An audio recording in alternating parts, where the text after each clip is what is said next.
Hello, everybody. Happy Tuesday. I hope you're all having a wonderful time. I'm excited.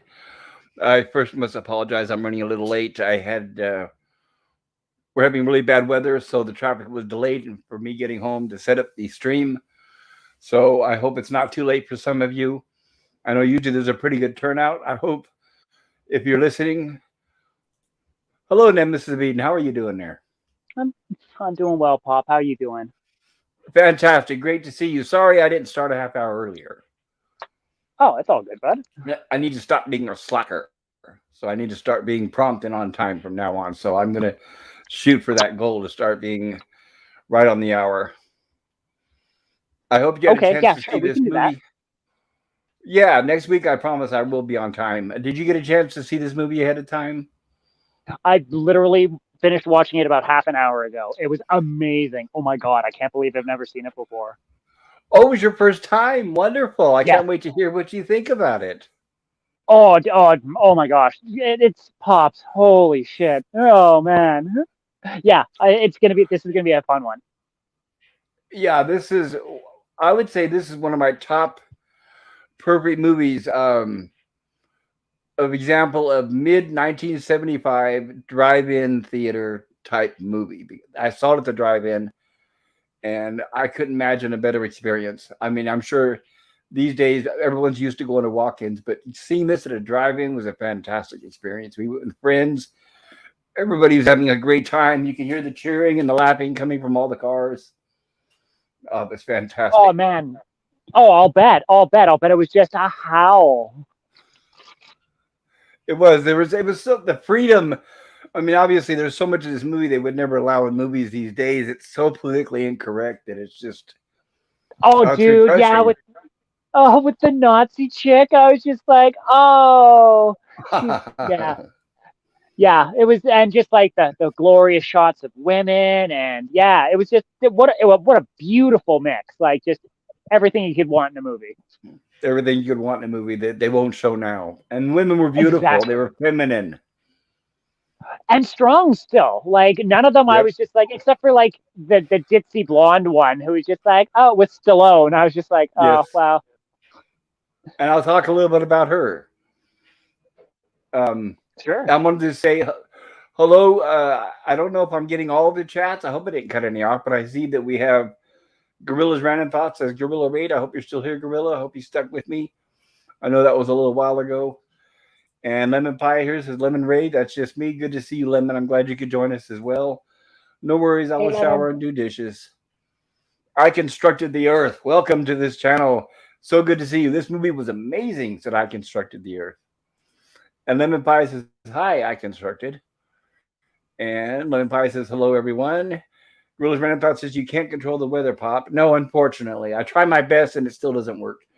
Lemon Pie, Gorilla, Pop, Nemesis, cheers. And Gorillas Random Thought says, Hey, Lemon. And Gorillas Random Thought says, So, Pop, this wasn't a movie you could go to get laid in the back seat. Well, it could. It could. Honestly, this was designed for the drive-in. Sure, you can get laid in the back seat if you want, but your date's going to be saying, "Will you stop looking at the movie and look at me?" Because the movie is not boring. It's got a lot of action scenes, and it's very, let's just say, unlike movies now, there's not a lot of talking. I mean, there's a few scenes where they're establishing the plot, they're talking a little bit, but nothing like movies now. Nothing like movies now. The action was pretty consistent, in my opinion. Um, I don't know. I just didn't think it dragged. I thought the pacing was great. And Oh, Gorilla it was Random incredible. Thoughts is Like hello for constructed. for a movie that was supposed to be an hour and 20 minutes, it didn't feel like an hour and 20 minutes. Yeah, exactly. Definitely flies by. And it was produced by the famous Roger Corman on a shoestring budget. They really make those movies look more expensive than it was. Yeah, it looks incredible. The music is really good. It's really entertaining. It's totally 70s, of course, but it's just like, oh man, it fits so perfectly. It does. It's got a very rebellious attitude about it. A very anti-establishment. I kind of like that. And hello to if you're listening to this on the rerun. I hope you enjoy this. If you haven't seen this movie, I highly, highly recommend it. I don't know if it's available on streaming service, but services, but I always recommend physical media if you can get your hands on the Blu-ray edition of this movie. It looks really, really, really amazing, and there's a lot of scenes. Of course, this was a rated R movie at the time, and there's a few scenes that I won't be able to show here, being this is on YouTube. Unfortunately, I'll have to skip through them. Let's just say some busty babes that I won't be able to show. I'm sure I could show a little bit of the people getting hit by cars because that kind of goes quick. It's not really over the top gory.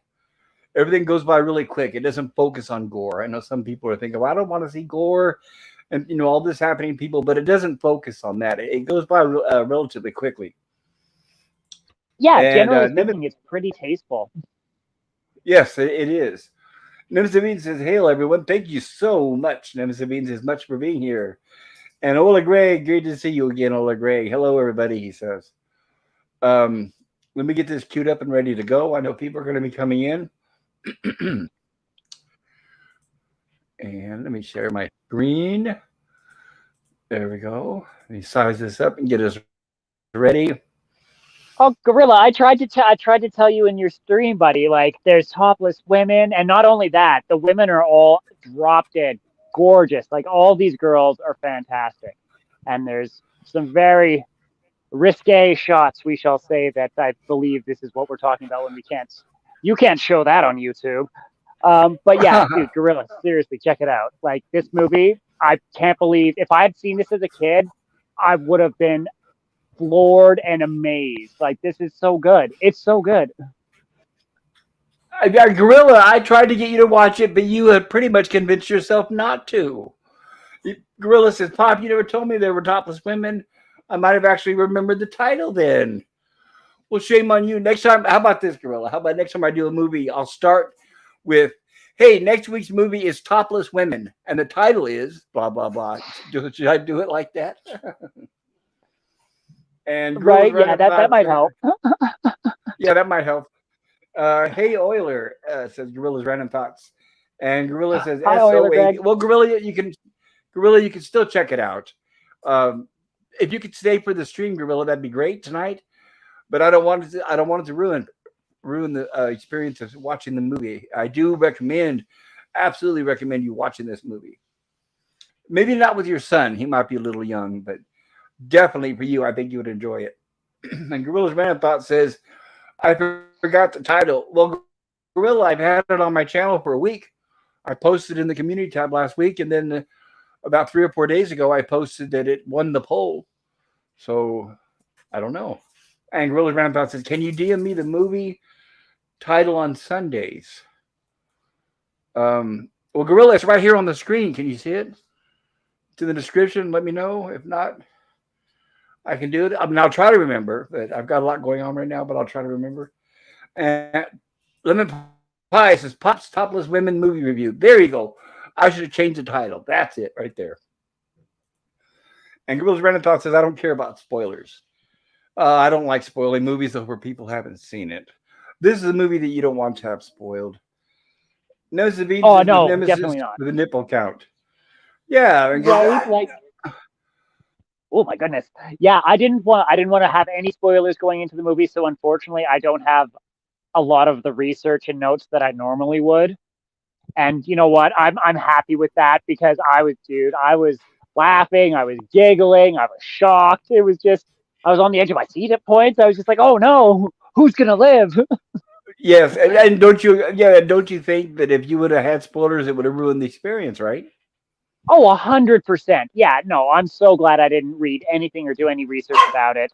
I was just like, whatever. Like, if I'm ill prepared, I'm ill prepared. But at least I watched the film. And yeah, I'm so glad I did. That's how I'd rather have it. I'd rather have you enjoy yourself and experience it without the spoilers. So I'm glad you were able to see it.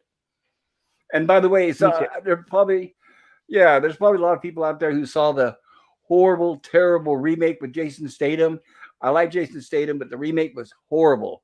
So please don't bother watching that movie. Stay far away from it as you can. It was called something like Death Race 2049 or Death Race 2050. Anyway, it's terrible. It was nothing like, it was basically like taking this movie and just totally, the one we're watching tonight, it was like taking it and castrating it. So no. Oh, brutal. Yeah, you only want to watch this movie. Forget about the remake. Keep that in mind.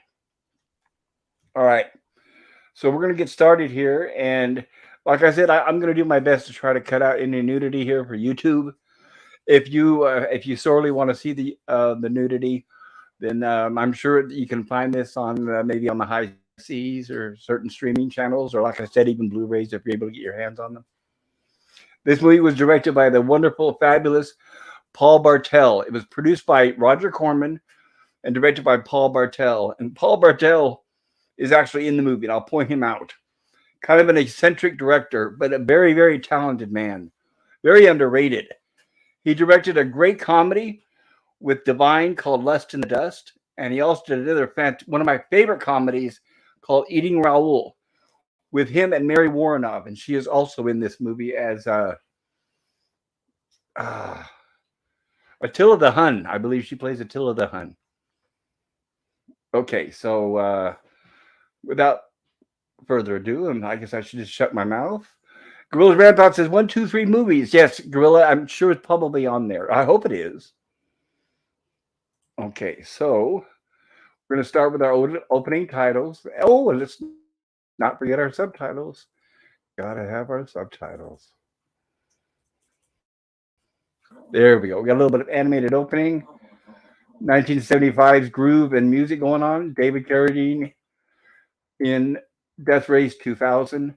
By the way, if any of you are familiar with David Carradine in the early 1970s, he played in a TV series called Kung Fu. It was originally slated for that movie to star Bruce Lee, but the producers were a little racist. They thought the American public would not want to see a Chinese man playing a Chinese man. So David Carradine played the series Kung Fu. And right after that series ended, in fact, he said in an interview, I got it right here, explaining why he took the role of Frankenstein in this movie. David Carradine said, I had started that picture 2 weeks after I walked off the Kung Fu set in 1972. And that was essentially my image, the Kung Fu character. And a lot of people still believe I'm that guy. The idea actually was, number one, if you walk off a television series, you better do a movie right away or you might never get to do one. And the second thing was to do something right away that would create the image of a monster to get rid of the image of that little Chinese guy that I've been playing for 4 years. And it did kickstart my movie career. That's really smart. Yeah, and he's totally right. He's totally right, because if he hadn't done this, I'm sure he probably would have been stereotyped and we wouldn't have seen him do so many things. Oh, 100%. Everyone would have just remembered him for that one role. And this is incredible for him. He stands out in this movie. Yes, and he doesn't say much either. Nope, he doesn't. That's what's good about it, right? It's not over talky of a movie. They say just enough to get the plot moving. And here we are. That's actually a pretty good matte painting for the budget of the movie. And here we have the racing official making the official announcement. Oh, great American multitude and sports fans everywhere. Today we inaugurate the 20th annual Transcontinental Road Race. Of course, I won't be able to read or say everything because I don't want to get a copyright strike. Today, the 5 bravest young men and women in the bravest of nations will risk their lives in the greatest sporting event since the days of Spartacus. 3 days hence, a new American champion will be crowned for all the world to behold in awe, in respect, in fear. And I want to mention something here. This announcer is hilarious. He played one of my favorites. Oh my God. Yes, and what's funny is he's played this same character, even dressed the same, in several movies, and it's hilarious. Okay, so does that mean that there's a continuity between all the movies? I don't believe so. They were the only continuity I can think of is they were all produced by Roger Corman. Okay, interesting. Regardless, this dude's dress fashion, the way he talks and announces, his glee at the deaths of the people. Yes. Oh, man. And his name is Don Steele, and he plays the announcer Junior Bruce. And he plays a character almost exactly the same in the movie Grand Theft Auto from 1977, starring a young Ron Howard. He played the same character again in the movie Rock and Roll High School, featuring the Ramones. And he played the same character again in the movie Eating Raoul, which I mentioned a few moments ago, directed by Paul Bartel. Ooh, interesting. And I'll be giving you the blow by blow, play by play, he says. And when the kings and queens of the open road roar onto the track, do I hear the sound of vengeance? And here we go. Our first introduction, Matilda the Hun. Played by Calamity Jane Kelly, Queen of the Road. I got the names mixed up. So, yeah, this is Mary Woronov playing Calamity Jane. At the wheel of that mean old ornery stud bull. And we have the crowd going wild. And by the way, in my opinion, I think that Stephen King kind of stole the idea for The Running Man, where Arnold Schwarzenegger was going against fantastic characters like this who were trying to kill it. But I don't know. I always thought Stephen King kind of stole from a lot of people. But well, yeah, there's allegedly stole from a lot of people that want to get sued. Well, yeah. Well, we won't get sued. It's just I don't want to anger anybody. I know there's a lot of fans out there of Stephen King. Oh, well, we're going to ruffle some feathers regardless. I know. But I understand. Right, and I do mean nothing personal towards anyone. Everybody has a right to their opinions. Of course. Yeah, Zany Janie, winner of this year's Trials of Watkins Glen. So we're getting an introduction of each of the race car drivers. Now remember, this takes place in the year 2000, so that's why he's talking past tense about place second in 1998, and let it leave year's second lap until she went out with gear trouble. For fans and lovers everywhere, wish Jane better luck this year. There she is, beautiful Mary Woronov. She did a lot of movies back in the 70s and 80s. She was basically Paul Bartel's muse. Hold on just a moment. I got it.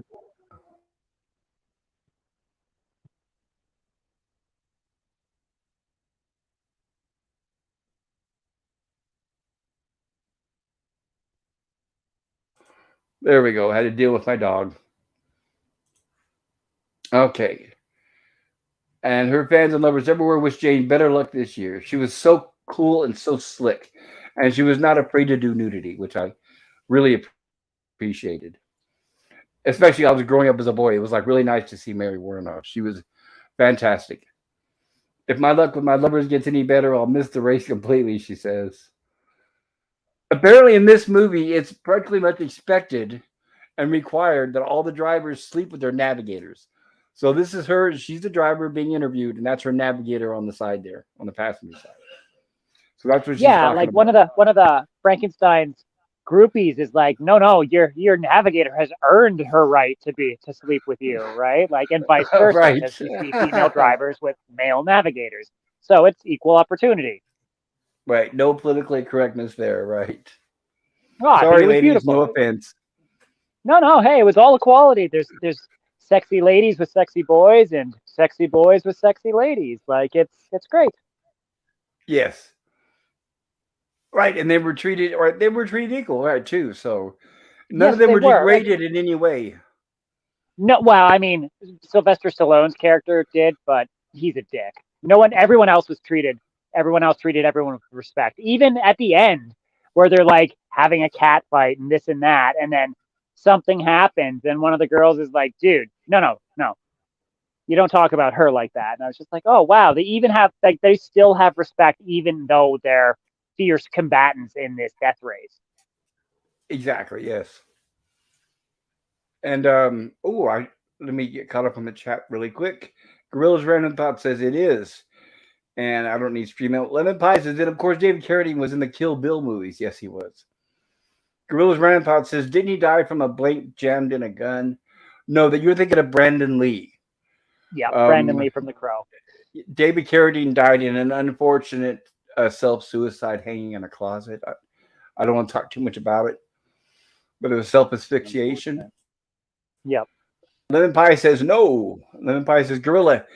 There it is. Gorilla, his death was not suitable for work. So Lemon Pie remembers. Gorilla's Random Thought says, then what Lee am I thinking of? Yeah, you're thinking of Brandon Lee, Bruce Lee's son. During the movie The Crow, he was shot with a blank accidentally. Lemon Pie says, Lee, I thought you were asking about David Carradine. I think, no, I mentioned Bruce Lee earlier because he was originally lined up for the series Kung Fu. Sorry for the confusion. Then Sabine says, Brandon Lee, there it is from The Crow. And Resolute Germs was not suicide, it was an accident. Yeah, it was right, it was an accident. He wasn't Yeah. intending on dying. Nope. No, it's not something we can really talk about without getting demonetized, I don't think. Right, So you can look it up. You can look up David yeah. Carradine and his means of, unfortunately, how he passed. And you'll be able to find it. It is public knowledge. And it was a waste and it The was part, sad. yeah, it was very sad. Yeah, it's yeah. Such a waste, yes. It is. And this first opening scene was filmed at a real racetrack right outside of Los Angeles. It was where you see the crowd. And this lady here, who is the ultimate shill, this lady, oh, she reminds me of a certain YouTuber with three letter initials, a man. And this is him in woman format. But I don't want to anger any people, but this is who this reminds me of. She just happens to be friends with everybody. And she always says that everybody is her dear friend. So, with the start of the race, only a heartthrob away, she says. This is Grace Pander, and I love her name Pander because that's exactly what she does. This is Grace Pander on the spot, as usual, to welcome the greatest racer of all time and a very dear friend of mine. Yes, in just a moment he will be coming through the doors. Here we get introduction of our hero. That man right there with the beard is the director of this movie, Paul Bartel. He's the one that I mentioned. Making a Very, cameo. yes, very underrated, but he's very, very funny. He wrote a lot of comedy. And like I said, please, please, if you guys are listening, look for the movie called Eating Raoul. It stars him, Mary Woronov, who's in this movie, and also the guy who played Chakotay uh, Chicote, yeah. on Voyager. Yes. Right. Robert Beltran. That's right. That's right. Robert Beltran. But it's a comedy. Yes. Yes. So about Peter and Mary Bland. It's a anyway. Eating Raoul. I don't want to dwell off topic too much, but Eating Raoul, I highly recommend it. I couldn't recommend it enough.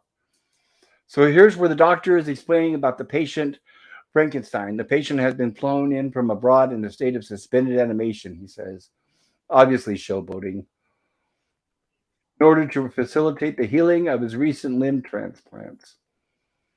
Should be coming around any moment now, he says. Oh my, I don't believe. And the crowd hushes and the cameras go wild. And here we have a view from the Mrs. Pander. Frankenstein, can you give me an exclusive? How are things abroad? How is Mr. President? And this man here on the right, who is close to the camera, he's basically playing Howard Cosell. For any old people out there that remembers the announcer, that's the way he's speaking. So this is kind of like a parody of Howard Cosell. How is Mr. President? Is he still in Moscow? And then Mr. President is in his summer palace in Peking. He loves everybody.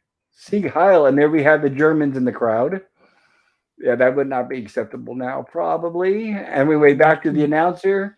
Here she is, that adorable swastika sweetheart, Matilda the Hun from Milwaukee, and her lovable Nazi navigator, Herman the German Bach.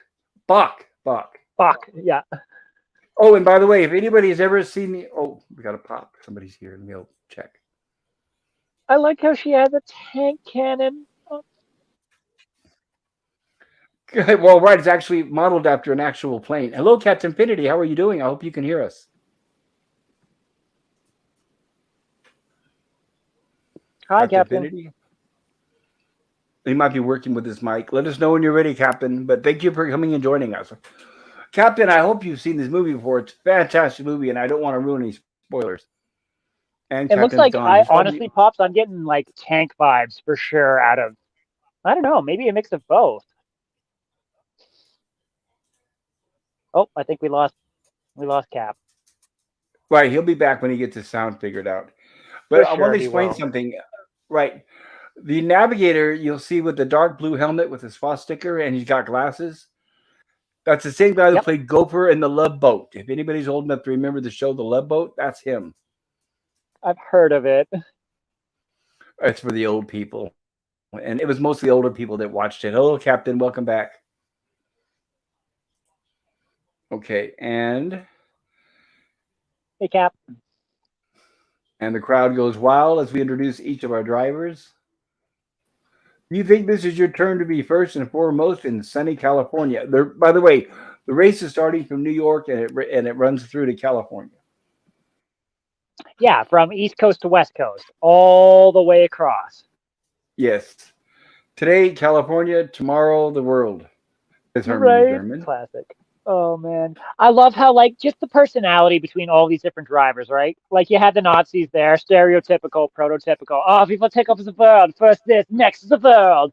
And now you Right. have this girl, and she's very much Texas. She's got the oh my god, I can't remember what it's called, where it like sticks out of the shirt. It's very fancy and it's very well done. Very, very Texas. And it's done on her helmet, as you can see there. And she's dating the country musician with the 12-string guitar. Yes, exactly. And she's very And her sexy. and yeah, and her car's a bull. And yeah, man, this movie's fantastic.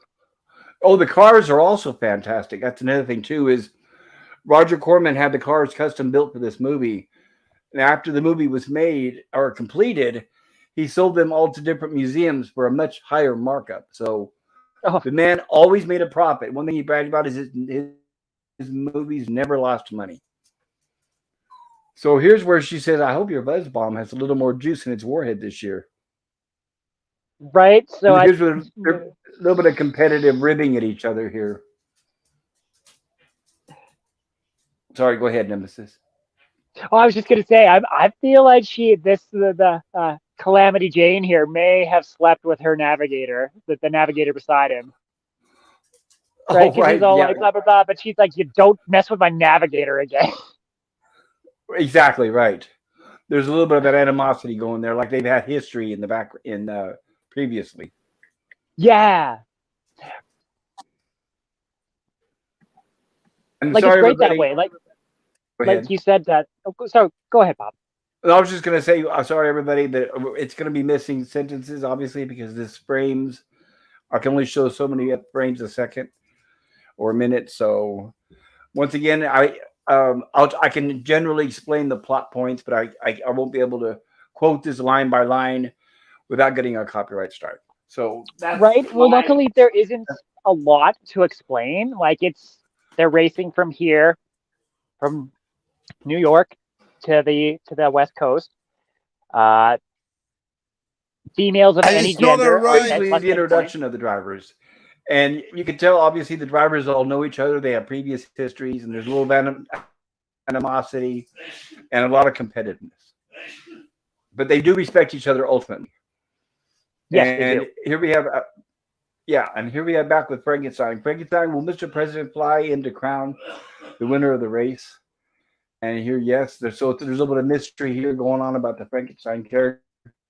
You can shift gears in less than 20th of a second. They're asking him a bunch of questions. Would you care to comment on that? And he says no. How do you feel about going into the race with a navigator you've never met? They ask him. You'll love Annie. She's a red hot sex pot, says Mrs. Pander. She better be You a better red hot navigator. right. I love his response. And note that they haven't shown his face yet. There has not been a face reveal of Frankenstein yet. So it's been very well done. They build up the anticipation on him. Exactly, yes. It's the lion, and at the wheel, Ray Nero, the hero, Lonigan. There we go. There's the lion and the wheel, and I'm good. You guys will recognize another familiar face in this movie here. Never has finished the Transcontinental, but 3 big wins in the provinces this season, plus a brand new beast. But 3, there we go. Get it, if I can get a close up of the face. It means Nero's not fiddling around. There it is. Ha! Still, History sit still, joke. Cleopatra, and stop blocking me. If anybody recognize that's Martin Kove from Cobra Kai.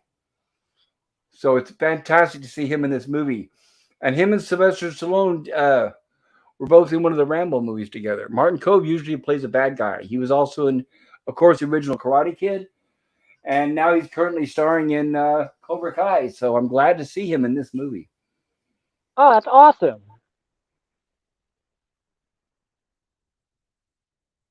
And here we have, there's There you Frankenstein. go. There's a beautiful face reveal.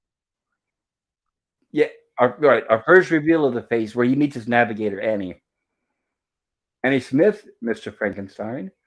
I've checked out the car and everything seems perfect. I still have the route maps right here. I will check them in a minute, he says, when everything seems perfect. Of course, he's checking out the car first.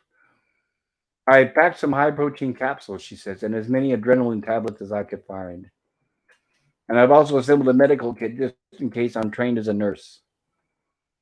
And he says, I don't need a nurse, I need a navigator. Mr. Frankenstein, you're very good at what you do.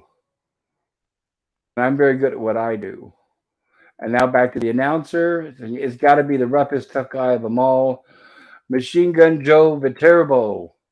And here we got our introduction of Sylvester Stallone's character. By the way, Sylvester Stallone and David Carradine did their own driving in this movie. So anytime you see those cars moving, that's them behind the wheel. This is before Sylvester Stallone did Rocky. But for anybody who knows his career, this was after he did the movie called The Lords of Flatbush. Roger Corman saw him in that movie, was impressed, and hired him for this movie. And he was basically working on the Rocky script while filming this movie.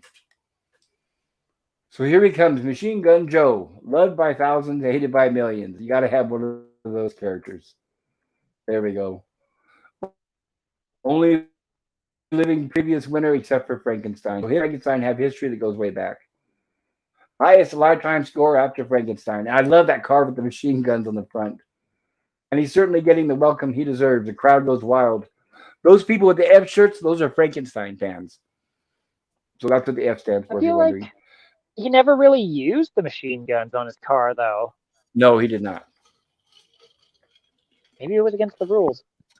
Well, I think they were just for show. That would make Honestly, sense. to tell you the truth, they could have had the guns firing, but that might have exceeded the budget of the movie. So I'm sure it came down to budget. That's fair. Although it Joe would have been doesn't cool look. to see the friggin' Nazis fire off a tank round or two. Yeah, that too. Panzer. I mean, yeah, exactly right. Now, if they ever redid this correctly, but I don't want them to touch it. I don't want them to remake this movie. Not Yeah, with no, no, today's no, no, no. Hollywood, right? This is lightning in a bottle. This is an amazing movie. Oh, it is, and it was very successful.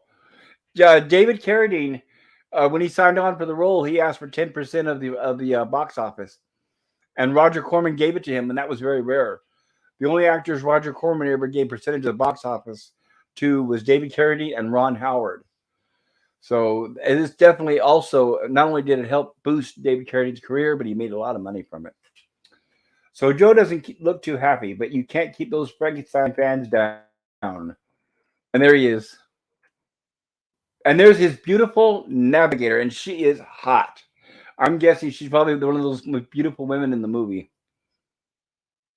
Playing a dumb blonde, by the way. Oh, okay, I wanted to explain too. This woman sitting next to Sylvester Stallone, she's playing a dumb blonde for the role, and she did a lot of movies and TV where she played a dumb blonde, and she's perfect as the dumb blonde.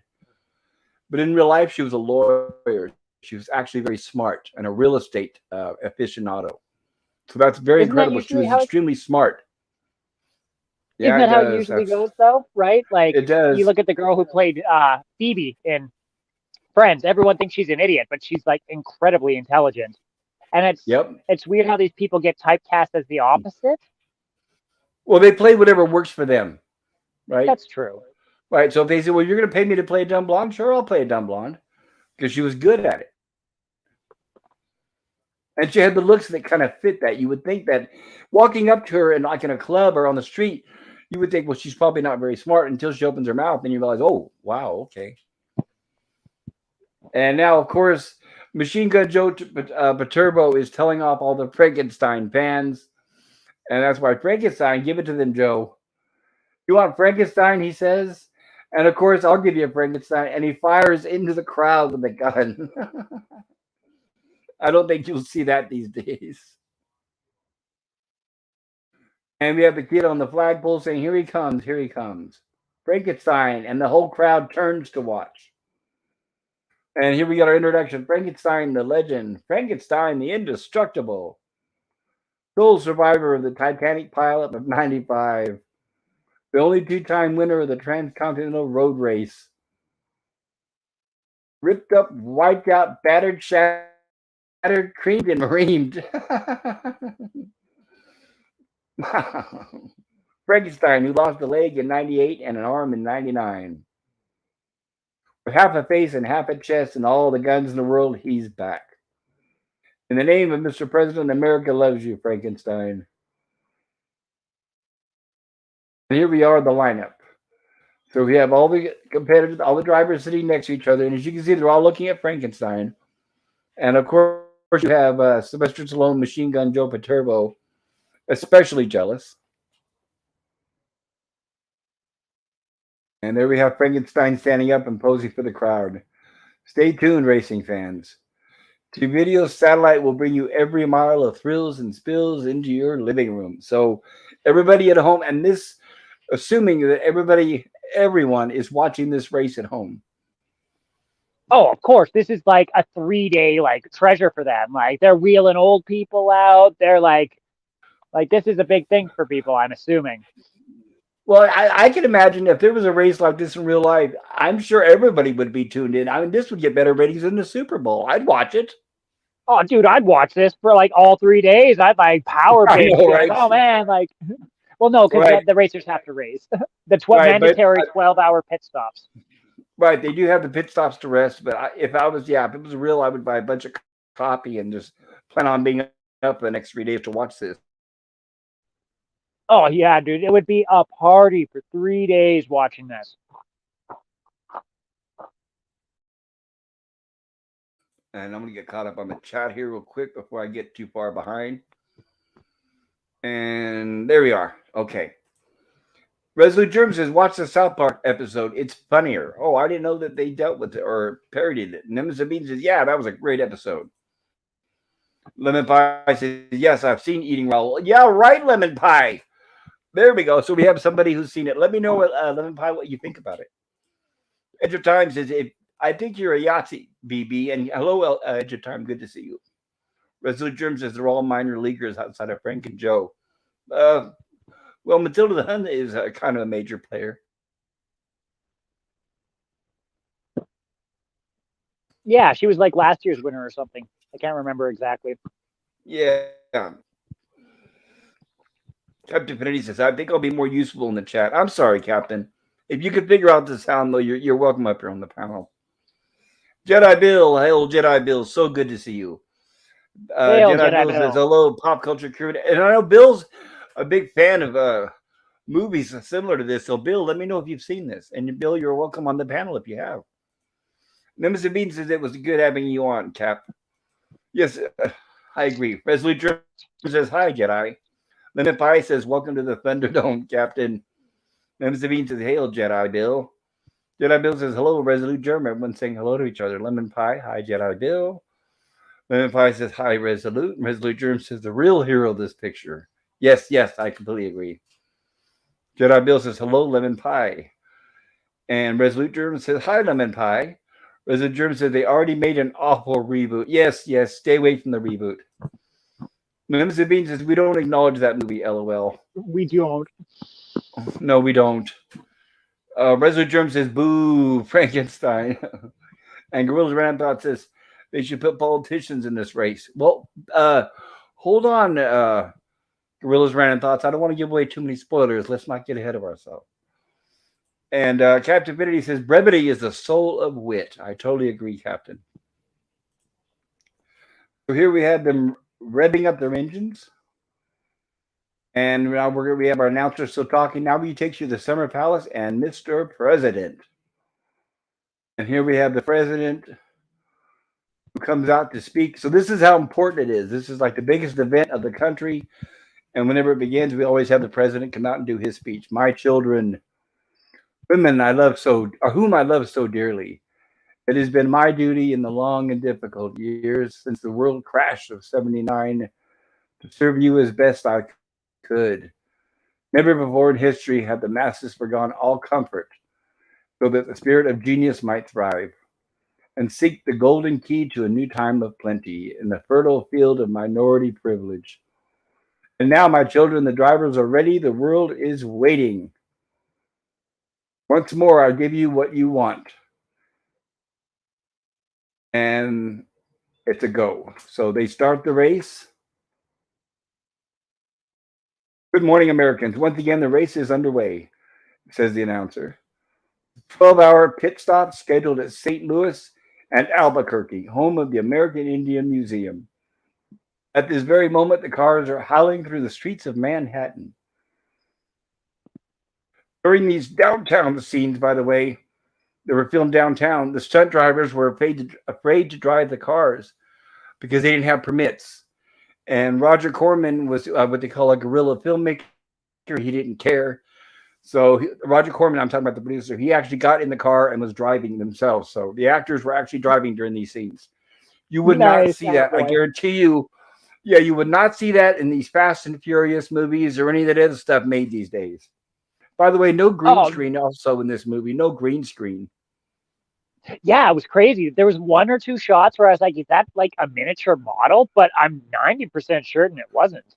Nope. I don't remember any miniatures here except for just like the matte painting when it showed the raceway. Other than that, it's all practical and real. Which is incredible. And like, once again, like props to Sylvester Stallone for like being like, he's not even famous yet. And he'll be like, yeah, I'll drive. I'll do these dangerous, crazy car stunts. Oh, yeah. And everyone hikes on Tom Cruise. Oh, I know it, right? And by the way, we're looking at Frankenstein here. This was the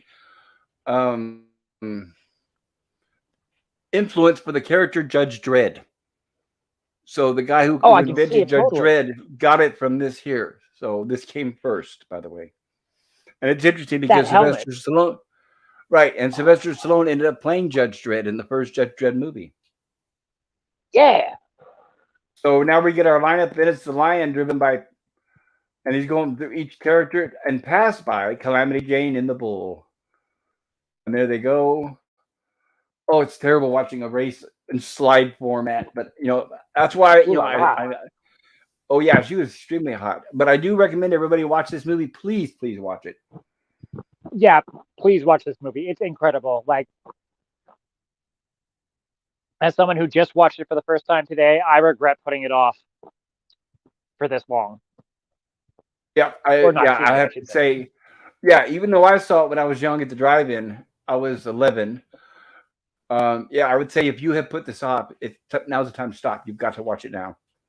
You won't see anything this good coming out to theaters at all, guaranteed. Nothing close to even this good. And then we have the cars already starting to ram each other and compete and speed.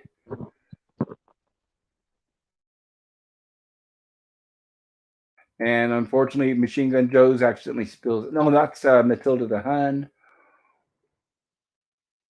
Hard to do this during slideshow and try to keep up with what's going on. All right. And hey, says the announcer. The cars have split up. The drivers taking off on their favorite routes. Frankenstein still out in front, headed due west. With Nero the hero on his tail, hoping to pick up his leftovers. Calamity Jane's on a northwest tack, and Matilda's buzz bomb is trying to catch up with Machine Gun Joe. Now streaking southwest. And now we cut to the inside of this warehouse. I have made the United Provinces of America, says this lady, the greatest power in the known universe. Actually, that's right. They're still listening to the president talk. And this lady, we find out, is the leader of the underground resistance. So this is the president still talking, the most popular sporting event in the history of mankind, the transcontinental road race, which upholds the American tradition, no holds barred. Oh, I wish. And this is her talking, hypocrite pig. What about our ultimatum? He's been laughing us off for 15 years. Passive resistance means nothing to him. It's time for action. It is not a time for violence, she says. But she's no match for Frankenstein, and we can't risk letting him get away. Frankenstein is the biggest target in the world and a friend of Mr. President. That, Lieutenant Fury, is exactly why they'll call up the race to save his life. My granddaughter will succeed. So here's where we get the reveal that Annie here with Frankenstein is actually that old lady from the Resistance's granddaughter, and she's a plant. Don't you ever take off that mask? She asked Frankenstein. No. Don't you know about my face? He says. And she says, I've heard stories. Nobody's ever seen it, have they? My other navigators, he says.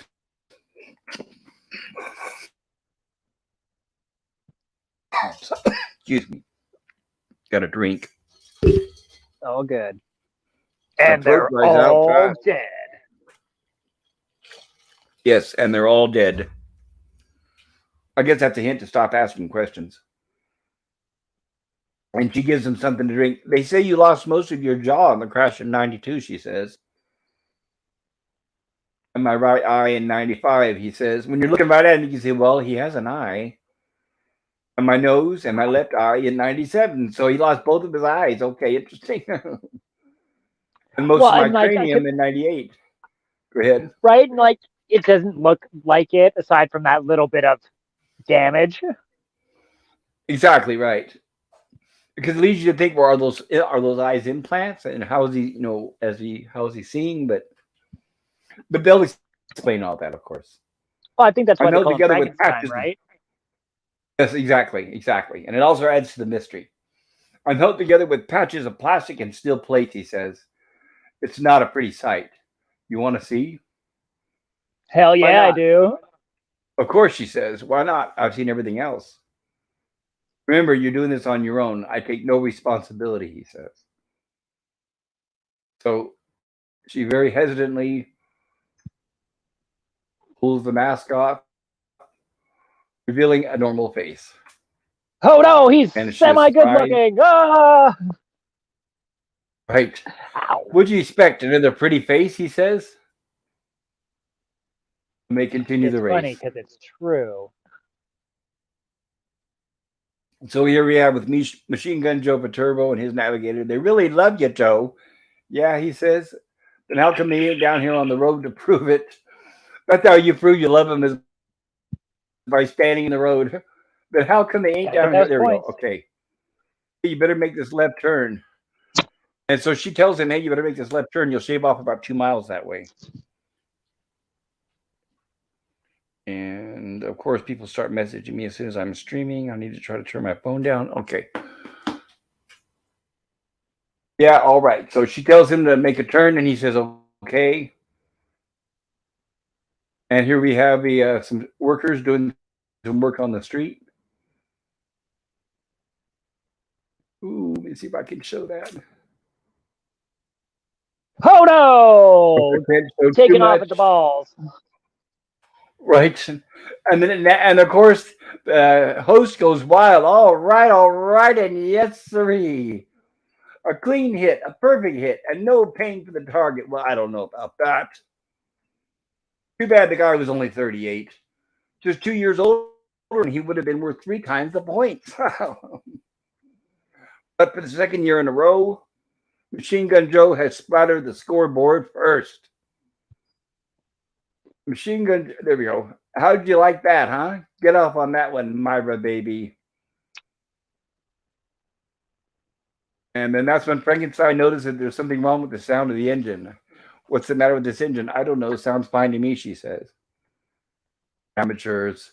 Get back there and retard the spark for 3 degrees. He tells her. So she starts climbing back on the back of the hood there to start adjusting the spark of the engine.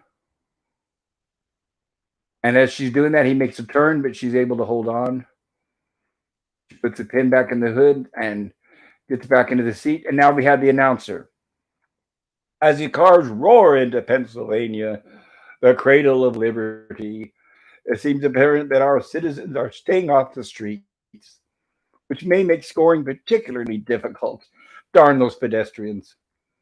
Even with this year's rule changes, to recap those revisions, women are still worth 10 points, more than men in all age brackets. But teenagers now rack up 40 points. And toddlers under 12 now rate a big 70 points. The big score, anyone, any sex over 75 years old, is 100 points. As always. And so here we're back to the drivers. How fast you move determines how long you live. And here we have our matador here. So you do have people every now and then, radical people wanting to go out and mess with the drivers. And this we have a bull fighter here, and he's playing with Matilda the Hun. No, this is Calamity Jane. Oh, sorry, Calamity Jane. Yes, I keep getting the names mixed up. Thank you for correcting me. No worries.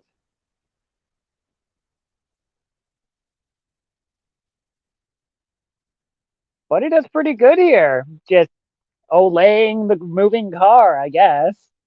She does, and that's where it's hard to catch this with the slides, but she does end up hitting him with the knife through the chest, and that's where there's that look of satisfaction on her face.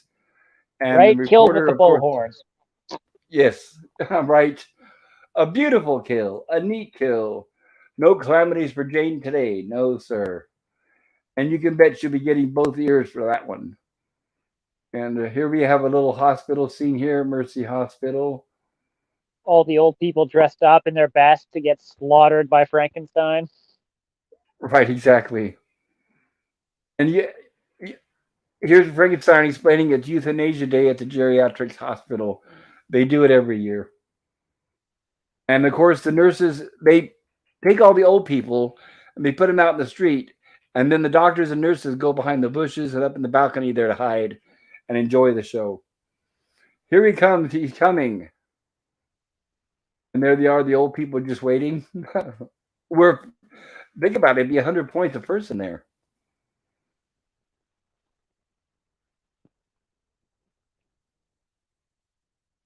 Oops, let me go back just a little. I'm going to try to do this without getting a copyright strike.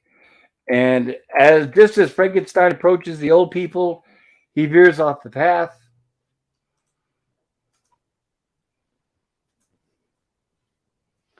And as you can see here, instead he's driving by where the nurses and doctors were hiding. Frankenstein scores. Frankenstein scores at last. But what kind of a score, boys and girls? Of course, remember now the whole family's watching. Just 110 points out of a possible big 700. What do you think about that, Gracie?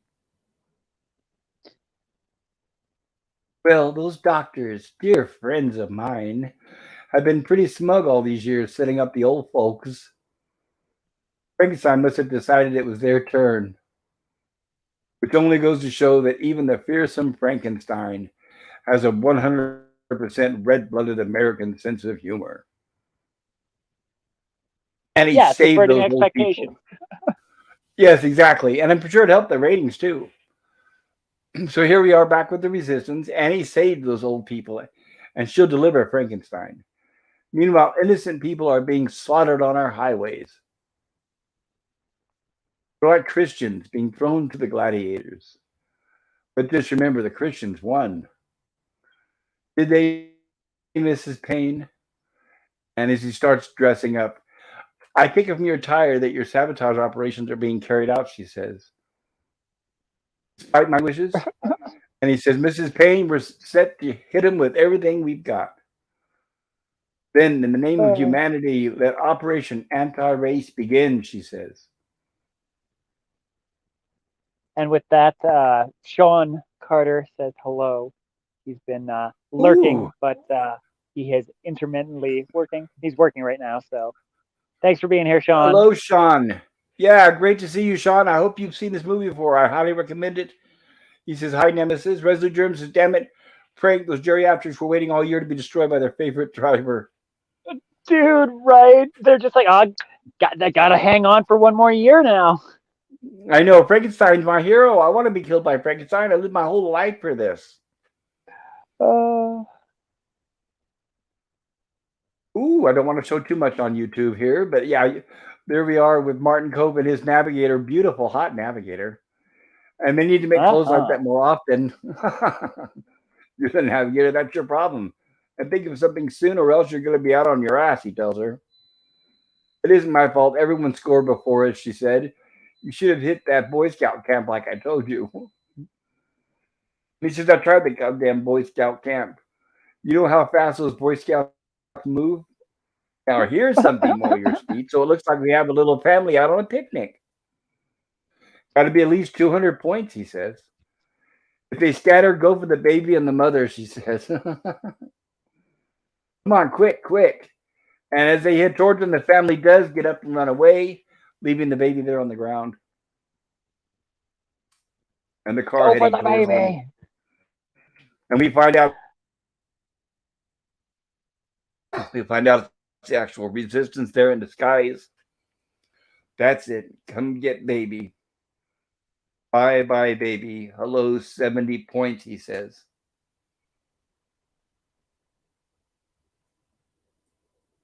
And unfortunately, we have our first tragedy of the day, and we lose our first driver. And suddenly everything's havoc in the studio. Hey, I'm off the air. Would you please take your places? Put Grace on an interview right now. And here's Grace, of course, Gracie Pander. Hello, ladies. Isn't this just the most exciting race in years?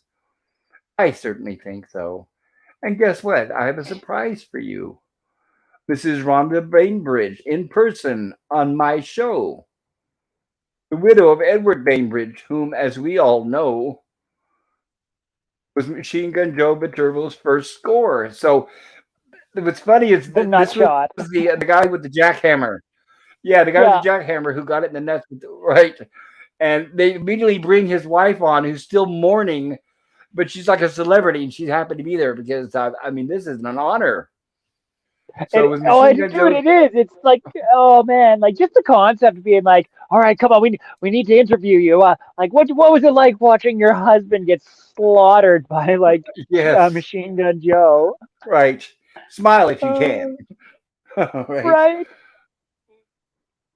Welcome to my home, and may I call you Rhonda?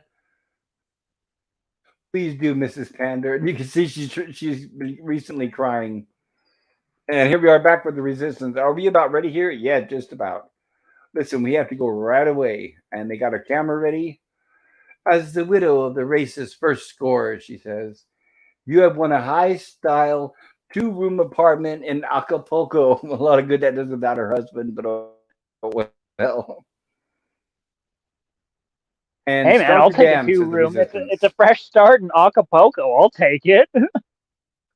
Yeah, exactly right. Take the kids. Yeah. So what we have here is the resistance are getting ready to jam the signal. And next year you'll be watching the race on a 50-inch three-dimensional octophonic T video set, she says. This is 1975's version of high definition. And of course, we have the signal being jammed by the resistance. Fellow oppressed Americans.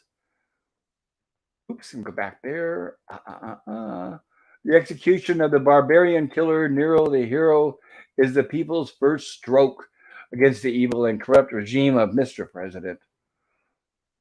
I am Thomasina Payne, founder and commander of the Army of the Resistance. For 20 years, by the way, the drivers are listening to this on their radios, so they're aware of what's happening. So for 20 years, Americans have been told when to eat and when to sleep, when to love and when to hate. The age of obedience is over.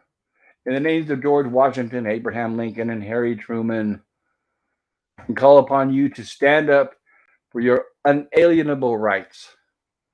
We declare war upon the bipartisan party, on Mr. President, and on that most inhuman desecration of life and liberty, the transcontinental road rape. Hope I don't get in trouble for saying that. I probably will. And here's where she says, what the hell was that? Grape. Grape, yes, road grape. Yeah, we were just talking about a fruit. The international road grapes. Right, don't run over the grapes when you're driving. Right, right. What the hell was that, she says. And he says, I had no information. Then the automated response from the radio was, I had no information. And here we are, Calamity Jane says, is this race still on? And the automated voice comes back, I still have no information. And here's where Annie asks Frankenstein, what do you think? And he says, about what? About that speech. Spice, they killed Nero, he said. That would have got more points for me. They've declared war on the race and on you. Aren't you worried? She says. Only thing that worries me is Machine Gun Joe Viterbo. And she says, is winning all you care about? And he says, yes, it's the only standard of excellence left. So here we are, cut to a couple of guys planning on sabotaging the race. So they're building a roadblock. And they hear the engine. They're part of the resistance. You can tell by the armband. Yes, they are part of the resistance. And as you guys can, I'm sure you've already noticed, the resistance doesn't seem to be very effective. Are little amateurs. So they hear the engines and they say, come on, here they come. It's not finished. So they hop over the barricade and they wait on the other side of it. And they listen to the car engine. Look at that stupid hole right in the middle, they say. And they won't get through there. And as they say that, they don't realize if the car is actually coming up from behind them. And Hilda the Hun gets them. She says. Right, Hilda the Hun gets them. She's really good at sneak up on people, by the way. This isn't her first time doing it. We'll see more of that soon. And we get more narration as the drivers converge from their routes and head for the first pit stop in St. Louis. Machine Gun Joe is still leading the field.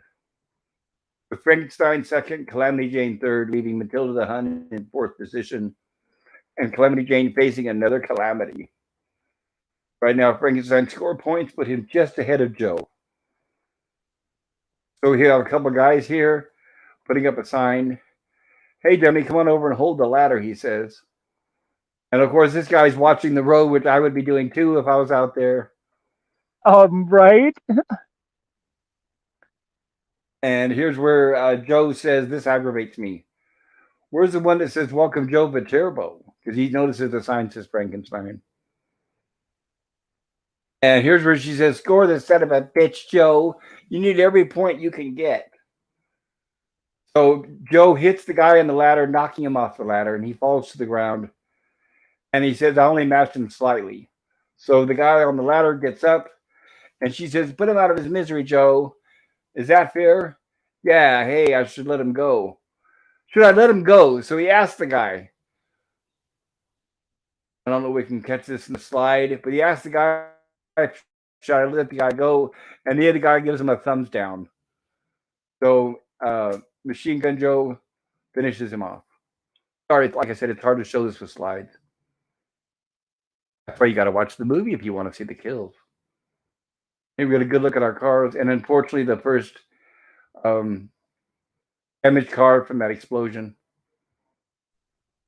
Man, I love the expression on that dude's face where he's just like, yeah, kill my coworker. He's like, is it fair? Should I kill him? And he's just like, no, thumbs down, bro. Kill him. I was like, oh my God. Thumbs down, right? Yeah, exactly. His coworker. Yeah, thumbs down. Here we are, everybody getting massages. I've got to be really careful here because we get a little titillation, which I'm not allowed to show. So I'm going to have to edit it out here when they get ready to show it. Yeah, this whole scene is pretty great. Once again, equal opportunity for everyone. There's eye candy for boys and girls. Right, and the women didn't want to do the nudity, but Mary Woronov, who plays Calamity Jane, said, "Oh, just do it. They're going to expect you to do it." And a lot of the audience out there, that's what they want to see. They come for pretty people and naked women. And Sylvester Stallone volunteered to take his clothes off for the camera.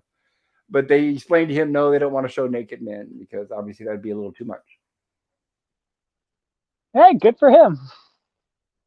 Well, remember, too, he did a porn just a few years before this, an infamous black and white porno movie. Of course.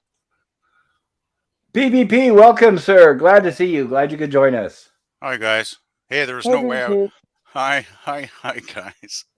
Hi, Pop and Nemesis. Hey, PvP, I had to start this half hour late, so that kind of helps. I'm so happy. I was afraid you might be almost through it, through to the end by now, but that's great because I didn't get out of work till about 25 minutes ago, so that worked out well. Great. Did you get a chance to watch this? Oh, I watched it last night. Absolutely fantastic What'd you think? film. I thought it was great. All right. I'm I glad you thought enjoyed it. Yeah. I'd never seen it before, even though I'd heard it was one of those legendary cult films, right? But I didn't know what to expect, and when I was pretty much hooked like the first 3 minutes in, because it was just so. I was watching it, and I was thinking, this film is totally nuts. I can't believe what I'm seeing here. You'd never get this film made today. I mean, there'd be no freaking way you'd ever get this film made. No. These Right. It days. does everything wrong, right? It does everything wrong, everything Oh, that's not allowed right now. yeah, it's got, those flags, which I won't mention who they're waving them for, but I think you guys know what I mean. Of Yep. course, we And, know. We know. then you got this scene, with decent amount of nudity, which I guess isn't really surprising because this kind of was I guess a bit of an exploitation B flick when it came out. Probably Of big at course. the Well, they knew it. drive-ins. Well, yeah, that's what I was. Yeah, that's what when we opened the stream, that's what I mentioned. I saw this at the drive-in, and you could hear the crowds going wild from the cars. They loved it. This movie Oh, was perfectly made for the drive-in. oh, it's Oh, just it's one of the most entertaining films I've ever seen. I can honestly say that from start to finish, I was totally having a great time. Yeah, very tight script, excellent pacing. Yes, and a great editing too. I mean, and the cast. I mean, even the unknowns. I mean, I know Stallone and Carradine, of course, but I mean the rest of them are pretty much unknowns to me. But even the second the secondary cast, they were pretty solid too. So it was just a well-made film, in every way. But it's Roger Corman, right? So Yeah, produced by Roger Corman, directed by Paul Bartel, and a lot of the cast that you're talking about had previously worked with Corman in his other okay, movies. yeah, I guess he kind So of had that's his why. That's why. Yeah, it's a stock lot of that players, didn't he? experience. Yeah. Yes, he did. Mhm. He helped, and also he helped a lot of people make it famous. I mean, like Jack Nicholson is a perfect example. There was a lot of people that Oh went through yeah, the Corman factory that became really big. yeah, yeah, Captain Infinity says, "I'd definitely. never see the map." Memzabine says, "I'd never be able to interpret where the road is at that speed." And Resident nope. Germs is a man of the people. Resident Germ says, "It won't be the first time Sly was naked for the camera." Yeah, you're right about that. It was not shy. Captain Infinity says, "PvP in the house." Absolutely. And so glad that PvP could join us. Yeah, well, I'm so glad to be here because this film blew me away. It was just, it was like 100 times better than I thought it might be. Right? I didn't know what to expect, but the thing is, it had the drama and the humor, and they balanced them out pretty much perfectly. You know, I mean, there's all those shocking death scenes with the little Absolutely. bit of gore. But then somebody like Sly would say something really stupid, and I'd just be laughing like hell. So it's a great film. It was great. And yeah, and we brought up earlier. Don't watch the remake. Try to the remake was Jason Statham. Stay far away from that. Just stick with Oh this yeah, one. yeah. It seems like the remakes are usually like that, aren't they? Yes. So here we have a visitor from the actual FBI investigating because of the signal that was being jammed from the resistance. So they're thinking that maybe the drivers were in on it. So here's where he's Mm. asking Machine Gun Joe Viterbo, if you want to drive again next year, Mr. Viterbo, keep those opinions to yourself. Joe Viterbo is not afraid to tell him what he thinks, and he is pissing a lot of people off. So that's what they mean by that. And of course, we have Yeah. This is Grace Pander from St. Louis, where Matilda, a dear friend of mine, is receiving a well-deserved rubdown. Tell me, Tilly, darling, what can we expect from you when the cars go back on the road? And she says, you can expect a victory. A woman. Tilly, darling, that certainly is showing a lot of confidence for someone who's lying fourth out of four. And here's where Calamity Jane says she doesn't mind as long as she's lying somewhere. And at this point, I'm going to have to skip forward because the two women sit up and they show full nudity and there's a little cat fight going on. So unfortunately, I'm Yeah. not able to show that for YouTube. But hey, that's what I said. You need to watch the movie. You will not be Just more sorry. So than let me skip a little bit past that if I can. There we go. perfect. Yes, and Oh, here we this have is a Frank. great scene. It is. Here we have Frankenstein on the outside of the massage room, and apparently a fan approaches him. And of course, these days, you would be very afraid that this fan would have a gun or something, because that's what I was actually thinking when I saw it. But this is a fanatic, and that's why she has the F for Frankenstein shirt. And she says, and for letters I get from other fans, plus the club subscribes to an astrology service. Well, if you're not here to offer me your body, what do you want? Says Frankenstein. She said, I wanted to meet you, Mr. Frankenstein. I wanted you to know who I am. So it would have meaning. And he says, I don't understand. We love you, Mr. Frankenstein. I know just saying it doesn't mean much. Why do you love me? He says. Because I kill people? Scoring isn't killing, Mr. Frankenstein. It's part of the race, she says. You're a natural hero, and we want you to know we're with you 100%. And I she love turns and leaves. Carradine's. I love Carradine's expression there. He's just like, "What the heck is this woman on, man? She's worshiping me." Like Right. he's just not Very. buying it at all. That's so funny. So here's where Annie walks into her room, and she's a little surprised to see Frankenstein sitting there, and he says, "Who are we expecting, Machine Gun Joe?" And I thought I could trust you. You really just don't want to give me a chance, do you? I was trying to help you, she said. I'm sorry. And he takes off the helmet or the mask. He wants to know her route. So he's asking why she was talking to Joe.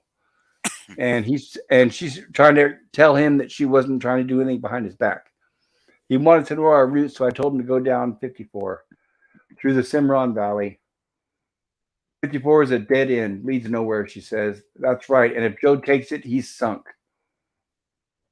Yeah, we missed a Only, little bit because of the nudity. There was a part where it showed a clip of her and Joe talking, and then what Frankenstein came and said something to Joe's to Joe's navigator, navigator, and the he ended up beautiful like, blonde lady.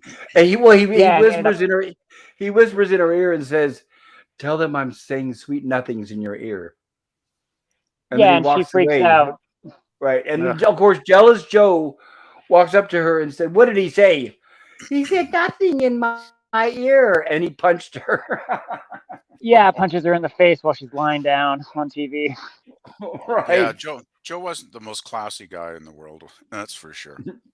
No, he No. was very easy to dislike. Yeah, yeah. But Well, he's a perfect Stallone. antagonist. He's a perfect antagonist to Frankenstein. That's what's good about the character.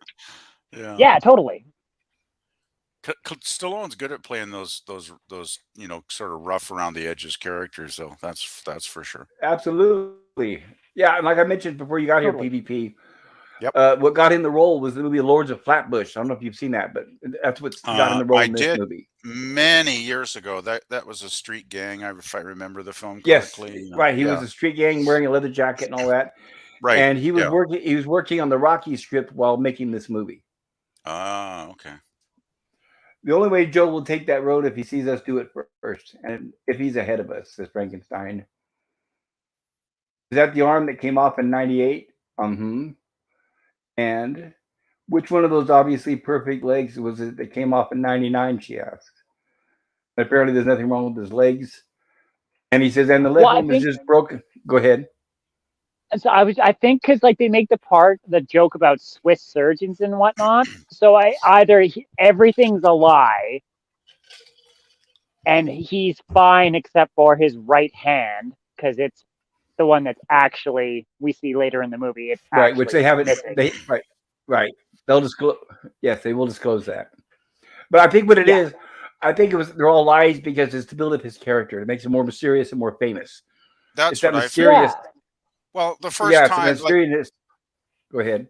no, the first time we see him, with his mask, he's all scarred and horrific looking, right? Like he's really been through all these terrible accidents. But then, of course, when she wants to take his mask off when they're in the car driving down the road, and he's like, "Okay, go for it." And she takes it off, and then, of course, he looks perfect, right? He's Of like, "Wow, course. he's really handsome," and yeah. then it's like I kind of figured at that point that he wore the mask just for, being mysterious and putting out the image, in public for the fans, etc. So I think it's all pretty much a big fabrication on his part. Well, it's got to be That- because is. he like, That's what's what the I point of thought. putting the mask on here? Well, I mean, Exactly. aside from like bedroom stuff, but you know, Yeah, this is pretty funny when he puts this on. It's like, what is he? It's like one of those facial masks or something. Yeah, I don't really even know because it doesn't like it's just it weird. doesn't look like it wraps around his head at all. So I don't No, even know how it's being held in place. yeah, Swift. I don't know why I got a it little was hint pretty. of like kind of like That was I funny. kind of got like a little got a hint of like Phantom of the Opera, almost like there's a little hint Oh, of that. okay, kind of, yeah. Yeah, I could see that. Yeah, okay. So here we have them two having a romantic dance, and another spoiler alert, everybody. Well, spoiler, but not spoiler. Here's where he pulls the towel down, and I'm not able to show this on YouTube. So there's another bit of encouragement. You need to go and watch this movie if you want to see what it looks Yep. like when he drops the towel. 100%. It's worth it. Watch Right, the movie all the way to the end. and now we cut to the next day where they're back on the road after their rest, and they're getting ready to hit wave the flag. The flag is down, and they're away with Machine Gun Joe. And by the way, just as they were getting ready to leave, Frankenstein lowered his hand and his glove fell off. So that's what you see Oh, there on the road darn. is Frankenstein's glove, right? And then the cars take off. So with Machine Gun Joe blasting in the lead on the second lap of the Great Transcontinental Road Race. Frankenstein is making a left turn, splitting early from the pack, says the announcer. Look out, all you folks just south of here.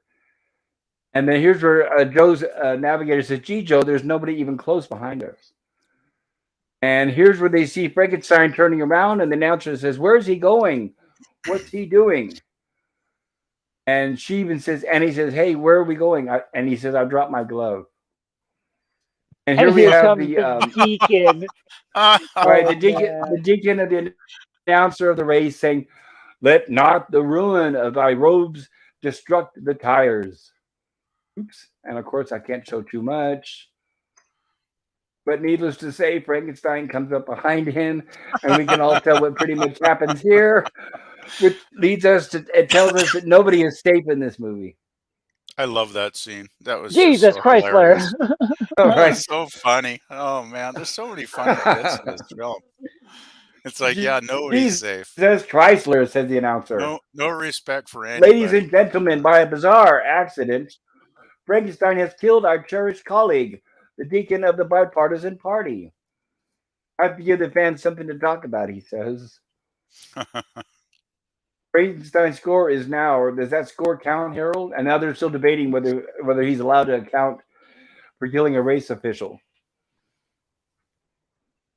An interesting TVP, point, Junior. Did Sorry, you what's scream that? and cheer every time there was a death and whatnot and the crowd cheered? Because I know I did. Oh yeah. I did. Oh yeah. And like I said, fun. I was at the drive-in, and you can hear the cheers coming from all the cars. Oh, it was just so over the top, cartoonish that it was just I just loved it. It was just hilarious. Oh yeah. It was just such fun. This film is like 100% fun. Oh, it is. Oh my God. Like I grew up, I remember there was a cartoon called Wacky Racers. Oh yeah, And I it was remember exactly like this, except not bloody, of course. And that. like, Yeah. Right. Yeah, I hope not. man. Not bloody and no nudity. Yeah, oh no nudity for sure. But man, oh man. Yeah. Watch this movie, guys. I know we've said it a lot, but we're gonna keep saying it. Watch this movie. Can't say it enough, right? Highly This is recommend probably it. one. This is one I'm probably going to rewatch once in a while because it's got high rewatchability too. Oh, absolutely it does. So here's where we have the narrator talking to the other narrator. An interesting point, Junior, and one that may set a significant precedent. An eraser score, a race official. Oh, and there are all those nice things he said about him, she says. It don't matter, it don't count, says Joe. You can't score religious personalities. The word deacon has been handed down to us from the ancient, and they quickly hand him a note. Frankenstein's score has been approved for 50 points. Yeah! Woo! Of course. And the host goes wild. Well, that's the thing I Confirmation love. has just been handed. What's I love that? about the media types like the guy here, with the scarf. It's like they're Yes. so sleazy. They're just so Yes, totally sleazy. It's like, boy, this like anticipated where the media was going to head like 20 years later, right? It's like they absolutely. just nailed it. I mean, the sleaze. It's just like it was just Right. phenomenally fun. The over the top Oh, reactions, absolutely. Oh, I loved it. I loved it. The confirmation has just been handed to me. You know what that means, Junior? That means that the race officials from coast to coast will be falling like flies. And of course, Joe doesn't like to hear this. Frankenstein, oh, I hate him. I hate him. Oh, shh. You're salivating, she says. Oh, it's funny. And that's Tilda the Hun, right? If I remember right, with the Oh, and then we have Joe, she might be one of and my you, favorite racers. you'd I was never really get hoping that. she was going to You'd, survive. you'd never get that in a film nowadays. Oh, this is oh, a bizarre scene. Here's the right, fan Oh again, no, right? right. this is the Here's the beauty of that previous scene that we got to see. This is why she's obviously I'm sure you guys we've all put this together, but like Mm. the whole reason for her to talk to Frankenstein was so that her death had some weight, had meaning to it.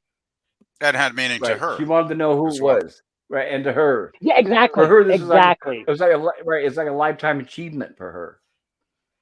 And it's Yeah, like because she said she's like, she'll be a I was martyr to chosen she'll be a out of martyr to like all these other fans too then, right? totally. And well, and even Right. like the other fans, like they chose her. She's just like, out of Mm. everyone here, that I was chosen. So like, this is a big deal to me. Like this She's the is chosen one. yeah. Yeah, this is incredibly wow. I don't know how to describe this scene. Oh. It's And a yeah. Frankenstein It's does hit her, of course, in between frames. Go ahead, Nemesis. oh sorry. Yeah, no. It's one of the few scenes and one of the few deaths in the movie where I'm just like, oh, I Yeah, don't know. It I holds felt weight. I It felt sad. added a lot of weight. I actually felt sad that, you know, she was Yeah. so fanatical. She was, you know, ready to just throw her life away like that. I thought Yeah. when I saw it, and I still remember what I thought. I thought he was going to go around her because he didn't want to give her what she wanted. But no, in respect, he killed her to give her exactly what she wanted. So he did that because he respected her for respecting him, I guess. So Well, he that's He has the total thing. respected her respect for love. his fans. Yeah, Frankenstein in his own weird, warped, you know, sensibility, he's quite an honorable guy actually, which makes him so Yes, likable. Totally. Yeah. He seems to be the only one with like a sense of honor. Yeah, he's the only one with integrity, true to himself, where everybody else is either selling out or just too sleazy to even know they sold out, or just Yeah. exactly. selfish. You know, just selfish, basically. Oh my God, this scene. Oh, this scene was weird.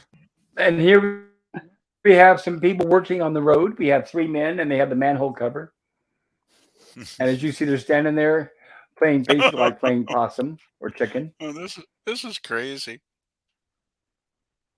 Chicken Chicken game, in game. fact, he says. Chicken in a basket, and she says chicken in a casket. But just as the car approaches, oh shit. So they start to jump into the manhole, and the two men jump into the manhole and close the lid without letting the third guy realize it. And the third guy jumps into the manhole or tries to and then realizes it's too late. Yeah, that's hilarious. Oops. So, great And gets friends he had. schmucked. Great There it is. friends to do that to him, right? Like, hey guys. Right. They all jump into the hole and leaving him there on top. Yeah, And Joe hits him, unfortunately, and there goes another victim. yeah. And now they're More. laughing about it. Ooh. Oh yeah. And There's Joe Joe. comes up from behind. Oh. Oh, they got what they deserved. They Oh. totally got what they deserved. All Yeah, right. man. Yeah, hey, who got the last laugh now, huh? Says Joe. Oh, this is just so good. She says I should, so I should, right? Or should I? I don't know. He's talking about that turn that lady told him to take. I don't think you should. I think it's definitely a trick, she says. I'll do it. I won't do it. I'd be a schmuck to do it, he says. That's your story. That's right. That's right. And I see you. mess with Frankenstein again, I'm really going to bust your eye. What do you mean, really? She says. I have an almost unlimited score possibility, but it's pretty far down the road. She says, District Penitence Compound. All those old congressmen chained up, they'd be like sitting ducks. Yeah, and all I got to do is drive through a cyclone fence. Uh huh. Look, the farther west we go, the fewer targets there'll be, she says.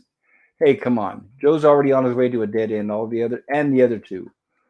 Okay, take the next right. Now, and here we are with the resistance once again with plans. I guess this would be plan C or D at this point. Now, as soon as the car gets within range, I shall give the signal. Says Mrs. Payne. We'll have just under a minute after they reach the turnoff, Lieutenant Fury. Lieutenant Fury has nothing whatever to do with this. I love want the none of names. his surprises here. Lieutenant I could Fury, stand that's great. right, and like Grace Pander, the host. Oh yeah, I could, Pander. I thought as soon as I heard her name, it's like I was just laughing uncontrollably. It was right. just perfect. It was perfect. I could stand for a surprise, like if your Frankenstein didn't show up. Don't worry, he'll show, says this guy. Hail to Scogli in the chat. Good to see you here, bud. Hey, Oh, Scogli. very cool. It might Oh, bye. get a chance. Hi to everybody in the chat, by the way. I've just been so busy watching this, I haven't. Yes, Captain Divinity says from start to finish. Ola Greg says cheers. Cheers, Ola Greg. Scogli goes so good you can enjoy it. Join us. I'm sorry, guys. I fell victim to the classic blunder time zone-itis. I had 3 revelations and they were all wrong all over the course of about 6 hours. Well, I'm glad you were able to make it eventually, Scogli. Gorilla's Renaissance says hint, hint, cough, cough, gorilla. Scogli, I like to think I'm an intelligent person, but sometimes I really wonder. I think you are, Scogli. I've listened to your music. You're highly talented. Resolute German says race official is double points. Scogli says this movie was so bad, but I still had a whole bunch of laughs, intentional and not. Lots of fun. And Scogli said, I think I just witnessed an indigenous exorcism in the parking lot. Wow, that sounds oh my God. Wow, that sounds interesting. intense. Oh, too funny. I just So here's say, yeah, there was a lot Go of ahead. cheese to this movie, but like it was just a blast from start to finish. There was no moment that really dragged on. Yeah, well, exactly. It had such great editing. Like there was never a dull scene in it for me. And I mean, yeah, sure, but it's kind of the cheese kind of adds to it because it's so cheesy. You know they're doing it intentionally, right? Pretty much. So it's like quality cheese. Yeah, totally. That's it. Quality cheese is the thing. You don't want cheap cheese. You want quality cheese, and this is quality cheese. This is grade A. I just want to say before I forget to mention, I just think Carradine was so cool in this film. Like I've seen him, I mean, he's done a lot of great stuff in his career, but there was just something about the way he played Frankenstein. He was just like oozed cool. I mean, the costume didn't hurt with the cape, and it's kind of had like a Darth Vader vibe, almost in a way, and it was just like he was such a cool character. I just thought his performance was just fantastic. Right, and it's great because he was busting out of that stereotype of Kwa Jang Kang from Kung Fu. So he made sure to do the opposite of that. He certainly did. What's our estimated time of arrival in Albuquerque? He asked Annie. Well, I'm not sure. I mean, this detour is going to make a difference. I did, but I couldn't take into consideration. Take what into consideration? Frankenstein stopped the car, she says. And that's where she notices this fire. And of course, the people run.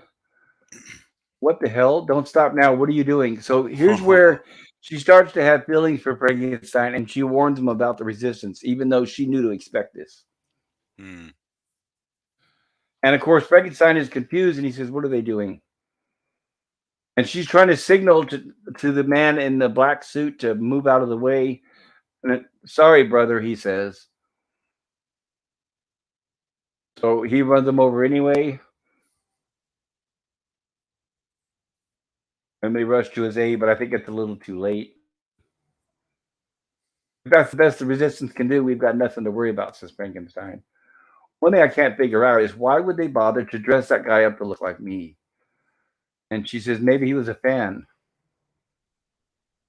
And of course, Joe once again is still not happy. Who built this stinking road? If I ever get my hands on him, I'll rip his heart out. That's good.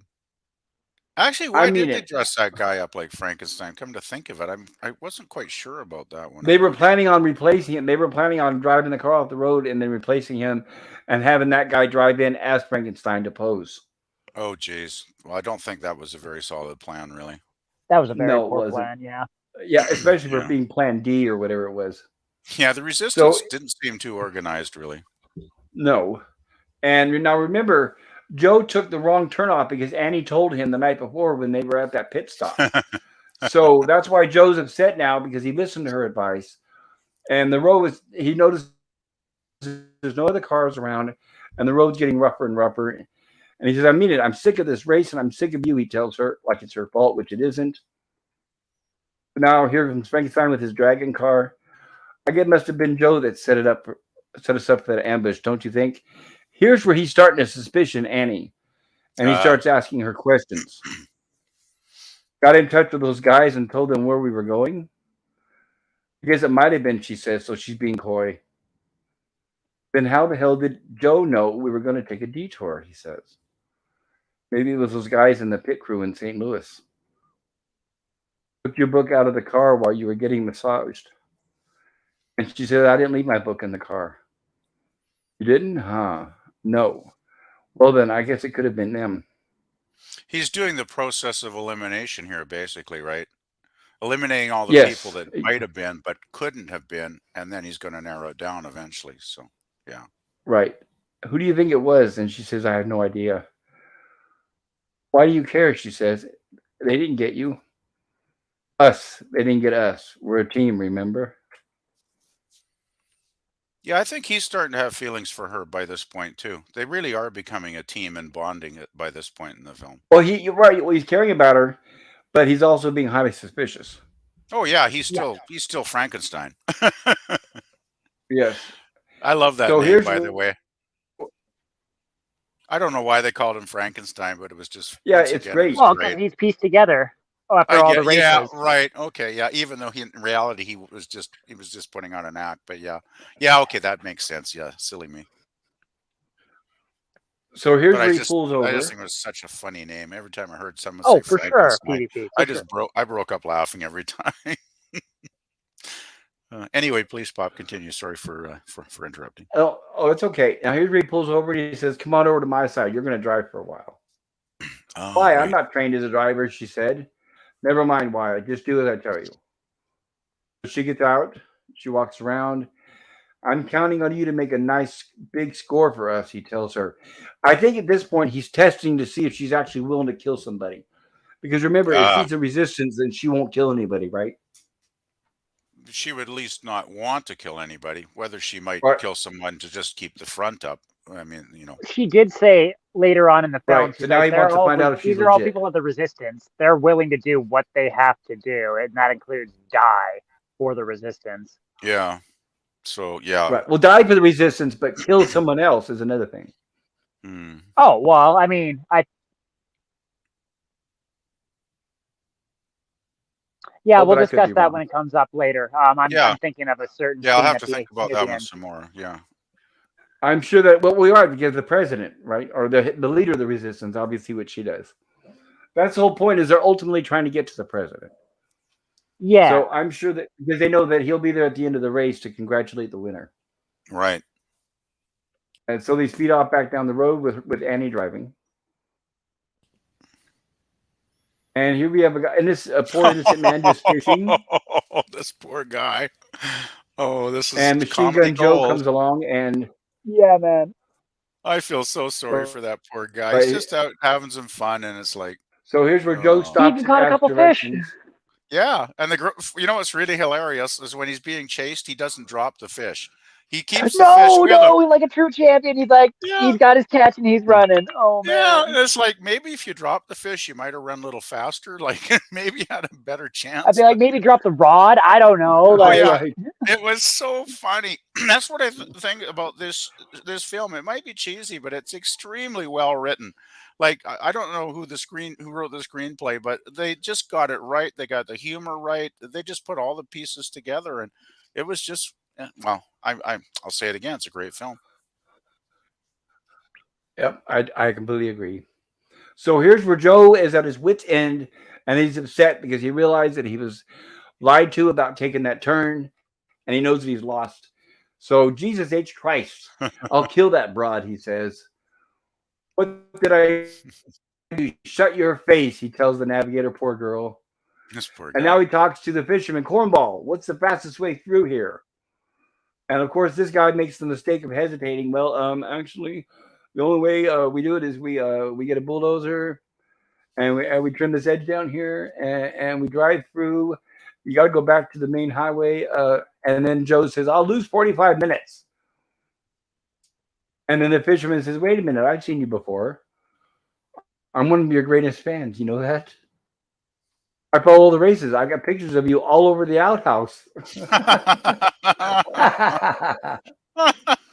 I named my favorite dog after you, Mr. Frankenstein. I did. He's definitely not scoring points here. No, especially because Joe hates Frankenstein so much. That's great. Oh yeah. Oh, that too. Yeah, he calls him Frankenstein. Right? He calls him Frankenstein, right? Oh God. Lousy, stinking dirtball. You got 2 seconds to live, says Joe. And he gets back in the car and he heads towards the fisherman who grabs, like you guys said, grabs his fish. Yeah. And the fishing pole, jumps into the water and continues running, and Joe's chasing after him alongside the river.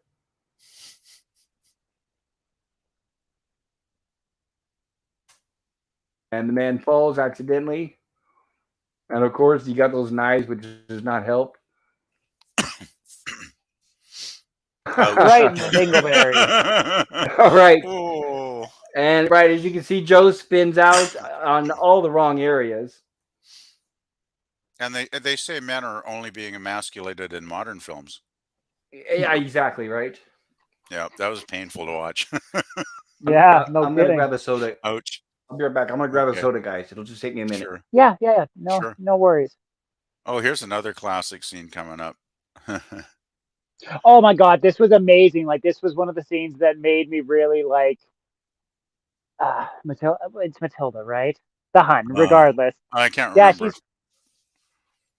I mainly she's a focused on good-looking girl.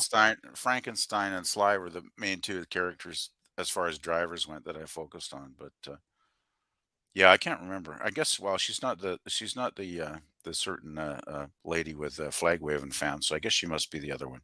So she probably is Matilda then, I guess. But yeah, this is a good scene.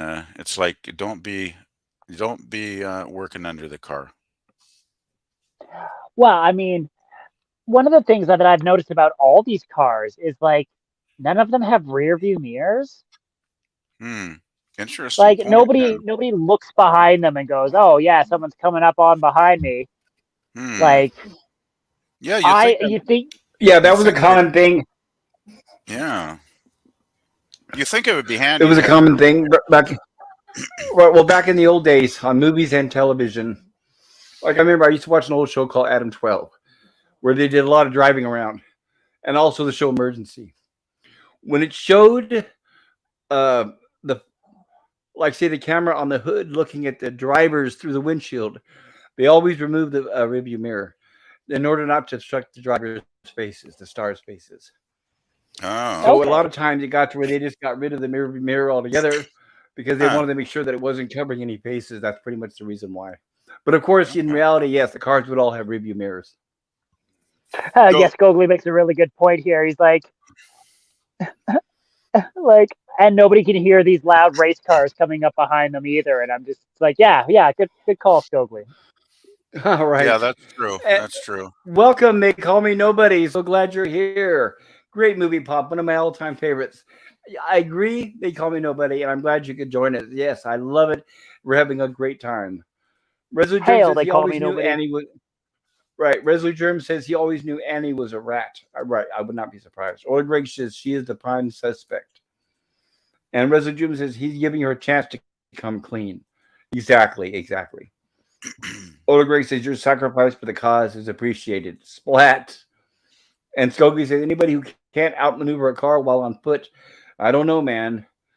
And Skokie says, and nobody can ever hear these loud race cars. There it is coming up behind them, right? Yeah, that would have been a warning. But still, these cars were very fast, so I think you'd have a hard time outmaneuvering them.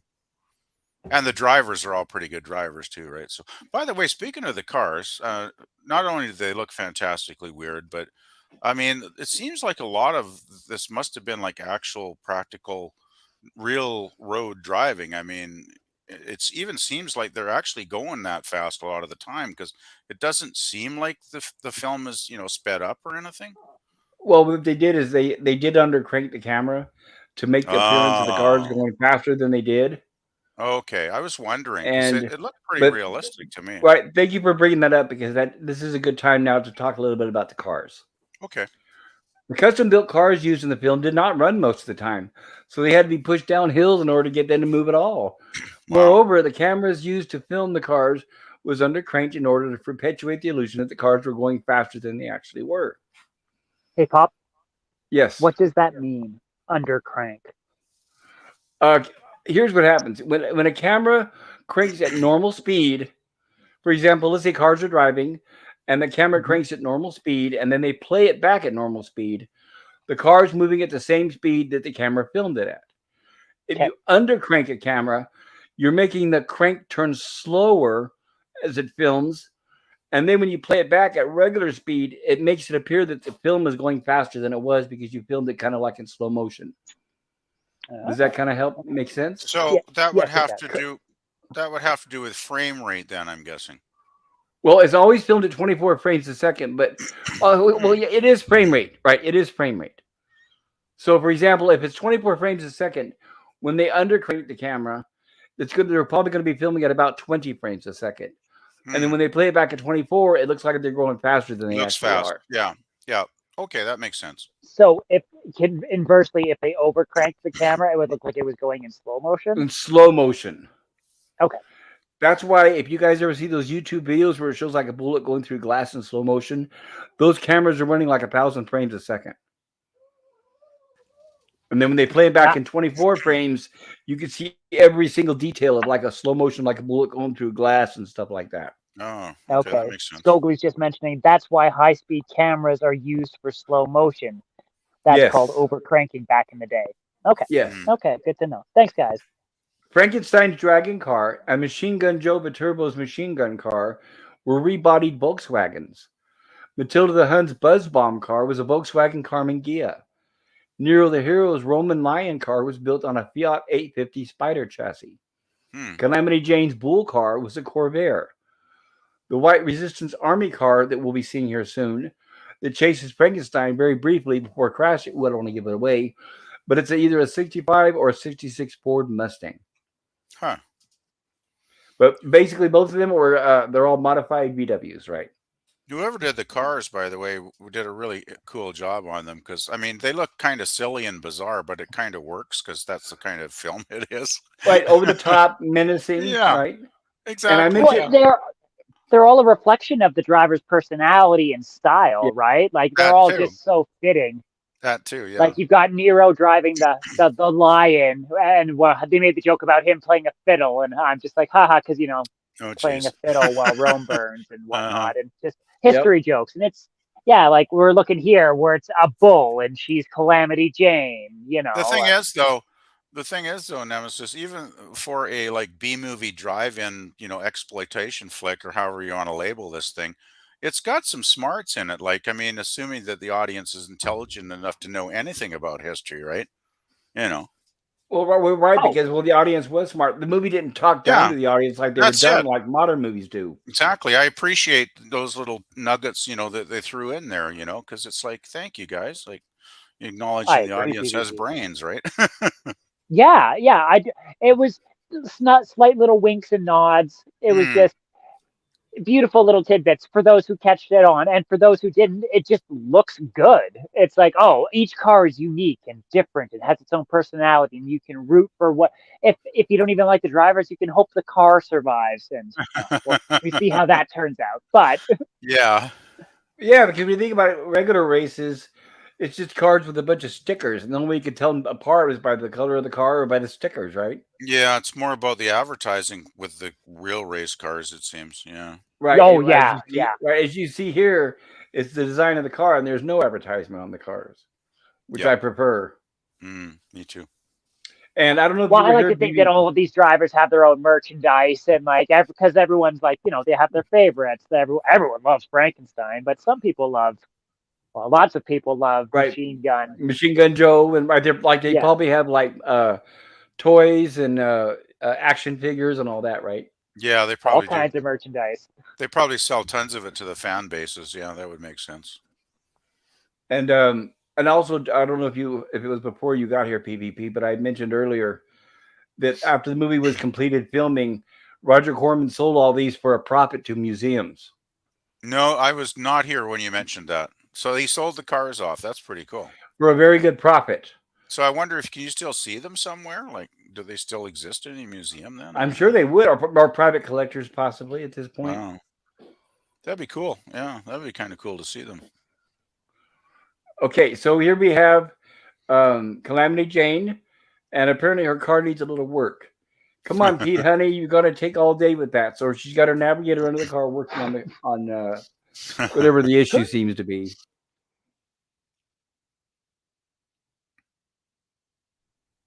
Excuse me, sorry about that, gentlemen. No, You're okay. I want to get on the road and make a few more scores. My bloodlust is fading, she says. Almost finished, Calamity, sweetheart. We'll be back on the road in no time. And unfortunately, you can see a car advancing from the back. Yeah, when he says almost finished, he has no idea how right he is. Well, and it's funny because they're talking about her too, right? They're like, "Well, we'll cram that Nazi's ass for her." And right. right. That's exactly what they're saying. They're talking about the Attila the Hun. Then we'll cream that Nazi's ass for her. That's great. Blitzkrieg. Oh, the poor guy. Boom! And of course, once again, surprise attack by her. Blitzkrieg. Yeah. You lousy bitch. I'll kill you for that, was Calamity Jane. Nobody scores my navigator and get away with it. Oh my God, so good.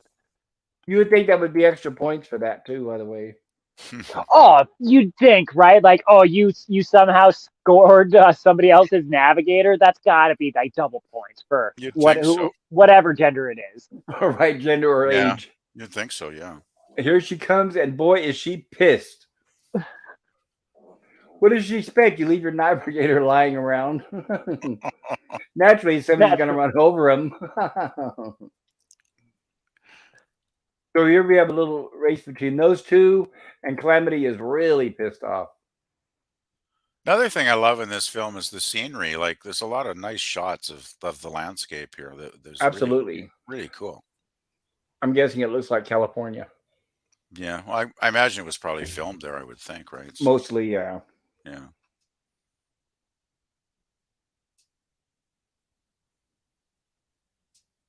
And here we have a little bit of a spin out.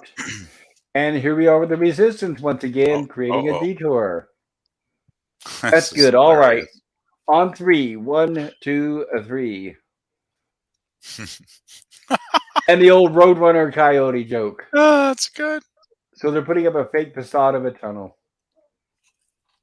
And the race continues. Here they come. The detour. I really needed that now, says Matilda the Hun. So she turns.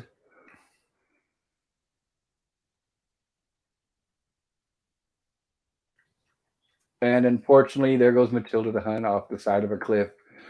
And I was like hoping so much. I'm like, oh, maybe she survived. Oh, nothing's crushed yet. She's doing pretty good. Like, fingers crossed. And then she blows up. Right. Well, of course, we'll go to the B movie without the car exploding, right? Got to have that Oh, explosion. dude, I was just Oh, like, yeah. oh my god. Yeah. Yeah, well, they did narrow the field down quite a bit as the movie went Yes, on. they did. And here's where Calamity Well, they Jane's. almost got. Sorry, Pops. Go ahead. Oh yeah, go ahead. You were going to say Calamity Jane almost fell for it as well. Yeah. Yeah, that was a close call for her. When she realized, holy shit. And now back to the announcer in the studio. A special bulletin. There's been an accident, an explosion. It looks like Matilda has been blown totally. Oh, and by the way, the entire time through this movie is they've been hiding the truth from the audience that the resistance. They've been gaslighting the audience about the resistance, and they've been trying to say that it's French fighters coming in. Oh, So yeah. they're basically trying to manipulate what the audience is actually seeing right before their very eyes, just like the press today. That was another thing I found hilarious was all the slurs against the French. It was like, I couldn't believe it. It's like, that's another thing you'd never get away with anymore. And what was that one line of the French and their stinking European allies? Right, something like that, right? Oh, man, this is so funny. To me, though, that was like that's providing deep lore to this world. Oh, yeah, it like, was world building. Definitely. Right? Yeah. Like I feel like the French actually fought the United States and lost because they were talking about the phone wars. They were talking about how the French has attacked them before. Right. So before it the was world like collapsed. Europe against the US. Yeah. So like I think the entire world, because like they're talking about the president's summer home is the president's still over in Russia, which means the president of the United States is in Russia and his summer home is in Peking, China. So I think that was pretty warped. Like, wow, that sure doesn't line up with present day politics at all. Well, yes. I think the entire world is run by the president. Yeah, by one dude. Maybe. But I mean, they hate Europe so much. Maybe Europe has still managed to fend them off somehow. Well, because they're calling it a transcontinental race, even though it's. Well, I don't know. Then again, what's a transcontinental breakfast? I probably shouldn't have mentioned that. Well, I mean, we're on the continent of North America, so I guess if you're going from east to west in the U.S., I guess that is technically transcontinental, I would think. It is. Well, if it was intercontinental, then it would be on different continents. Right.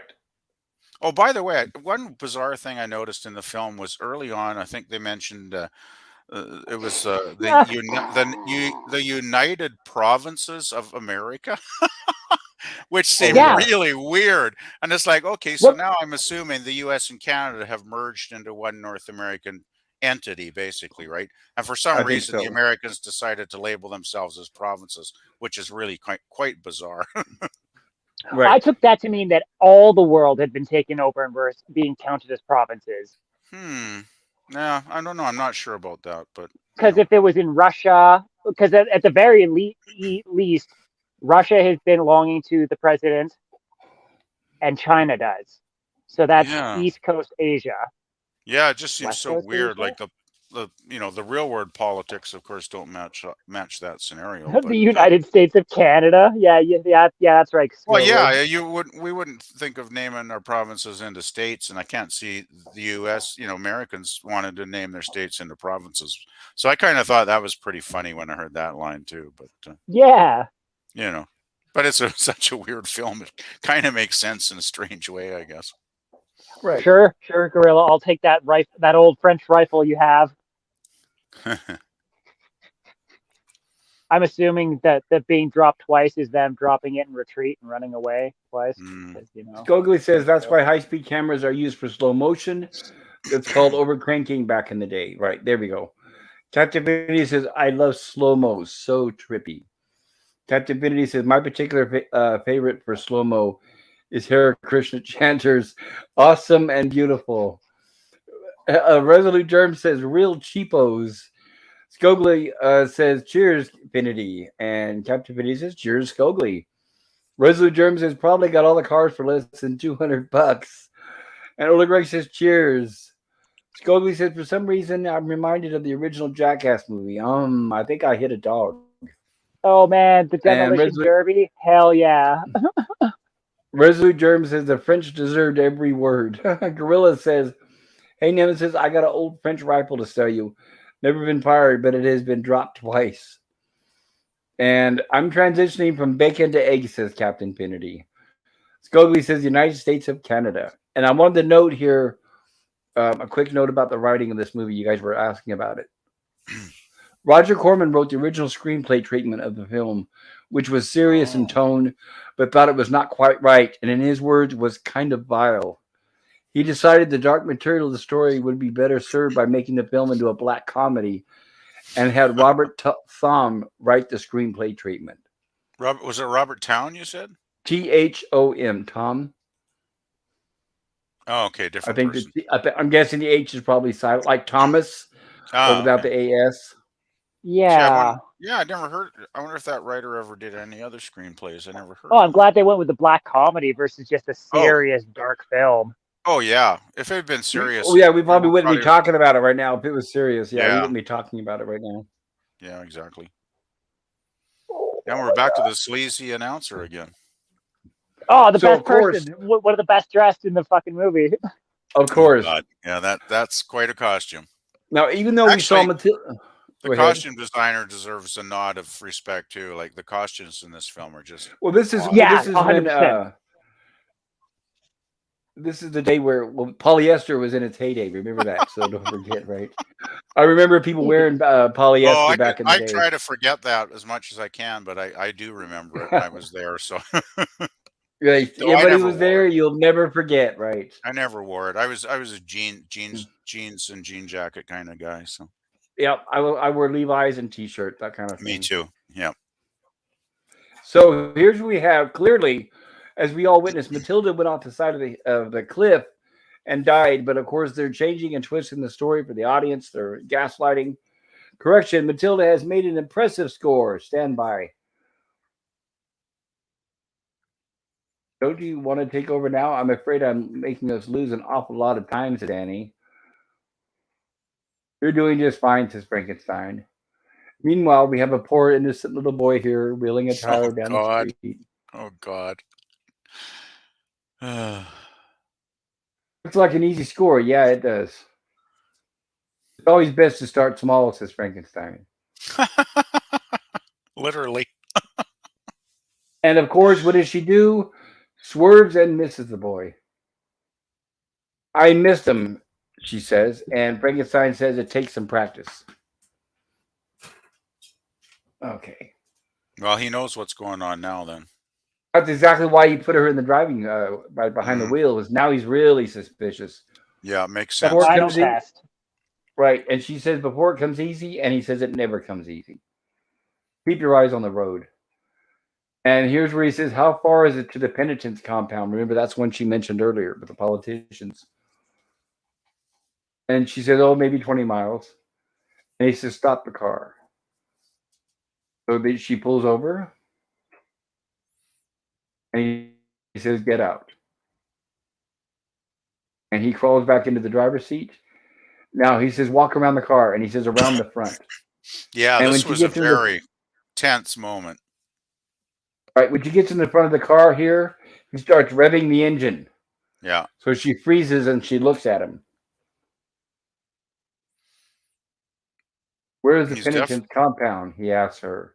He's definitely sending a clear message to her here. Right, now she knows that she knows that her cover is blown. Yeah. So he asks her.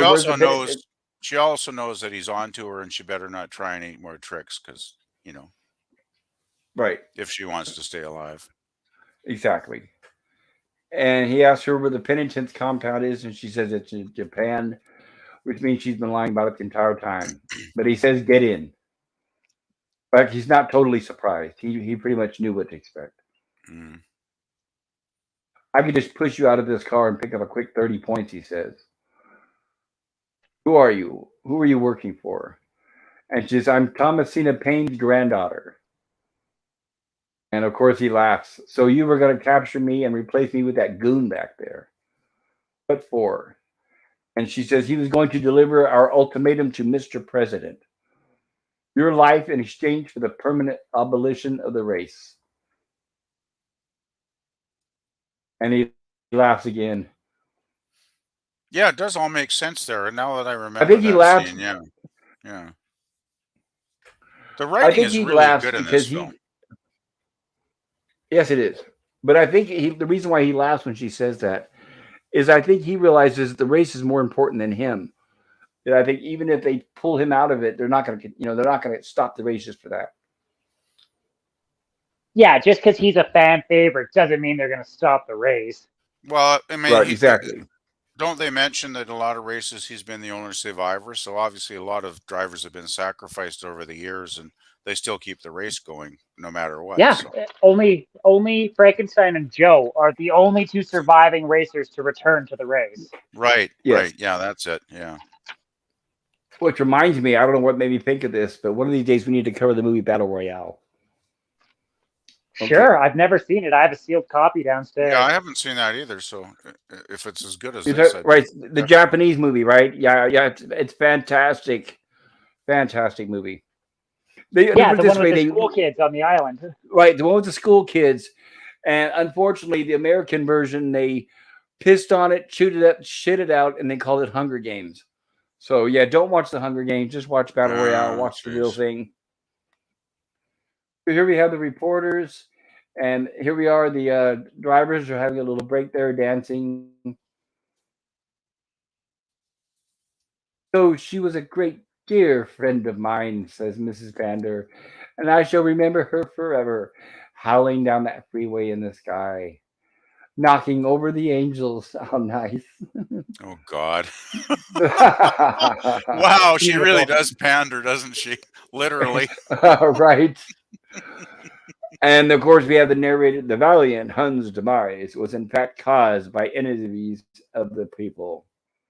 There will be a special broadcast by Mr. President at 1900 hours. Stay tuned to find out how you can help Mr. President preserve our way of life. And here we have them eating dinner. Calamity Jane, turn off that television. Hey, you guys want to stop playing that song? Joe does not like these guys playing the violin. And he tells them to stop playing. Look, this is a race, a sporty event, not a daredevil stunt. I want some protection. You should have given us an escort after Nero got it, says Calamity Jane. Joe would score the escort, wouldn't you, baby, she says. And of course he says, you want to zip your lip, Myra? Huh? Now are you going to cover me or not? And here we have the FBI agent. Look, Mr. Viterbo, if you're afraid to go on with the race, why don't you quit?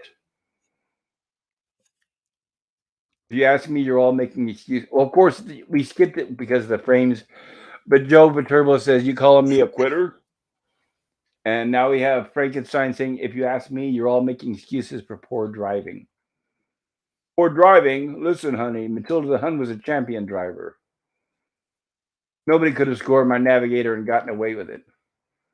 I'd like to see you do it. I've been driving for 10 years. Nobody talks to me like this. And of course, he's a slob with the food on his face. Totally. I'd like to see you do it. I've been driving for there it is. This stinks. It's all on account of the rebels. Who mentioned anything about rebels? There are no rebels, understand? And of course, the rebel is the one sitting there right next to him listening. Then who was that old lady on the television? See, they're trying to hide the truth from the drivers. Thomasina Payne. She's a harmless lunatic. Would you please come outside, sir? We'd like to ask you a few questions, they say to Frankenstein. Come on, so, yeah, Annie. just going alone back if quickly, you don't mind. Go ahead. We were talking about that mutual respect between racers. Even though the Hun killed Calamity's navigator, she's like, you show her some respect. This is bullshit. Like, you couldn't do that. She's an awesome driver. She didn't just drive off the road. Like, yeah, she was tricked off the road basically with the detour. Yeah. Right, yeah. And they don't like them lying to the public and gaslighting the people and making the drivers look stupid. Yeah, exactly. Exactly. By the way, these government dudes have the pretty sharp suits here with the little boutonnieres or whatever. the pocket protect. They look pretty swank compared to a lot of the other people in the movie. Yeah, man, totally. Yeah. And of course, I picked up my dog, and it stops for a second. Hold Uh on. oh. There we go. Okay. So we have the FBI outside, sir, and Frankenstein says, "Come on, Annie," and the FBI says, "Alone, if you don't mind." Mr. President will explain those accidents during his address to the nation. Ugh. So, in other words, don't believe anything, or I believe whatever the press is telling you. Don't worry, the president will tell you the truth when you meet him. It's like, yeah, Mm. right, BS to that. Yeah, it's kind of like 1984 or something, isn't it? It's like, the leader is the know-all and the only source of knowledge for everybody because nobody can think for themselves anymore.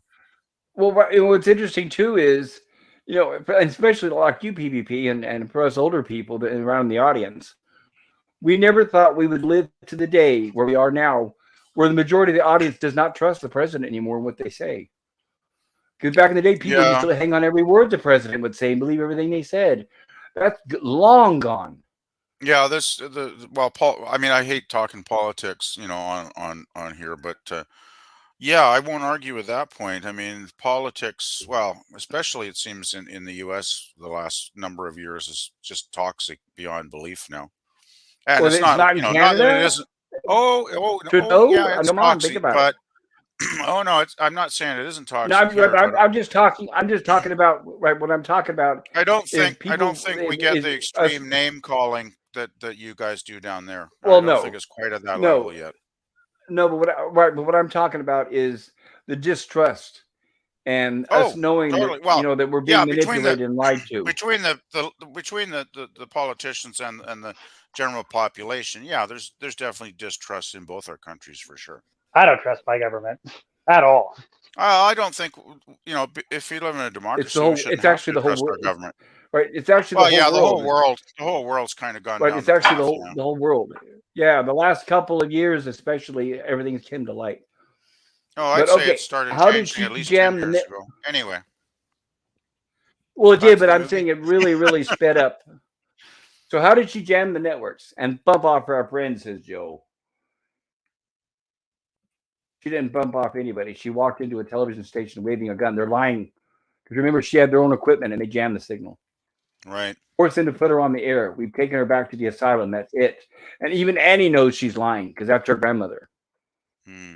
Or knows Yeah. she knows he's lying. I got just two words to say about that. Oh, he can't even count. Oh, that's right. Bull and shit is his two words. Even though Joe's not very smart, even he knows that it's BS. And he gets up. Hey, I told you to stop playing that song. Of course, once again, he says to the violin players, "You forget, Joe, that I'm a representative of Mr. President's government. I happen to hold the power of life and death." Yeah, well, I happen to hold the clam sauce, he says, and it spreads clam sauce on the guy's face. Look out, Viterbo. You may be the second biggest clown in this circus, but if I want you dead, you're dead. Second biggest. And he says, sit down and eat. And of course, Calamity Jane is just enjoying herself pretty much. And of course, Joe has had just about enough of the music at this point, and he smashes it. I told you to stop playing that music. And there's And a here's great what it, shot once again of Frankenstein's ultra cool costume. Like I just love the cape and the leather look, and it's so yeah, cool. what's interesting is too is when David Carradine took the role, he refused to wear leather.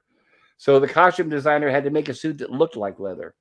Oh, okay. But it does look very leather like. Yes, it does. Absolutely. So here's what they have. The FBI is grilling him for answers. Were they armed, or did they expect the fire to be enough to stop you? I don't know what they expected. We just ran through it all and kept going, he said. One more question, Mr. Frankenstein. Did you take that particular road on your own initiative or on the advice of your navigator? So even they're suspicioning the navigator. On my own initiative, he said. So he's protecting Annie. Yeah, I thought that was a Thank you, nice Mr. moment. Yep. Thank you, Mr. Frankenstein. That will be all. Well, he realizes. Remember, during that last road blockade, she saved his life pretty much because she told him Yeah. that was a resistance, Yeah, they definitely have formed a partnership, a solid partnership which is at good this because point. the characters a little more three-dimensional that way. Oh, they're the most likable And two here in we the have film for me. Yeah. yeah, exactly. Here we have the president again. There has been a lot of talk about American rebels. We have positive proof that it was none other than the treacherous French. Here we are lying to the people who have been sabotaging our great race, just as they and their There's the line. stinking European allies have That line undermined just and made me destroyed laugh. our great national economy. That was so good. It is no But coincidence. see, he's speaking of Yes. a national economy there, though, so maybe it's not an international, entity. No, it's not. It's just the U.S. That's And kind of what I thought. PBB, you came in kind of late, but this beautiful lady here in real life was a lawyer and a real estate Well, magnate. hey, and there's no reason a beautiful lady can't have brains too, right? Oh, right, that's just it. But she played dumb, but in real life she was extremely smart. So Well, it is no. that's a good Go actress ahead. then. No, that's a good actress Absolutely. when she can do her character, right? So, Yep. It is no coincidence, my dear children, that the word sabotage was invented by the French. Now he's just giving total BS. Hey, did you hear the news? Mr. President says it was the French who knocked off Nero and Matilda. Machine Gun Joe Viterbo and Frankenstein, says the reporter, as they begin the last lap of their long and difficult journey toward New Los Angeles. And here we have Annie coming to look at the Frankenstein's car. And Joe's there, and he catches her and he says, "Drop your keys." And she says, "I was just looking for something I lost." "Look, Joe, I threw you off course, okay? All's fair in love and war." "I'm glad to hear you say that, Annie, because what we got going on here definitely ain't love," he says. "Well, then, why don't we just forget about it?" she says. "You know, Annie, it's too bad things ain't like they were in the old days." So that leads us to believe that them have had a previous relationship at some point. When we just take somebody in the alley and blow their brains out, oh, that's right, I could be wrong. Yeah, no, he was just referring to that times were simpler where you could just like take someone out back and shoot them because Right. an easier way to solve your problem. And she says, "Joe, please." And he says, "Go ahead and scream, Annie. You're hurting me, Joe." "Oh, well, it's a little bit frozen," but she kind of he grabs her arm. "You're hurting me, Joe. There's nobody to hear you," he says. Yeah, Joe's being a real ape man And here. now, This scene kind of well, he's mad because one of the few scenes that made me a little bit uncomfortable though, because I was, fearing for her safety at this point. Yeah. Well, but it's justified. He's mad because remember she sent him off on that dead end. Oh yeah, So in he's his still mind, mad he's about that. justified, but I still think he's a bit of a goon here. Right. How does it feel to know you're going to spend the rest of your life in pain? The rest of your life is about a minute and a half. And as we say that, Frankenstein enters. "Frankie, glad you came. I caught your navigator screwing around with the car." What a And liar. she's gasping for breath. "So I thought I'd come down and have a look at what was going on." And Frankenstein punches him, and we get a little bit of a fight scene between the two. Yeah, that was a pretty good fight scene, actually.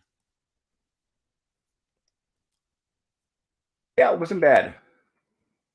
In real life, I'm sure Sylvester Stallone could easily take David Carradine without a doubt. Yeah, I would imagine Oh so. yeah. Oh yeah. Well, maybe David had some of that kung fu training by that point, though. So you No. never know. No, David Carradine never knew the kung fu. That was just camera. Okay. Yeah, so many people. You wouldn't believe how many people out there. Yeah, you wouldn't believe how many people think that David Carradine was a real kung fu master, and he wasn't. He was just an actor for the show, and he would just, it was choreographed, and he would shoot his scenes like he was told. But he's done several interviews where he says, "No, I don't really know kung fu, guys. I was just an actor." Well, then he was a good actor. I mean, he sold the show, so he did. I used to watch it. Yeah, it was pretty good. I think I've only seen season 1 probably, but yeah, it was an entertaining show for sure. And then they brought it back in the 90s. I think it was Fox. And it probably sucked because I never saw that, but I'm assuming it was not good. It wasn't bad. It was okay. Oh, okay. Was Carradine involved with it? Yes, he was. He starred in it. Oh, well then maybe, yeah. That would have given it a fighting chance then, I guess, for sure. Right, and considering it was the 90s, they didn't swap him for another younger character. He starred in that show playing the same character as an older guy, but now as a Right. kung fu master. Oh, okay. Well, actually, that could be interesting then. I never saw that. Wow. Yeah, I think it was called like Kung Fu: The New Adventures or something like that. It was pretty good. Yeah, I think I did hear about that. Now that you mentioned the Or The title, yeah, Adventure yeah, Continues, something like that. something like that. It had adventure in the title. Yeah. Yeah, and it was out around the same time as Alien Nation, the series. Because I remember they Right. were all on the same network in syndication. Okay. So here's where we have Frankenstein holding Joe's head up to the knife, He doesn't look too and happy instead then. he just no, he doesn't. Instead, he just punches him and knocks him out. And of course, you got to have the bad guy sit upstairs. So much for a fair fight. Next chance I get, you're dead. You got always got a bad guy say, "Next time, I'll get you. Next time." So here we are with them inside the bedroom. What were you doing? Getting more secret instructions from the lunatic fringe? Oh, careful, Oh, Pop. sorry, Careful, guys. I got Pop. to fast forward a little. Yeah, caught me off guard there. Yeah, Here we are. that's a little bit, Oh Now no. there goes my stream. little bit of nudity there. YouTube, that was totally an accident. I forgot about that. I was not expecting that. It was quicker than I expected. Darn it. Well, hopefully it wasn't there long enough for them to notice. Well, the more we talk about it, the more people are going to want to go back and relook at that point. So, Well, Pop's already told them that's one of the reasons to watch this film anyway. So that's right. Right. You got to watch it on your own, everybody. If you want to see the boobs and the kills, you got to watch it on your own. So here we have the next morning after their rest. They get their cars all tuned up. They have their pit crew. And Calamity Jane goes to, and Calamity Jane's starting to talk about their mortality. So she goes to Frankenstein and tells him pretty much, good luck. I know we're kind of enemies here, but we're also friends. And I honestly mean, good luck between the two of us. So the best person wins. And then she walks around to Joe's car and gets ready to tell Joe the same thing. And he's rude, and she says, "I just want to say, whatever happens, whoever wins." And he interrupts her and says, "Hey, save it for the French." So, okay, if Gorilla's saying something, let me get caught up with the chat really quick. Oh. I'm sorry, I'm kind of behind. yeah, Gorilla's Van Thoughts, have you not heard that joke before, Nemesis?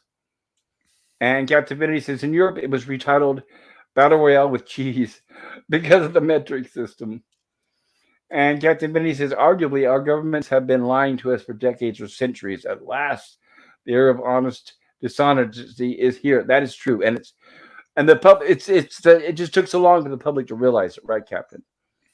And Gorilla's Random Thoughts, PvP. I'll say one thing about one of your politicians up there. It takes a lot of talent to use every buzzword in one breath during the trucker protest. Yeah, but remember, our politicians here do the same thing. Captain Finity says any government that keeps marijuana illegally is an illegitimate fascist government. I totally agree. Legalize that cannabis. It's amazing. Yes. Yeah, we got it legal here for some years now. Yeah, we do. Right, and to tell the truth, it keeps people off the harder stuff, which the government doesn't care about. 100%. Scogli says a revisited one is. The whole thing about it being so dangerous, the whole thing about marijuana being so dangerous and a gateway drug was kind of BS for like 100 years now, almost. Well, I know, like here in the U.S., the only reason why it's still illegal federally is because the so-called war on drugs. It's the money from the pot bust that is funding all the other busts because they don't make a lot of money from cocaine and fentanyl and all those, so they make the most from the busts on pot. The thing is, the government here is probably making more from taxing it now, legally from the shops everywhere selling the stuff now. So. Well, see, and here in the U.S., they won't legalize it federally because the states get the taxes. If they could attach a federal tax to it, then it'd probably be different. Well, maybe you guys need to get some legislation changed. Yeah, they listen to us, huh? Well, suddenly, starting tomorrow, they'll listen to us. If they want the tax money pouring in, maybe they should think about it. That's all I'm saying. Yeah, I don't understand. It's making we've made lots of money off of it. Like I'm sure. the Yeah. government's buying up most of our stuff. Anyways, we're getting off topic Yeah. here. Yeah. We're getting off topic, guys. Let's Right. continue with this So great film. Stogli says the revisited one is the one I watched, and it was cool because all the lessons were flashback footage from the old show. And Okay. Stogli says it's the little boy grown up. I think he's talking about Kung Fu. Kung Fu: The Legend Continues. Yeah, Kung Fu: The Legend Continues. That's it. Thank you, Skogli. That's it. Oh, okay. There it is. Skogli, right? Skogli says, "I'm a cop. That's who I am. That's what I do." And Gorilla says, "We've got to go get that lotion now." Sorry about that, Gorilla, but that's why, Gorilla. I told you need to watch this. So anyway, we There's have better the stuff than that, Gorilla. yes. That's a funny one, Gorilla. We have the 3 remaining drivers. Get ready to head out on the last branch of the race. The cars have started, lined up, and are ready to roll on the last lap. They're off Frankenstein, Holy Chrysler. Holy Chrysler, So- that's a good line. Now, I had to kind of skip through this because obviously the nudity scene. But what happened was the pit crew that was working on Joe Viterbo's car were kind of talking about him behind his back and laughing because he's not winning the race. So when they wave the flag and set the cars off on the race, Joe puts his car in reverse and then runs over his own pit crew. Yeah, that was. So that's pretty why you heard the announcer say Joe has scored his own pit crew. good. That was funny. And there he is, you lousy son of a bitches. That'll teach you, of course. And there's the pit crew. Machine Gun Joe Viterbo, that funny man from Chicago, has scored his own mechanics for 40 points and is off to catch Calamity Jane and Frankenstein. And the race continues.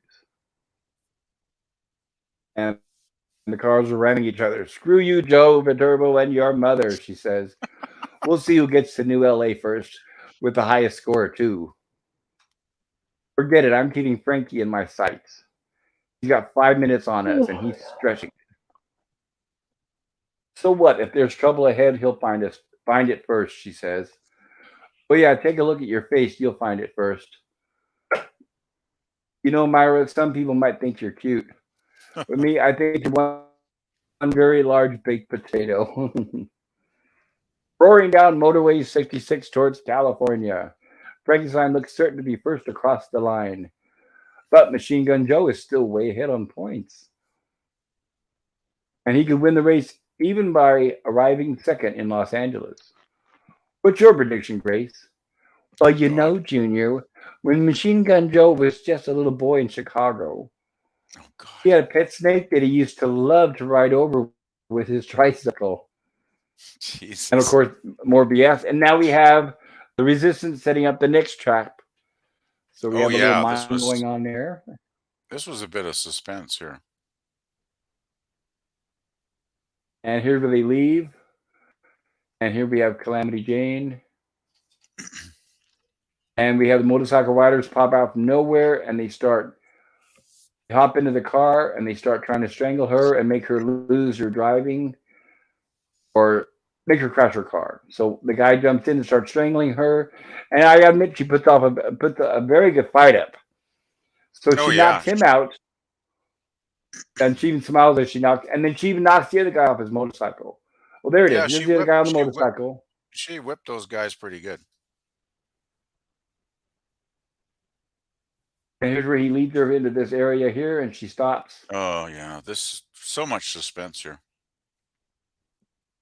And she's taking a breather, and then she looks around and sees a bunch of abandoned old dead cars. Yeah. And it kind of gives her the creeps. So she decides she's going to get out of here. They've all been lit up with gunshots. Right. Like they've all been on fire and gunshots. So she's realizing this is a dangerous place to be. Right. Yes. She better get out of there. It gives her the creeps. So she kind of shivers, and then she puts on her helmet there and gets ready to take off. And here's where she has to do about a 3 or 4 point turn to turn around. And then she backs up one more time and accidentally runs over the landmine. And rest in peace, Calamity Jane. Suck. I kind of like Calamity. She was kind of cool. So did I, yeah. All we have left now is Frankenstein and Machine Gun Joe Viterbo. Break out the thermos of high pro drink, he says. Coming right up. And of course, he grabs a pill right there on the floorboard from all those pills that she doesn't see, thank God, and drops one into the container. And then he acts like he takes a Frankenstein, drink. he's got a Go hell of a ahead. stash of pills, I must say. That's a lot of pills.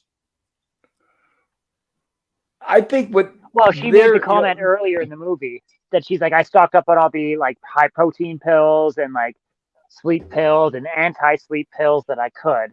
Oh, okay. I forgot that. Yeah, so he drops a sleep pill into the concoction then, I guess it was. Yeah, right he's pretending to take a sip here to give it to the chick. Yeah, put her to sleep for a while. Yeah, that makes sense. here. I didn't mean to hug it all. That's what. And she asks, "What flavor is it?" And he says, "Vanilla." And she says, not my favorite." And she tastes it and she You says, "That's figured you'd not be able to vanilla." smell it. Yeah, exactly right. This isn't vanilla. It's peach or something. She says. He says, "Yeah, well, my taste buds got wiped out in the crash of '97." The good thing That's a mine, good one. and she says, Run- "Right, the good thing mine are still intact. At least the French can't poison us." She says. There's a dig against the French again. That was a great running Meanwhile, joke about he all he has so many injuries. exactly. And here we are back to the resistance headquarters. What's Frankenstein's location now? He's about 50 miles out, Lieutenant, and coming fast. Hmm. Goodbye, Mrs. Payne. When you see me again, Frankenstein will be my prisoner. And the country will know we must be taken seriously. Fury, wait, she says. I'm coming with you. And he says, no, Miss Payne, it's too dangerous. She says, nonsense. I've waited 20 years for this moment. I know I can't join you on the mission, but I want to see you pull it off with my own eyes, she says. So here we are back to Frankenstein. Couple of turnoffs coming up. What's the quickest way to New LA? That's funny. What? I can't. And here's where the pill is starting to kick in. I can't seem to focus my eyes on the map, she says. I think we stay on 7. I feel like I'm going to pass out. Look at that, he says. And just as he says that, we have a plane heading towards them. This scene must have cost a few bucks, I'm guessing, to film, right? Yes. That's what I was thinking too. I mean, for a low budget movie, they make this movie look really expensive, so it's great. Yeah, I love this chase scene with the plane. That was pretty awesome. The color pattern on the plane is that of the U.S. Air Force Thunderbirds. Oh, really? Okay. And the Oh airplane yeah. it was Burt Rutan's Very Vegan, I guess was the name of that plane. So it was owned by Burt Rutan. Whoever Burt Rutan is, good for him. Hmm. And Scoglie says, good old Chicago humor. There we go. I agree, Scoglie. All right, so she's pretty much passed out. It's them, isn't it? Please stop the car. Sorry, we're in a race, he says. And here's where the plane says, Frankenstein, stop right now. We want to talk to you. Of course, he has no intention of stopping. And the plane says, stop before I forced you to. Over the radio, by the way. That's how they're communicating. I wish I had a little plane like that. That would be so sweet. I'll bomb you to a halt if I have to, he says. But that's not going to stop Frankenstein. He doesn't spare him. Annie, help me turn off the engine. He's not realizing that Annie's asleep, so she can't help. Annie's dead, Mrs. Payne. He must have killed her. Now I'm really going to let him have it.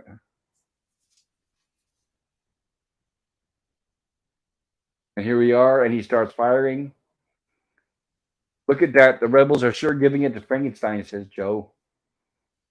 Thank you, rebels. Mary, I think we got this race won, he says. And she says, aren't we going to help him? And he says, are you nuts or something? I'm getting my ass out of here before they make an emergency landing. Sit down, he says. Atta girl. And he takes off. I'm guessing they must have had explosive charges in the road or something to film that sequence. Yes, alongside the road. Because if you look, you'll see that they didn't blow up on the road itself, but alongside the road. Yeah, because there's obviously practical effects from the way it looks. So that Definitely. was they must have had that very well coordinated to keep the people driving the car safe. Yep. Well, that during those scenes, we're obviously a stunt driver. Oh yeah. Well, I assume a So lot here of the we have scenes were stunt drivers when we don't see, the faces of the actual, characters. Yeah. right, and here we have the resistance here with another. Looks like they have a detonator. And they have some even bigger bombs going off here to try to knock Frankenstein off the road. And it looks like some of them even Joe's barely able to escape them. Hmm. And there they are, still going after Frankenstein. And he's doing his best to avoid the explosions. There's the car that's a 65 or 66 Mustang. And this car tries to run Frankenstein off the road, but little does it know that who they think they are, thinking they can outdrive Frankenstein, right? Yeah. Good luck with that. And of course, immediately, right, they find out that that was another foolish idea. And we get another spectacular explosion, Because that's how cars work. of course. And here we have with more explosions with Frankenstein, barely missing that one. It looks like he has his shoulder injured. Yeah. Was that shrapnel or something? I'm guessing that hit his shoulder. Correct. Yes, it was. Yeah, because he was firing missiles or whatever. Or they were simulating bombs. I'm not sure what the explosions were from the airplane. I'm assuming missiles. Yeah. So when one of And them Joe, hit the ground, it would have injured him. I guess. Yeah, that makes sense. Yeah, with shrapnel. You're right, PvP. Yep. right. And so Frankenstein makes a quick turn around the mountain here. And as he does, the plane crashes there. So, Whoa. and of course, we God, had the announcer, well, America, there you have it. that guy's so sleazy. Frankenstein was just been attacked by the French Air Force. Of course, they're still saying French. And he's with their derrieres. His point total for this one will be something astronomical. Machine Gun Joe, better watch out. So my question is that a map of the U.S. or the map of the U.S. and Canada? It looks like a map of the U.S. only to me. Yeah, it looks like only the That's what I U.S. think. Yeah, that's It's what I thought. up to the Okay. 49th parallel, which is where our border is for the most part. Right, and as far as I'm sure a lot of you guys realize, we didn't have the computer technology back then to show a lot of detail on the map. So that's why you don't see all the states outlined and all that. Yeah, it's even weirder though. We're looking at the map why they called it the provincial. The United States of provinces. That was kind of a weird line. Yeah, I don't know. So here's where. Go ahead, Scully. Nemesis. Oh, I was literally just saying I don't know. Yeah, it's Oh, like if they okay. showed the whole map of the continent with Canada, and the U.S. together, then it would have made more sense, right? So Or would that confuse people? Maybe not. I don't know. It's So probably here's just one where of we those have. throwaway lines, I guess. True. So here's where we have Annie waking up, and Frankenstein says, right on schedule. And she says, hey, what happened?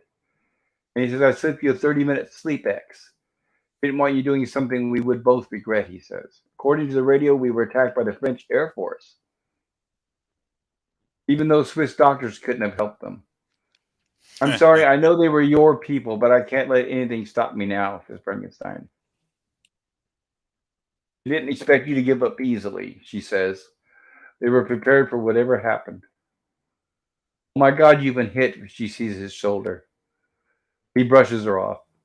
I'm sorry things worked out this way. It's not over yet. I'm afraid it is. Hey, and now she grabs the wheel and tries to make him crash the car.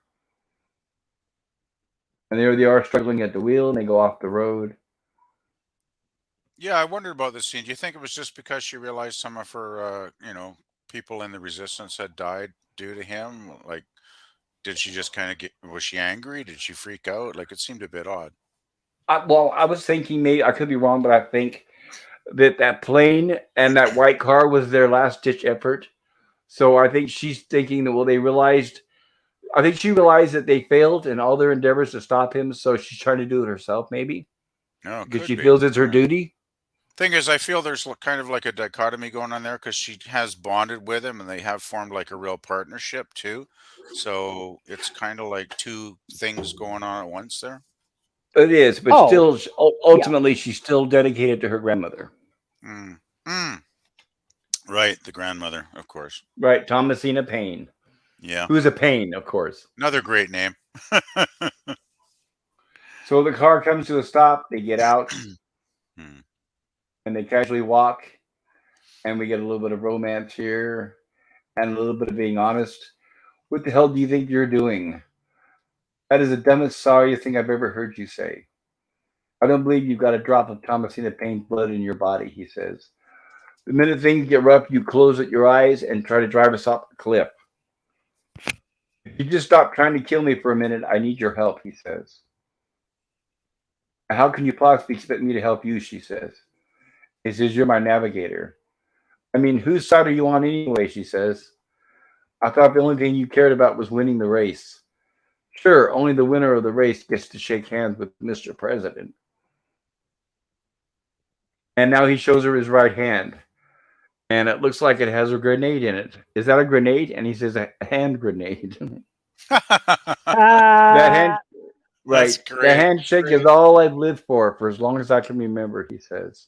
So then she's realizing here that he's on her side all along, that he hates the president too, right? Plot twist. And that was a beautiful moment. I thought that kind of made the film for me personally. Yep.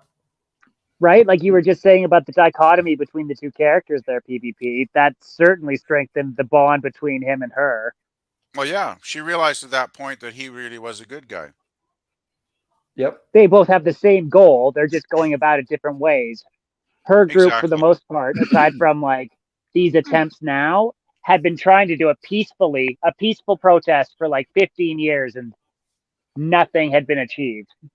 Well, the thing is, too, Exactly. her group is working, trying to win from the outside. He's trying to win from the inside. Yes. He's taking the long game, right?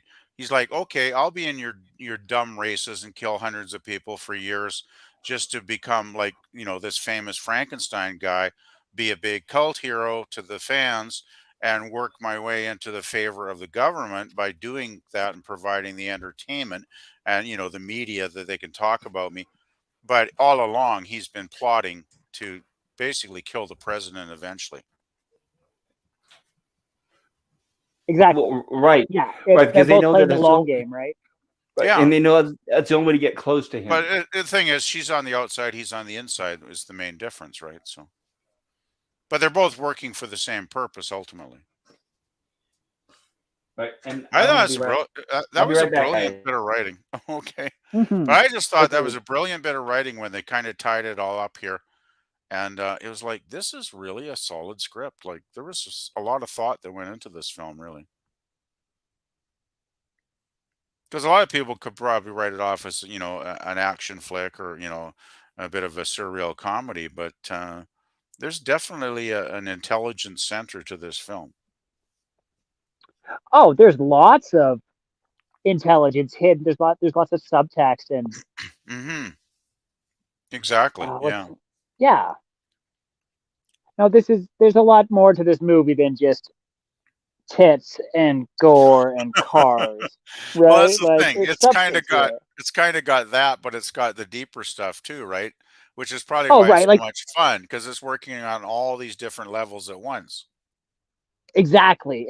You've got the surface level of like what we just discussed, but it delves Mm. deep into different types of topics. Yeah, exactly. It's like it's a great drive-in film for the drive-in crowd, but if you're at the drive-in watching this and you're looking for a deeper meaning, it is there if you want to dig into it and think about it too, right? So, yeah. Yeah. There's smartness to this movie for people who like need that and don't want to just have fun. Right. And the thing is it's great because you're having fun and you can find the deeper meaning simultaneously, which makes it, for me, such a great film. Yeah, I would have to agree with you on that one, PvP. Mm. Thank you, Nemesis. I think we do have quite similar tastes in films, it seems. Yeah, we seem to. Yeah, because I mean, From we've been on how what? many of these? How many of Pop's horror sci-fi streams have we been on now? Probably three, Is four. it I six, think 7, well, I think this is number 8. 8? So, but I'm not sure how Okay, many. I know I haven't seen all of them, but I've seen a good number now, I guess. Well, so far But we've had a yeah, pretty good selection. So yeah, it's been really good so far. you picked great So, films so far, Pop. I mean, I've anyone I've been able to attend, I've enjoyed them. Like they're all really good films. Well, I just put out the suggestions and let you guys vote. So you guys ultimately get the credit for that. That's true. Amazingly, though, the voting has actually seems to generally have gone towards the probably the best, you know, the best quality film, in my opinion, anyway. Right. And this one, I was actually surprised because people usually vote for movies they've seen, and a lot of people have not seen this, but everybody voted for it. So I guess that most people, it had a lot of word of mouth up front. Oh yeah, So I've heard I'm about this glad for that. film. I mean, I was aware of this film decades ago. It's just that I've got so many hundreds of things on my watch list that probably a lot of them I'll never get to. But this was one that I'd always heard about, was like your, classic, sort of cult film, and I always wanted to watch this film. I just had never gotten around to it. Well, now I Agreed. bet you I'm wish basically you in the had. same boat. Yep. Yeah. Anyway, anytime you Oh, want to continue, I guess. Oh, well, go ahead, Scogli. John Carter says, I need to see this movie. Yes, Sean. Absolutely. You need to see it uncut, unedited. Enjoy yourself. Crack open a beer or whatever it is you enjoy. And I think you'll have a great time. It really is. It really is a fun film for sure. And now here's where Annie says, no, wait, I don't want you to die. Of course, she loves him. I love how Stallone looks totally pissed off through this whole movie, pretty much. He's having not a bad day. He's having a bad week or something here. You're right. Well, it seems nothing's going his way. No. Like a little spoiled child, I guess. yeah. Mm. Yeah, he doesn't have the maturity that Frankenstein does.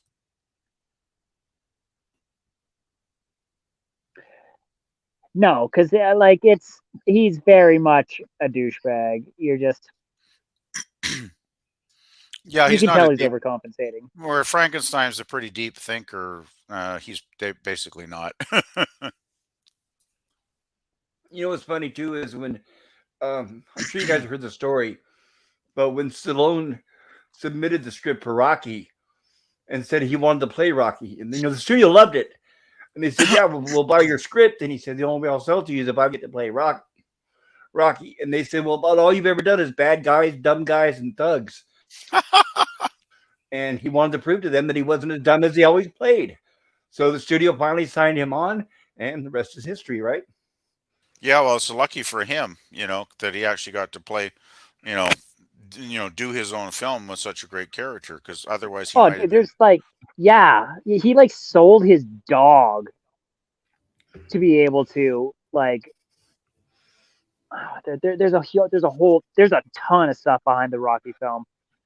Not going to Right, get and into it now because I'm he stuck to his guns instead of just selling it to them and letting somebody else get famous because they already had a whole bunch of actors lined up. Robert De Niro, you know, and all these other people. Is like, no, no, I'll always tell this to you if I get to play Rocky.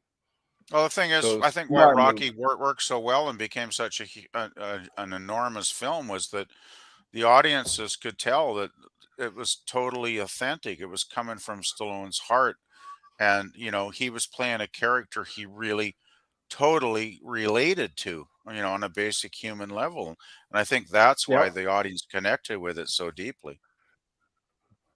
Well, and compared to the other actors that the studios wanted, he was essentially an unknown, which also Yeah, helped the movie too. but he gave it a You know, that's what I mean. He gave it a gravitas and a reality, right? Where I mean, those slicker actors probably wouldn't have. oh no, they would not have. And he was built for the role. They weren't. Obviously, that's another Exactly. main difference. Well, yeah, that too. Robert Redford and all them, the names they were throwing at him is like, I no, couldn't see no, Robert Redford in the boxing ring. no. Why? Why do you want to win this race so bad? Why do I want to win this race in the name of hate? He says, one big victory for hate. He's a little bitter, I would say. He's angry. Gotta have a nemesis. There we go. Now it's between Frankenstein and Joe. And they're on the last stretch of the race. Definitely the hills of California. It's still, I still, even though they might have overcranked or undercranked or overcranked the camera, I still think it looks so awesome. These scenes. Well, it does because if they would have undercranked it too much, it would have looked obviously fake. Hmm. And another thing you got to be careful when doing that is that you don't have other objects in the frame, like other cars moving, trees blowing, things like that, because that it kind of blows the illusion. Yeah, somehow they just seem to get it just right. It just looks Yep, real. When I watched it. yep. Oh, hey, thank you, And of Scogly. course, Scogly just subbed to my channel. It looks like. Thank you, man. sweet, yes, Yeah, congratulations. I Scully's a just got great guy. got a little YouTube notice just popping up on my screen here. Oh, Thanks, thanks man. for the Very plug, nice. Stokely. Appreciate it. And it makes sense because Scully's a musician, and you have all that music related Yeah, stuff on your I channel think I too. did sub to Scogly like a few weeks ago. Hopefully, I think I did. Nice. Sean Carter says, fun fact. I was offered a job once many moons ago as a courier. The lady who was going to hire me said, well, you just need to deliver David Carradine's wig to him a couple of times a week. Oh my goodness. I Sounds like would a say, great job. okay. I know because I'm sure it paid a lot, but Scogly, yeah, Sean mentioned on one of his videos previously that his dad also worked with Hollywood. His dad was a driver for like Henry Winkler and a bunch of other people. Well, yeah, I So, remember that. Yeah. yeah, Scogly says, feckin' wipe yo. And Sean Carter says, turned out it was delivered drugs to him. Oh. Scogly The says, only thing I know LOL. Henry And Winkler from is Little Nicky and him getting covered in bees. Sean Carter says, true story. Well, we do believe you, Sean. And Scogly, thank you for putting that link to Nemesis of Eden in the chat. Definitely, everybody, check out Nemesis of Eden's channel. Fantastic channel. Nemesis of Eden's another talented one. And he also Thank plays you. games on there, too, if you want to watch somebody playing some cool games. And Scogly, there's a link for Pleasant Valley Picker. Thank you for putting Yeah. that up there, Scogly, as well. Everybody, I recommend Pleasant Valley Picker. Thank you, Scogly. I need to seriously get my Stream Elements bot up to date with all your links. And there's Yeah. Scogly putting Captain Infinity's. Scogly, put your link in there as well, please. And Yeah, I we have a think link Jill to said Captain you could do Infinity. like 20 links or something with the stream bot. Right. Well, I've got it programmed, but she has hers on a timer where it does it automatically. I have to trigger it manually. So Right. I Okay. need to get the automatic thing set up like she has. Right. Scogly, there's a link for Captain Infinity's channel. And Sean Carter says, me too, PvP. Yeah, exactly. And Scogly put a link to Sean Carter's channel. Thank you for that, Scogly. Scogly, thank you for doing a great job by putting all these links here. And Scogly puts a link to Gorilla's Random Thoughts channel. And Scogly puts a link to Scogly's channel. And they call me nobody. He says, good stream, Pop. Thanks. I enjoyed it. Well, thank you. They call me nobody. Believe me, I'm glad to have you here. Always great to have. And what's great too, guys, is they call me nobody actually works on cars. So that's really great to Nice. see him watching this with us. Yes, he was. Oh, awesome. We were talking about he Good. soups up cars and all that kind of cool stuff. Cool. Yeah, good to have you here. They call me nobody. Thank you for being here. Yeah, I think he's a fellow Canadian too for you guys. All right, fellow correctly. Canadian. Woo! Quite possible. There seems to be plenty of us on here. Yep. And here we have Joe up to his dastardly deeds. Yeah, spreading Joe, oil on the dirty road. cheater. Dirty cheater, Joe. Causing Frankenstein to spin out, unfortunately. And run off the road. Hit a few Ouch. signs. But he's back on the road. He's able to regain control. And now they're side by side.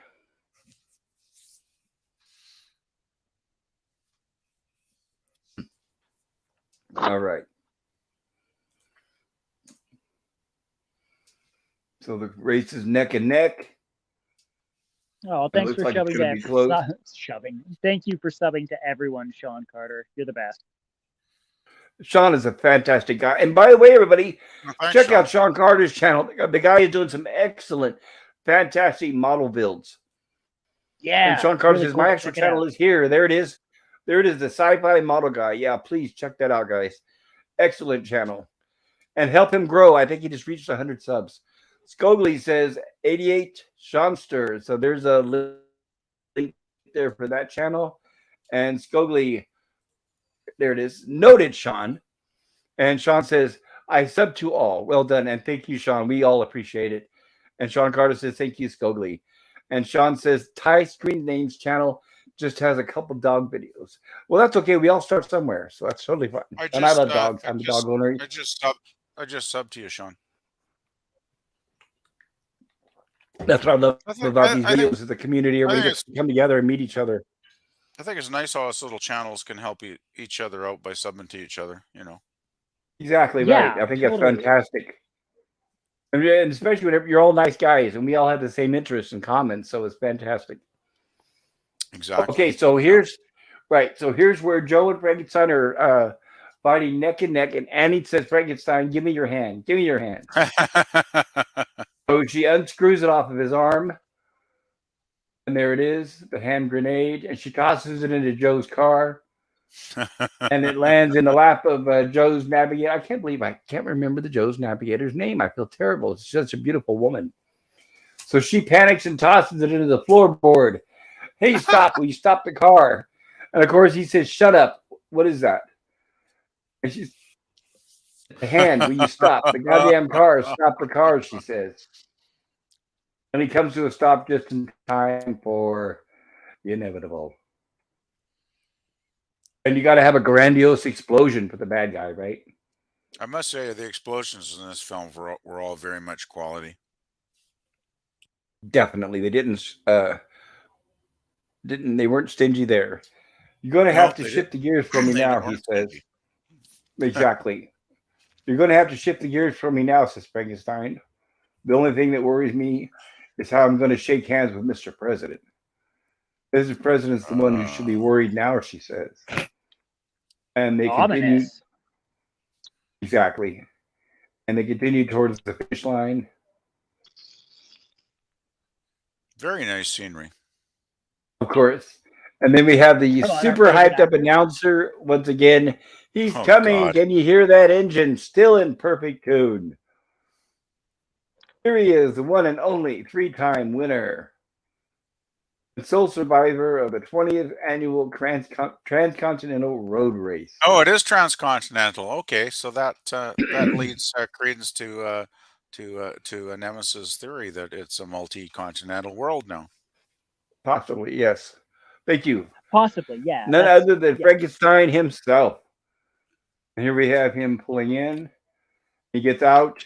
And now, Mr. President, so we have the president officiating over the festivities, have destroyed nearly all our gallant racers, just as they have crippled our once great economy and wrecked our telephone system. He's indeed happy about the phones.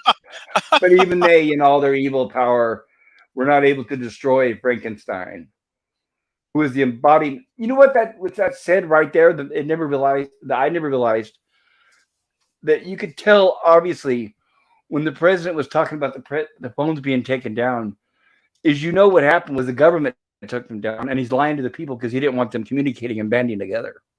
Of course. Right. So, of course, he's blaming the telephone system going down on the resistance or the French or whoever else, when it was obviously the government did that because they didn't want people conspiring against them. Yeah, well, they got to find a scapegoat, right? So, yeah. Yep. Always got scapegoats.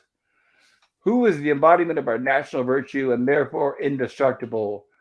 So we have what looks like Frankenstein back in his leather outfit, and he's got a little pocket knife, and therefore indestructible. It is fitting that Frankenstein should be the one chosen by your president to lead you in this war against the French, which I now decree. So they are at war still. The French. Everybody attacks the French because they know that they're the weakest military organization. No offense to the French. But whenever there's a war, they always need defending. So we have what looks like Frankenstein getting ready to stab the president, and a bullet rings out and gets shot. And it looks like Thomasina Payne. Frankenstein has been shot. There was a French spy in our midst. Guard sees that woman. And the president says, Frankenstein, are you all right? And you get the closer look. And it was actually Annie in the suit. We have Frankenstein in the car. Yeah, that's brilliant. Right? So she stood in for Frankenstein. There she is. She's been shot by her grandmother. Her grandmother did not know it was her, but she's still alive. The dramatic irony. That was a nice plot twist, I gotta say. Yes, and this is where Once the again, president great sees writing. that. Yep, Frankenstein. The president sees that Frankenstein is still alive. Or you can tell by here the president's a smoker.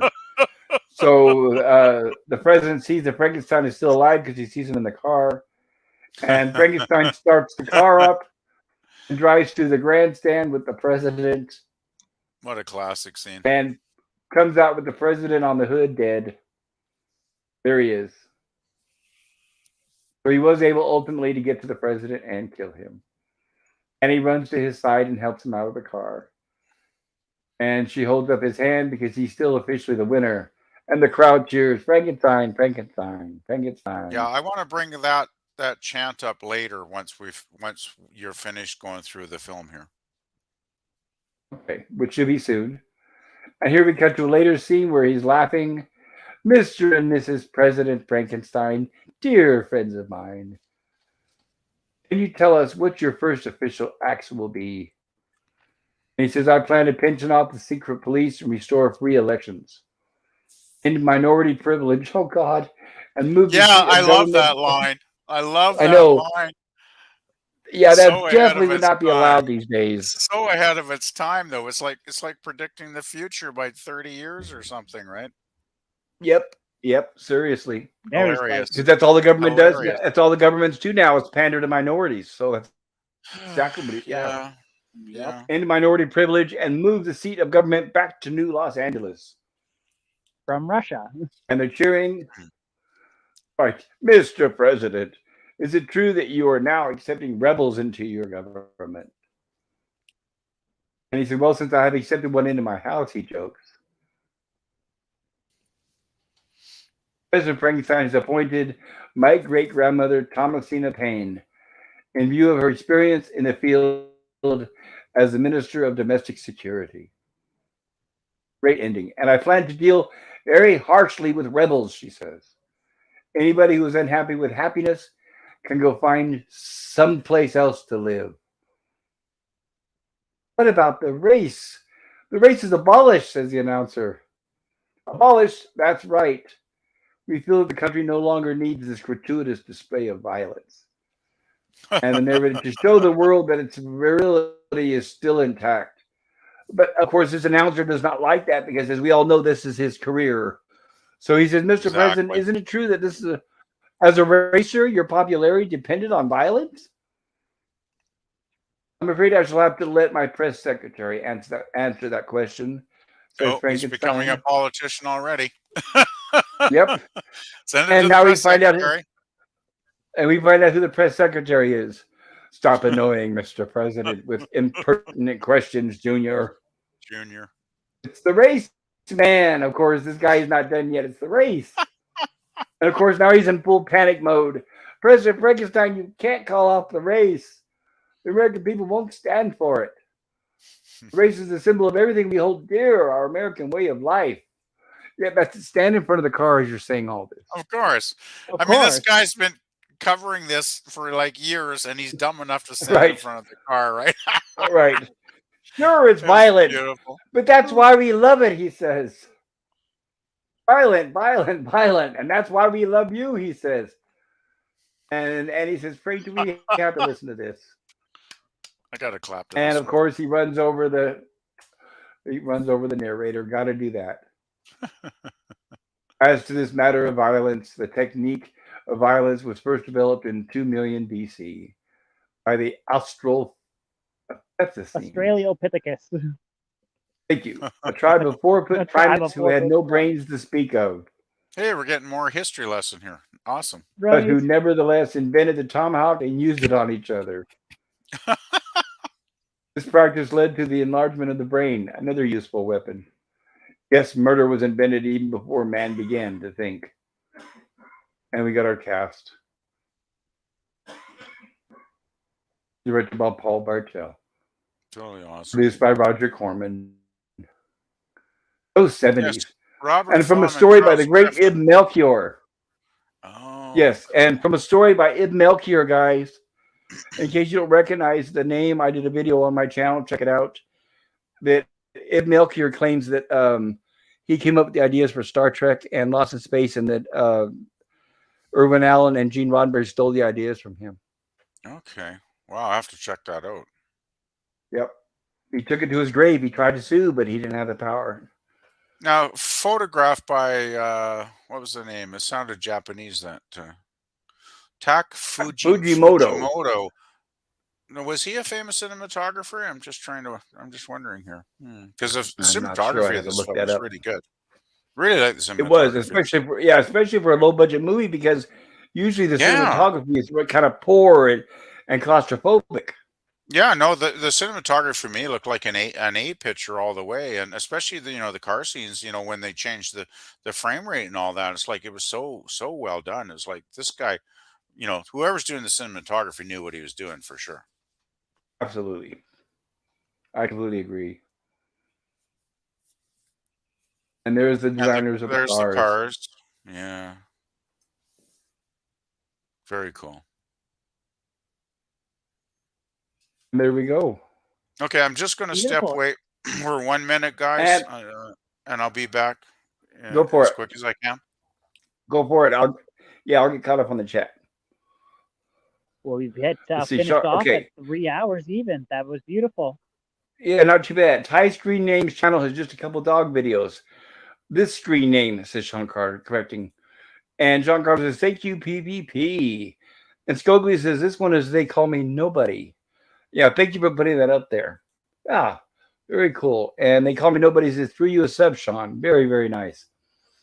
They Call Me Nobody. I was crazy about models for years, mainly cars, but some military and Star Wars, Star Trek stuff. Well, that's definitely Sean Carter's expertise. He's doing some really fantastic Star Trek models right now. Among other things, he's got a whole garage full of things. So I definitely recommend you check out his channel. And Sean Carter says, thank you. They Call Me Nobody.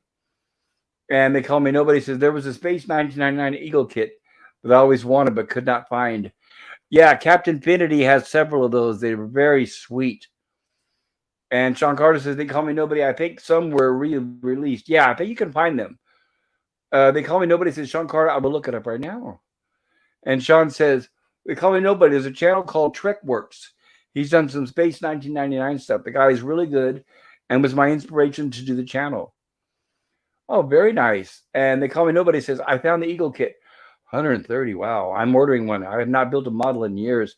Yeah, but that's a nice one. A lot of detail. Original NPC kit says They Call Me Nobody.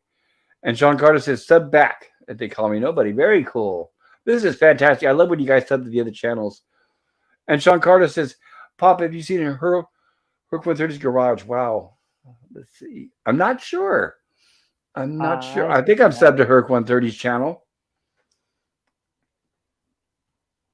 Let me see. I'm going to look that up really quick. Give me a second. Herc 130. Let me see if I'm subbed. Pearl 130s. That's, oh my goodness. Is it called Herc 130? Because when I look it up on YouTube, I don't find anything under that name. Yeah, let me take a gander. Sean Carter says Herc. Yes, Sean, we got it. But I think maybe his YouTube channel might be different than his on-screen name. Sean Carter says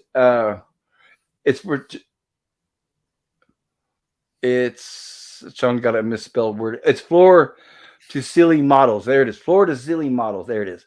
And there's his correction. Sorry, no, Sean, don't worry. It's all of us, especially when you're on your phone. But we all make typos, so I totally understand, and it's totally okay. By the way, I did put, if you guys liked what you saw, please consider hitting the like button. And if you haven't subbed to my channel, please do so. If you're watching this on the rewatch, I hope you enjoyed it. I have been trying to trim the times down to where it doesn't go too long, cut out the fat, and stick to the point. And I think we've been doing a pretty good job of that. And I appreciate that for you guys on the panel. You did a really good job tonight. Thank you. Yeah, I try not to interject too much. Nope. We did really great. Well. Sean Carter says, I don't think he has a channel. He was just on a stream and showed his garage. Oh, okay. Thank you, Sean. Oh, that could be it. Yeah, maybe it's But just I did put a poll in the chat, everybody. If you haven't voted, please do so. And I will end the poll and show the results. Yeah, I did. I voted when I first came on, actually, because I knew I knew last night what I was going to give it a rating for. So As soon as you A watched it, plus. of course, right? yeah, I was kind of thinking after 3 minutes in, I was probably going to give it what I rated it, and it didn't disappoint. Let's put it that way.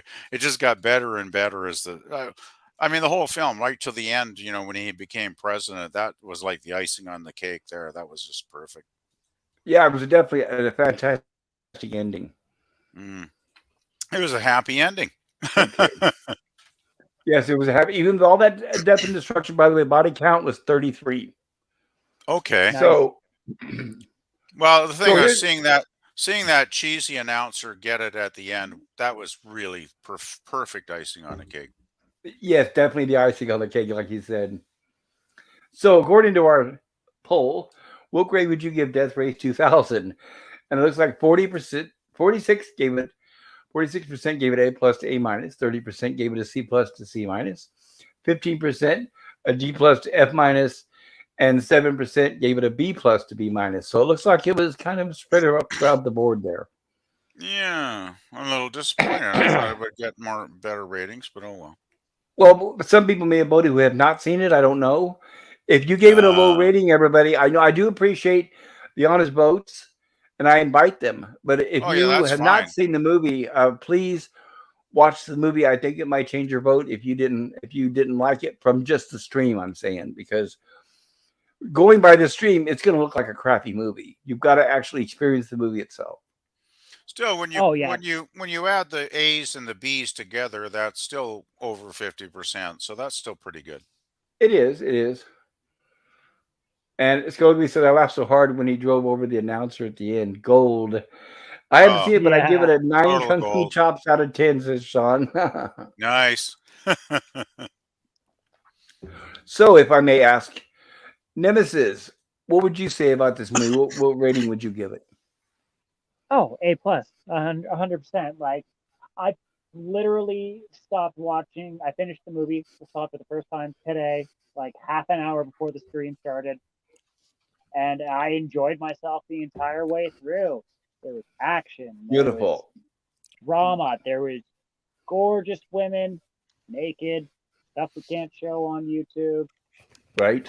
Highly recommend it. Like, don't let don't let the age deter you. If anything, if it might be a B movie, don't let that deter you. This is fantastic, and there's a lot of layers to it too. There's subtext. There's a lot of hidden lore that you got to pay attention to if you're so much interested in it. But you don't need it either. You can just watch it and have a fun time and enjoy it.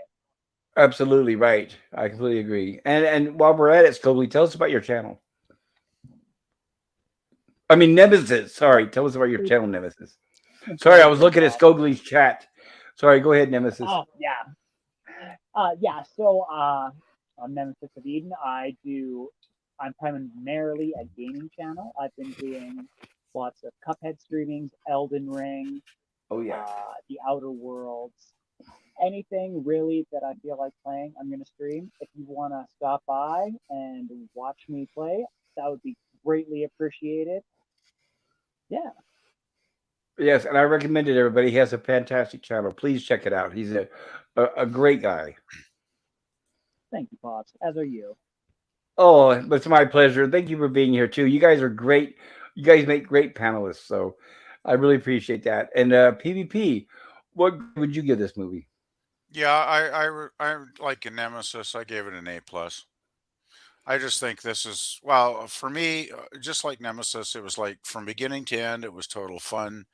It was total entertainment. And the thing is, this is actually, I think, a B movie, an A movie hiding as a B movie in a way, because I think this is better than a B movie. I think this really Yeah, is it's like a B an movie A on an A movie. level, right? Yeah, exactly. And I mean, everything: the writing, the cast, the cinematography, the awesome car chases. I mean, the gore, the comedy, the TNA. I mean, it's all there, right? No matter what level you want to enjoy it on, there's like something for everybody, basically. And it's like, yeah, you can't just, treat this as a popcorn film and watch it at that level. But if you do want to dig deeper, the writing is there. Like there's some really solidly intelligent writing in this film that, could really make you think about a lot of things, well, like freedom, politics, the dishonest media. I mean, there's a lot of stuff there. So yeah, The I think it's corrupt a great government, film. everything, right?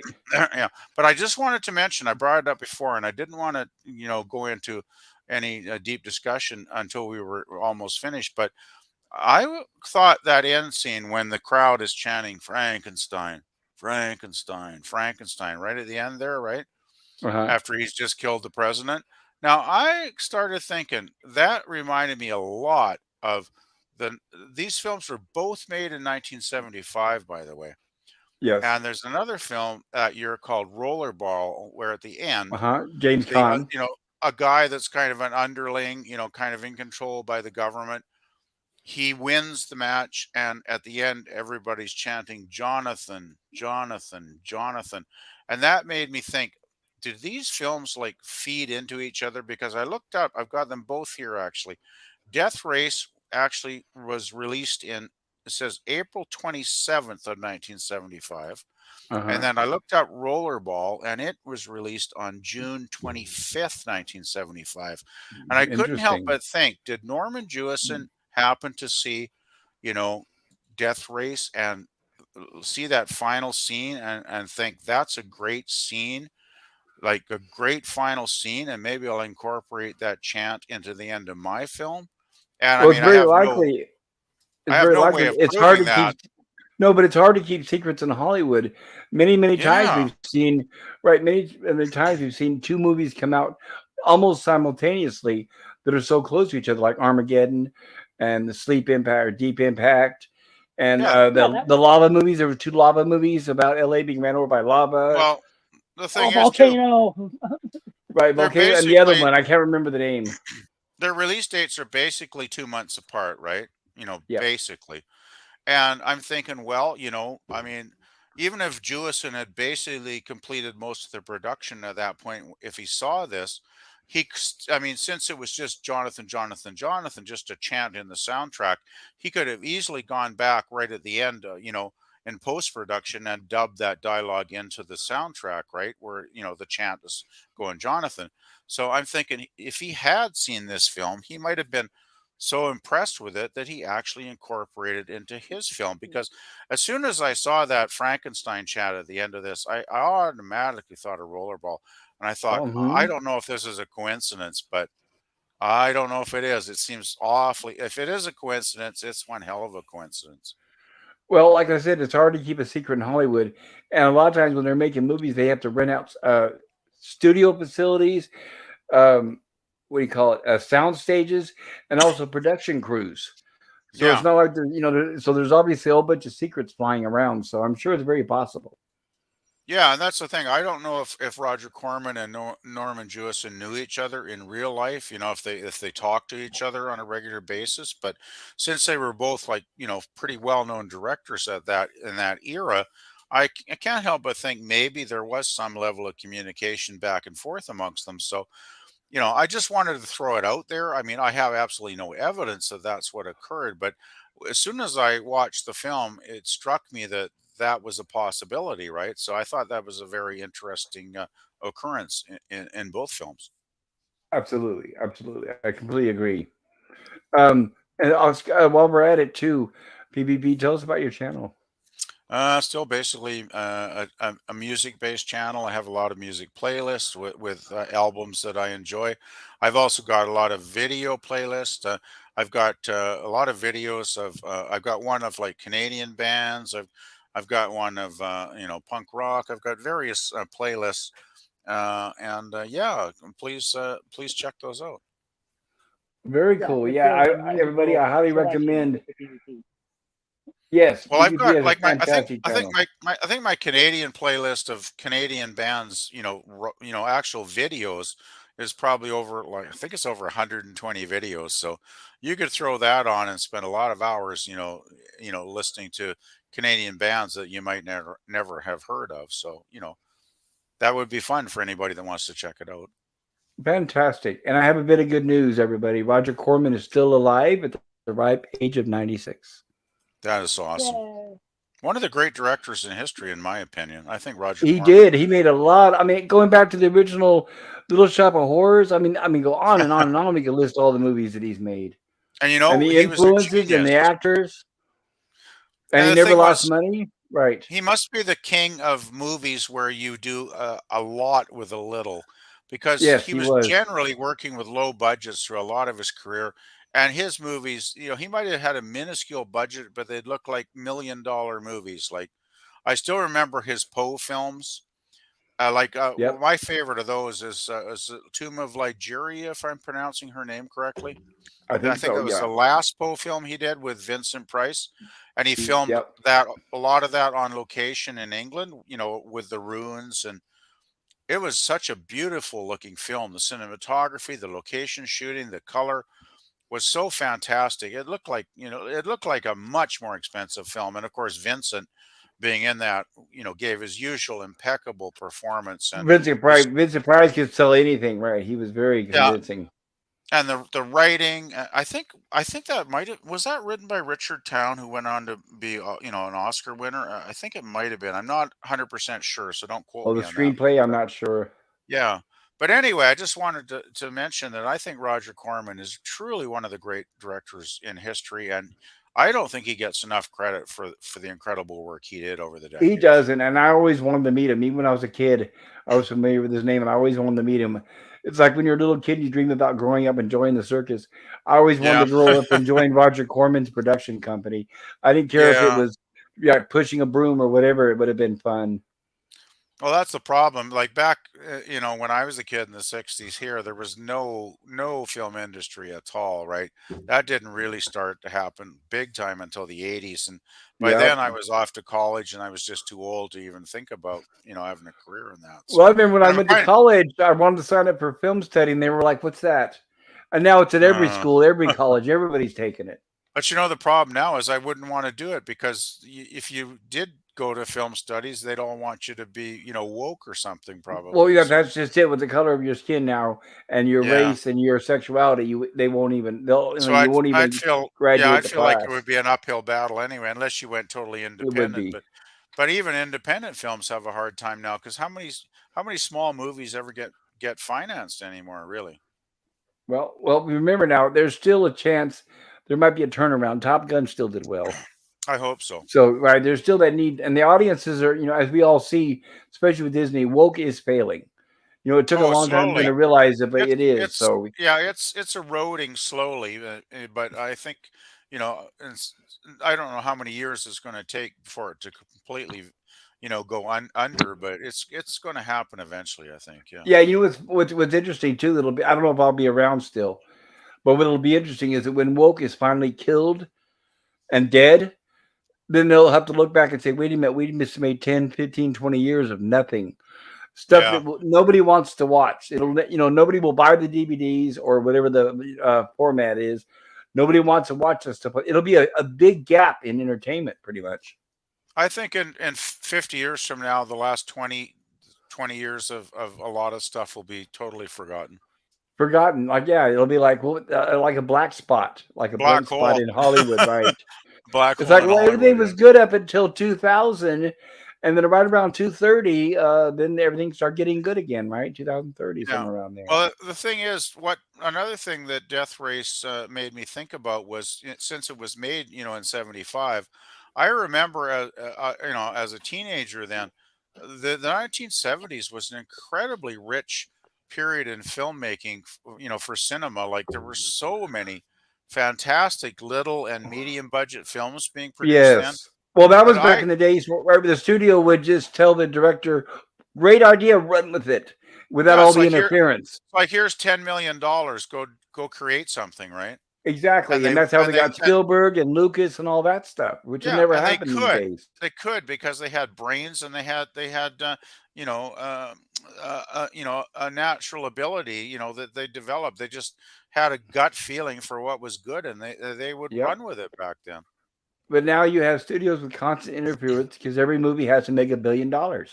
Mm, I think that's a big mistake. I It mean, is. if you base a whole system on blockbusters, no matter what media it is, I think ultimately you might be, doomed to failure because a lot of times it's the small and medium size projects that will develop the most That is right. sincere fan base, right? And we've been seeing that. I mean, Disney's a perfect example. Everything, all Yep. their so-called blockbusters have been failing. I think with blockbusters, they're gonna appeal to the sort of superficial crowd, right? That wants just to go and have a popcorn movie on the weekend, and then a week later they don't even remember what they watched. So they're not ever going to become fans of it. Without right, and also without being preached to. Yeah, yeah.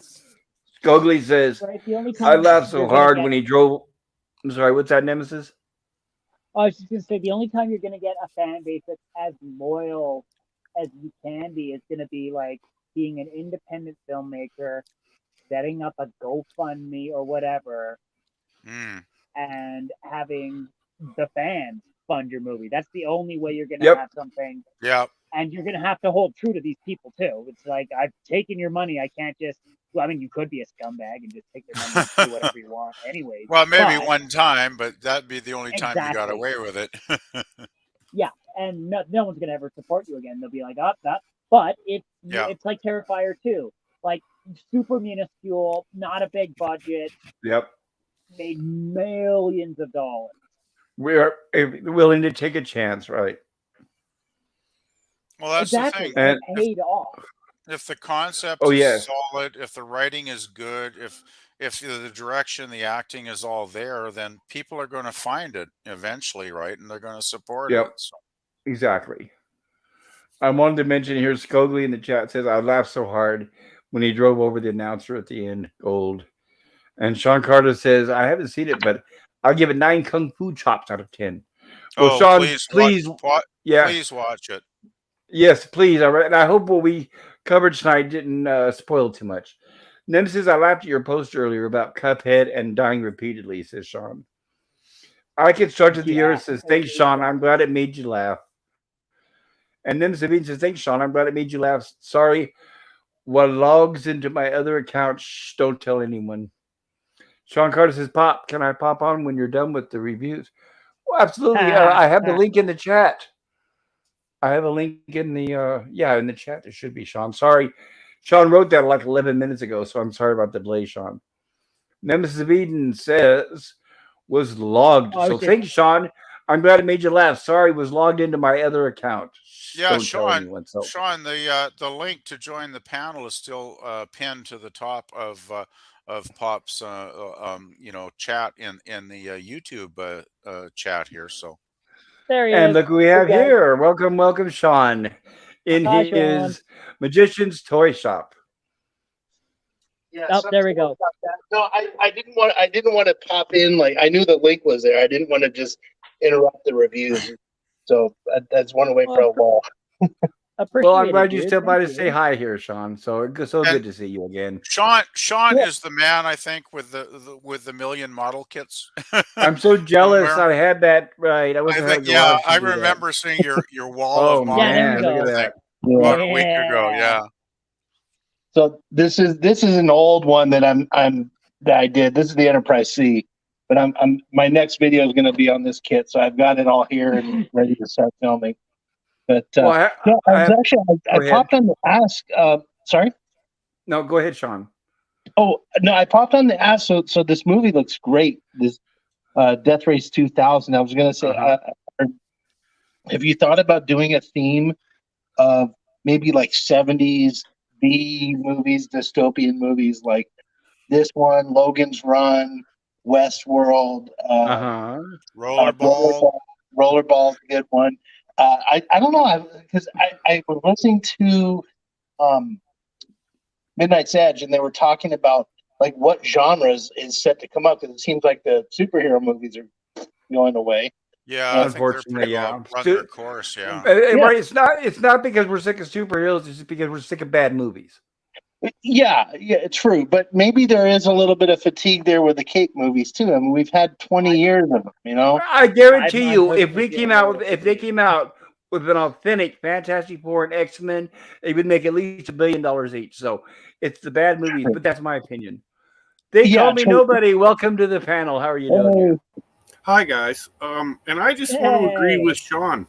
you should look at some other older 70s movies. Have you ever seen The Car? Have you ever seen... James Brolin. Yeah, James that's Brolin, a wicked The Margot movie. Kidder. Oh yeah, And I it was was made thinking for of also TV. The Duel. It never made the theaters. I Another saw one the that thea- never made the I saw theaters The that Car you at the need to thea- see. Have you I saw seen The Martin Car- Sheen in The California Kid? Yes, and it's Sean, or they call me Nobody. I saw The Car at the theaters. Did you? I never At the did. drive-in, I saw it at the drive-in, and the co-hit was The Sentinel. Oh, right on. I had no idea it had a theatrical release of any kind. You know, I guess. Did. There wasn't a lot of publicity, but it was a summer movie. I remember my mother took us. She started taking us to horror movies when I was a kid. I'm so glad she exposed us to that. But I to saw it answer on your guys' NBC's nighttime movie kind of thing. Oh, all cut up and edited. Oh, yeah, and they edited out the demon face and the flames at the end. yeah. When I grew up and saw the whole movie for real, I was really disappointed by that. I was like, wow, I never noticed that. And of course, because they didn't show it. And just to fill you guys in with a little bit of background, when I was coming up with the idea for these streams, my original format was called, and I was going to title it Atomic Drive-In Theater. And I was going to cover all these types of things. That would have been cool. Yeah, but as the more I worked on it, I thought, well, maybe that's kind of outdated. I don't know if people want that. So that's when I changed it to horror sci-fi stream. But I can always change it. I mean, I spent over a week working on graphics. I had a nice graphic that looks like an old-fashioned retro drive-in, and it had the marquee up there, and I had it where I was going to post the names of each movie on the marquee. I mean, I was working on all that, but I just didn't know if people wanted that sort of format. I like that, Pop. That's a good because that kind of covers everything. It can cover sci-fi, it can cover horror, it can cover multiple. It can cover anything from the 50s up to the 80s. Yes, and that's what I wanted to do. I wanted to cover all those old B movies, like like Them and Tarantula. I wanted to cover everything, comedies, all of it. Here's another gooder from the 70s. Did you ever see? It's just a bunch of S's. Oh yeah, starring the mad doctor that turns Sylvester Martin. Yeah, into a snake. Right, Dirk Benedict. Dirk Benedict, thank you. That's him. Oh my gosh, Dirk Benedict. Wow. Yeah, and Sylvester Martin, a fantastic actor, Sylvester Martin, who could slip into any role he ever played. Yeah, but Pop, we go back. I love that name. That 70s girl with the crazy glasses, she was cute too. Yes. Oh. And that movie was like, it had the film, it had like a gritty, low budget look to it, which added, like kind of like Texas Chainsaw Massacre. It kind of added to that feel of realism. So here's an idea from, and this was back in the day, not way back, but it was like in the 80s. There was some crazy movie with Tom Selleck, and it was a futuristic movie. I think Stephen Wright was in it. Runaway. And it was like Is that the one where Gene Simmons played the bad guy? Runaway, where the little robots? Yeah, they're like little robot insects in there. Oh, that movie's awful. And Gene Simmons' portrayal is awful. Gene Simmons is in that? Yeah, he's the bad guy. He plays like an Iranian. I can't remember what country, but he plays a terrorist. Oh my God! I remember that. Don't know that. A lot of people don't. Most people don't know because they don't recognize him without makeup. Funny. Right, but I think it's called Runaway. But that would be a good one to do. That'd be a fun one to review. Oh, maybe we'll do a format too where we can do cheesy movies, huh? Oh, hell yeah, cheesy. Just do kids, like that. What was it? The Phantom of the Park. The Phantom of the Park. That was awful. I mean, it was just awful. That was like the early to mid 80s were trying to recapture like Death Race. It's like they were still trying to do that type of thing. It just wasn't working. Not enough cocaine, I guess. We're gonna talk 70s movies. As far as sci-fi goes, how about the Omega Man? Charlton Heston, absolutely. You mean the original I Am Legend? Yeah. Well, not the original. Remember now, the original was called The Last Man on Earth with Vincent Price. Last Man. So that's a good one too. But that's right. So the Omega Man was the 60s, second incarnation, right? Yeah. Another good one would be Silent Running. That's a good sci-fi. Oh yeah. film. Yep. Bruce With, Dern. Yeah, Yeah, that's Silent Running's an awesome movie. Yeah, Did Bruce you guys Dern know was that great they in that. actually used people that had lost their legs to play Huey, Yes, Dewey, and as Louie? Huey, Yes. Louie, and Dewey. Yes. Yes, they did. Well, I they did the same for actually saw E.T. that. I saw that at the drive-in. Actually, oh wow. Right, they did the same for E.T. They used a person with no legs. yeah, they were That's amputees. one I saw at the drive-in too as a little kid. Yeah, My me too. parents were drive-in junkies, and yeah, I caught that one Yeah, wrapped same up in my here. blanket in the back seat, eating my Yeah. popcorn. Same here. Of My course, mother another- had my mother had a 1955 station wagon, and I would get up on top, the very top, because we had a big family, and it was nice, but it was all crowded in there. So I'd crawl up on top of the lit station wagon with a sleeping bag and just watch the movie up there. It was a That's blast. what a Yeah, memory. I remember Wow. kids. Yeah, drive-ins were Really? awesome. I miss Summer nights, drive-in. Pop, was it on summer nights, like nice and Yes. warm out there? Well, actually, Yeah, one time we went I to love the movies drive-ins. and it was cold. You guys remember the old speakers, right? We had a little dial. And Oh yeah, you'd they were hang them on your indestructible. window. Yeah. Right? They were indestructible because people would drive off and it would break their windows. But yeah, there was a point. Some of our drive-ins, you would never see it now, but also attached to those poles, they had a hot plate sort of thing that you would turn on, and it was these coils would turn red hot, and you would use it to heat your car. Oh wow. But Wow, I yeah, don't but you remember won't that. see that anymore. Yeah, I remember those. I remember No. those. The speakers I know. that could actually heat the car so you didn't have to run it. Wow. I saw drive-ins kind of tried to make a comeback during COVID. Well, they did during the lockdowns. Not only that, they even built some new ones and they restored some old ones. Yeah. Well, And- actually, what guys, killed let it- me drop a little bomb on you. The closest city to me here is a town called Prince George. And I guess it's a city. I Are you guess in it Maryland? qualifies, but just barely. Are you And in Maryland, Nemesis? No, I'm in British Columbia. Oh, okay. I think there's a Prince George, Maryland too. Okay, go Oh, ahead. I'm Sorry. sure there is. There's towns of every name everywhere. It's Yeah. crazy. But Prince George, British Columbia, has had the same fucking drive-in since the 60s. And it is still Nice. in Oh, operation. yes. Nice. What a Must gem. be one of the very few left because all the drive-ins around here closed like 20 years ago. It's a shame, yeah. There Well, are a couple here in yeah. California where I'm some at. I miss those days. Some rich people bought it, and what they did is they're heavy classic car people, and they have these rod runs, and they do these movies. It's not like it's really open anymore, but you can go 3 or 4 times a year where they hold these events. Oh, okay. Yeah, I see a lot of churches and stuff like that. There's a bowling alley near where I used to live that would do like a drive-in, but it was an outdoor movie watch. It would put hay bales on the ground and kids could come and watch movies and stuff. And it was kind of cool, but it would be neat to see drive-ins come back. My only memory of going to a wish- drive-in was seeing Star Wars at a drive-in. I'm Wow. almost 49, just to put it in perspective. And my parents took me, and my only memory is peeing in a Coca-Cola cup because I had to go to the bathroom, but I didn't want to miss the movie. Don't want to miss that movie, right? No, and at the time, my dad was connected in Hollywood, and he had saved up and bought one of the first VHSs around, and he knew people that had God. access to the Probably academy. $1,000 back then, yeah, Wow. at least. Yeah. But I grew up in 1978, 79 watching Star Wars at will because my dad was able to get a pirated VHS copy of it. Jeez, over and over and over. I'm sure you wore that out. Over, Nice. oh my God. I can quote this. I mean, by the time I was 8, I could quote every line, but Do any of you guys remember the drive-ins that had a playground right in front of the screen where it had monkey bars and swings and stuff? No, never had any of those here, Pop. Oh, yeah, we did for a while. I remember a swing on the swings while watching Jaws. Yeah, the one Oh, in that's a the bizarre one in thought. Prince George. Yes. It There has you go. merry-go-round and swings and Yep. teeter totters and Right. oh, As soon as the first movie ended, the lights would come up for intermission. All the kids would get out of the cars and start running towards the front where the playground was. Oh God. what if they had had a pool? That would have been fun. Watch the kids Right. run out of the pool when they're swimming. Right.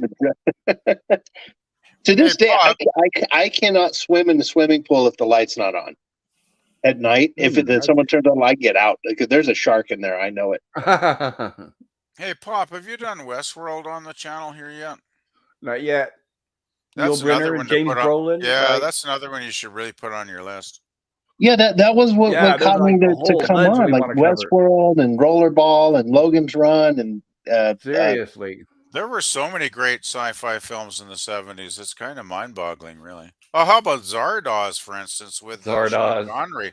That would Right. be a hoot. That would be a hoot to watch.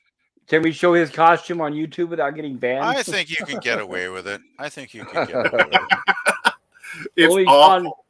only Sean Connery can get away with that outfit. Oh, Sean right? Connery. I know another one that it's he from totally the late pulled that off. 60s that everybody brags about, but Barbarella's a stinker. Oh, too. Jane Fonda. Terrible movie. Oh yeah, I remember. What's Barbarella. interesting is now she looks like plastic and ugly like a mannequin, but she was really hot back then. Oh, of course Yeah, she yeah. was. Well, she was in her 20s or whatever, so of course she was hot. Yep, and she was still trying to establish her career, so she would do anything, unlike now. Yeah, and then she talked about Vietnam, and that kind of sunk that. Yeah, it sure did. She became a very, very loud She went to activist. Hanoi. She Yeah. actually physically Hanoi went Jane, to Hanoi right. and Yeah, hung that out was with the pretty commies. nuts. Pretty And nuts. she still has recently said stupid crap. Oh, she is. Yeah, she's terrible.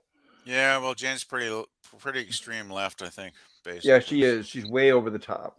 Hey guys, how about the Man Who Fell to Earth with David Bowie? That's David maybe Bowie? a little more artsy, but it's an Oh, interesting that sounds film. good. Yeah, that's a gooder. It's another classic. Skogly says Jeez, I Terrifier haven't 2 seen budget that was in years. Terrifier 2 budget was $250,000, made $15.1 million. And Skogly says, love the joy on Sean's face when he's talking and showing off this stuff. These models are so cool. I had a model of the Enterprise and the Enterprise D that I was very proud of. I agree yeah, the with Enterprise you, Skogly. D. Wow. Skogly Yeah, Yoten says, my parents' good. house burned down. Oh, I lost. Oh, shit. God. That brings back heartache. Guys, I had 10 crates of boxes of Star Trek collectibles and Star Wars Oh, about conventions no. that burned. No. I had stuff that I could sell now for thousands of dollars, but oh well. Oh no. Orla Gray man. says the first Starbucks Oh. became a state. Yeah, I remember I had a Hamilton. You guys remember Hamilton, the company that makes the like plates?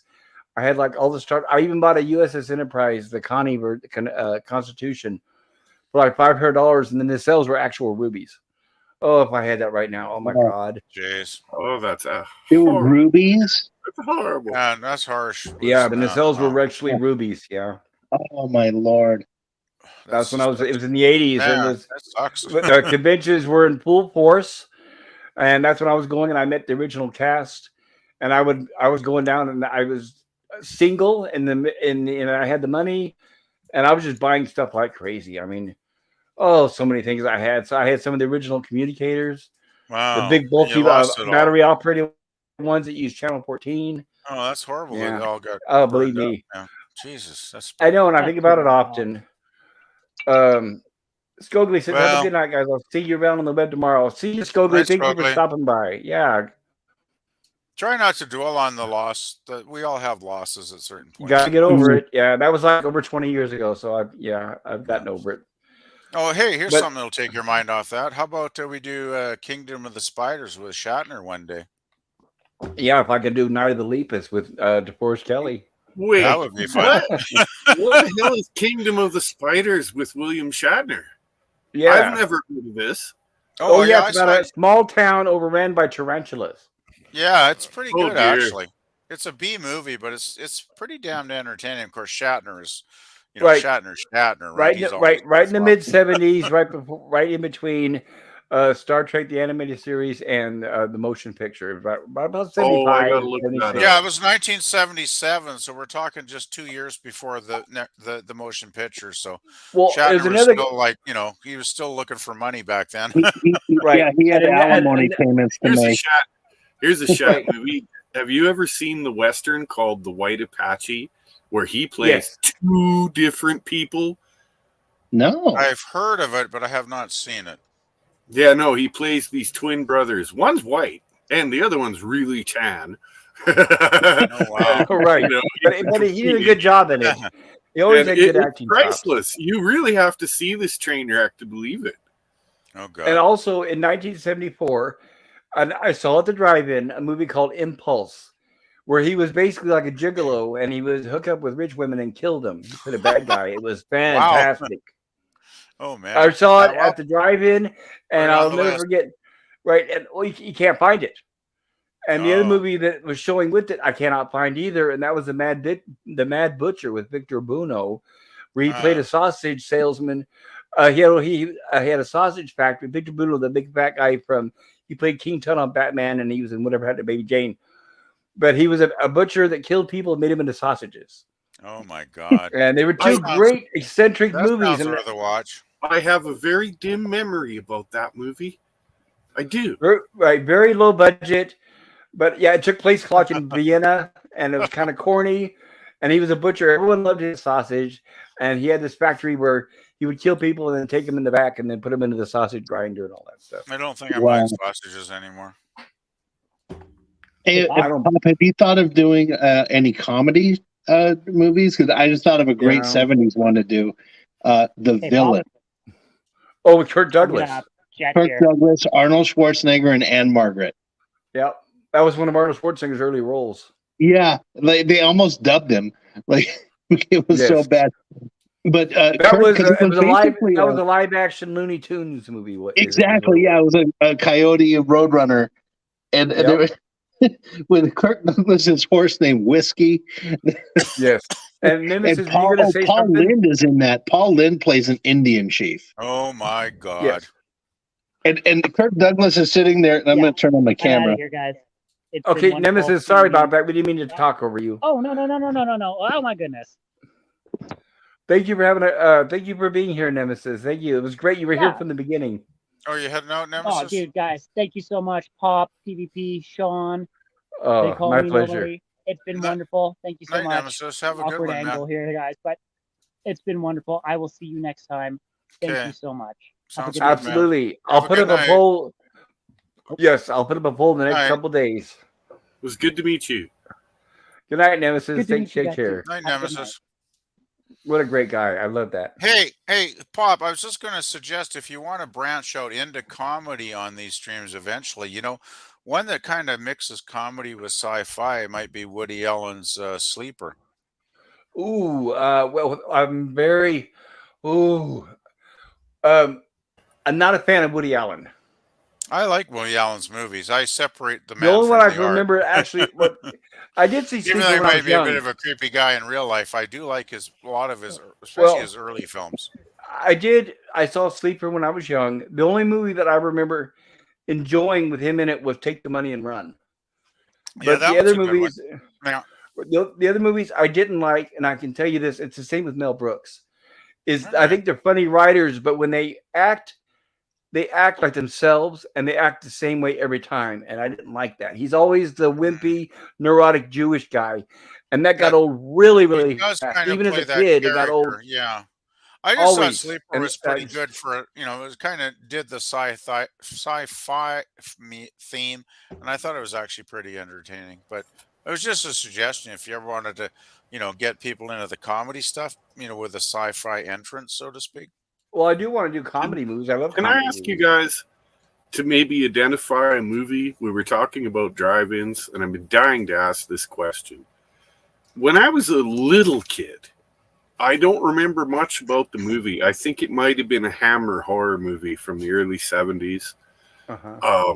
But I remember going to the drive-in with my parents, and we watched this movie where the climax was this, I don't know, dead guy sitting in a chair, and a guy runs up and he screams something about a giant running around in stilts and stabs into and cuts the leg to show that the man had no legs. Yes, I know what that is. I've always wondered what that movie was. The Legend of Hell House. You're kidding me. Nope, it's a great movie. Roddy McDowell, absolutely. Daniel Belasco, haunting that house. The story was written by Richard Matheson originally. I read the book also. No doubt. That's Legend of Hell House. I believe it's Check it out again. 1974. Is it a Hammer one? Nope. No. Oh, Nope. yeah. It seems like a British. When you watch it, I guess you could think that because it had Pamela. What's her name from the who had a big crush on her. Pamela, the black who she played the clairvoyant. She had black hair, and they hired a team of investigators to go into the Belasco house, which was haunted. It's still one of my favorite haunted house movies. But they find out that the whole time Daniel Belasco was behind a sealed room, and that his legs were false, and that he had a bad complex about being short. And that's where they cut open the legs, yes. Pamela Franklin, that's it. I had to think for a second. I'm sure you remember the shower scene where it looked like a zombie was in the shower. Well, yeah, yeah. Again, when I saw it, we saw it when it was fresh at the drive-in, and I was just a little kid. Yep. And I've never been able to find it again. But well, you will now. I gave you the name. It's all over the place. It's a popular movie. I'll be damned. I'm gonna have to check it out again. The Legend of Hell House. Roddy McDowell.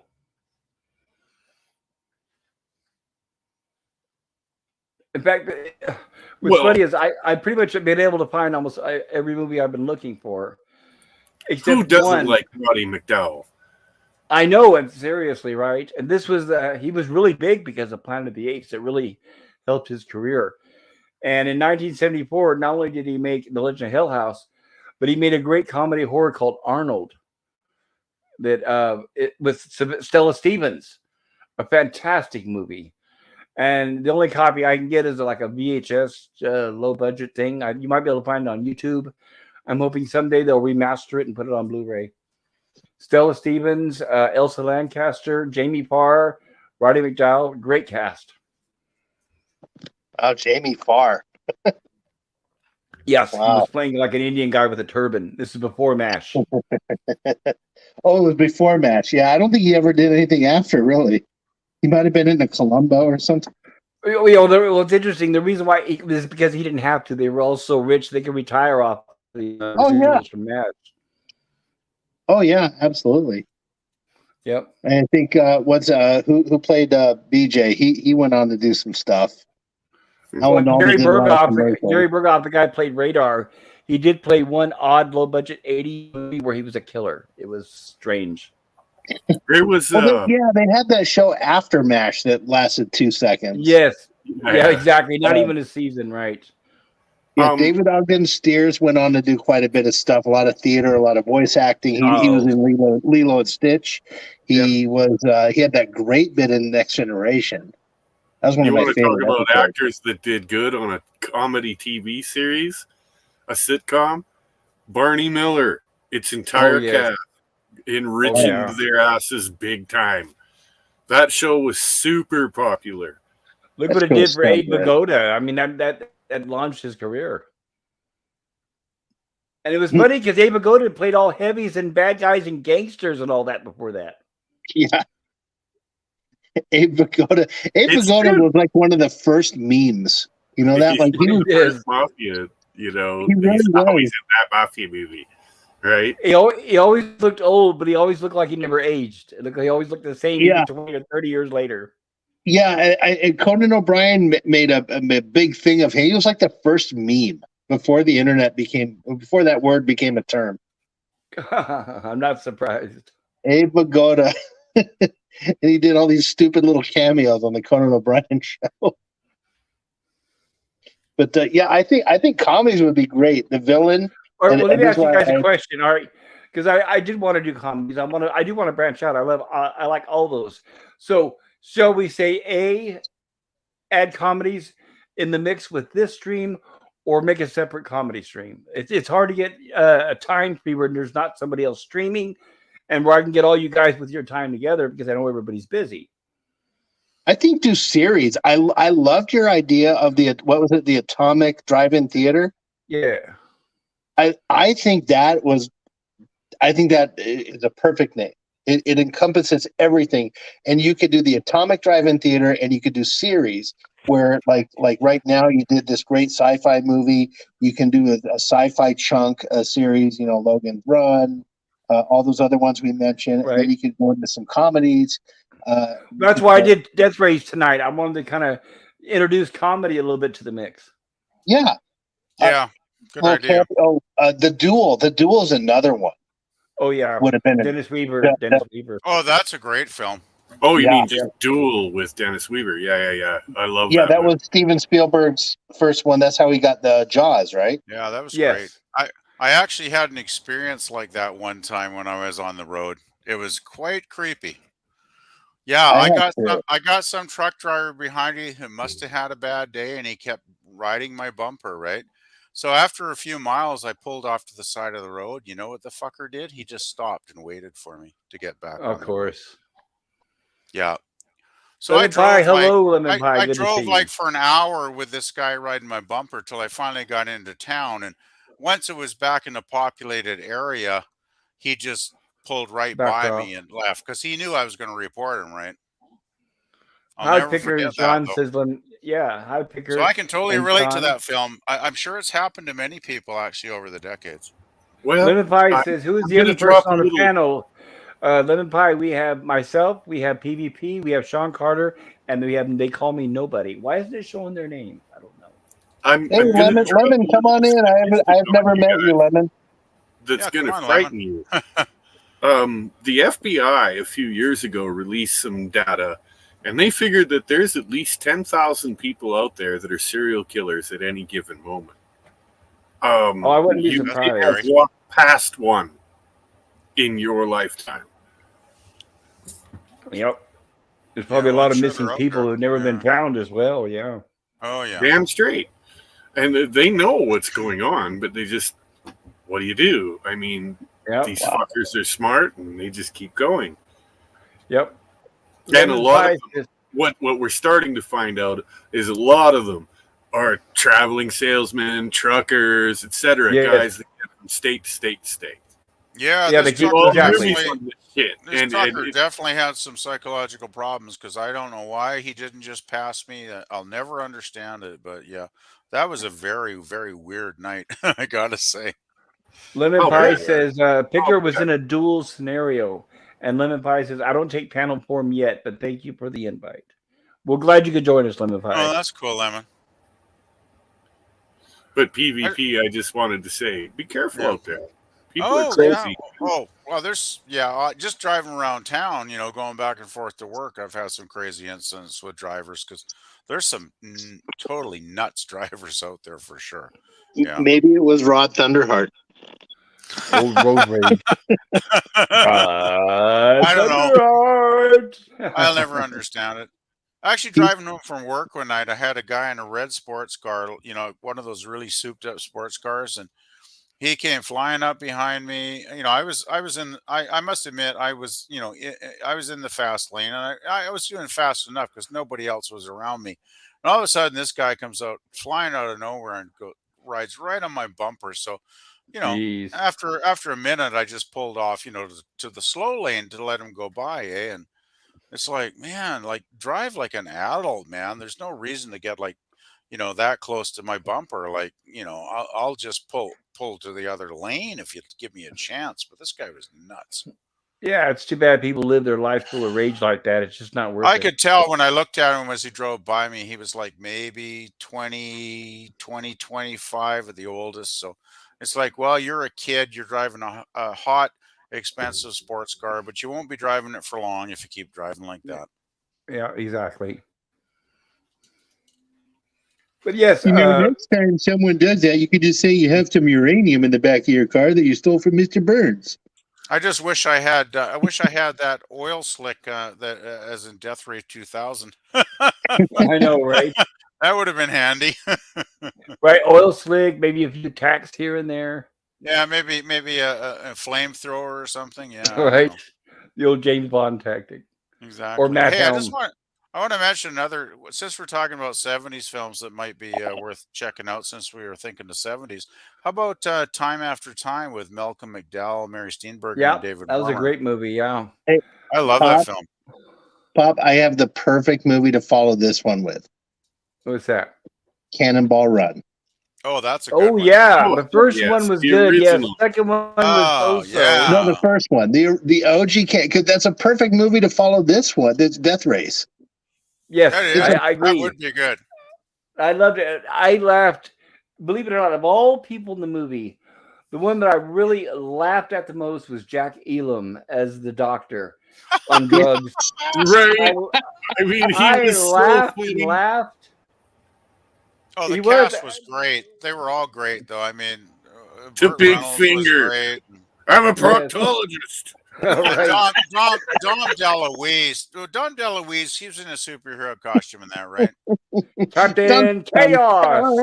Yeah, Captain Chaos. Oh, that film was nuts. That would be actually a worthy follow-up. Oh, we Maybe got you could Adrian put that- Barbeau, and we got you could Valerie put- Perrine. Maybe just throw It's that a one fine- in the community page, maybe. It's I a will- It's a okay. perfect follow to It might Death get Race, voted, because you never know, it's people the funny might vote. side of it. It's Okay, great, so yeah.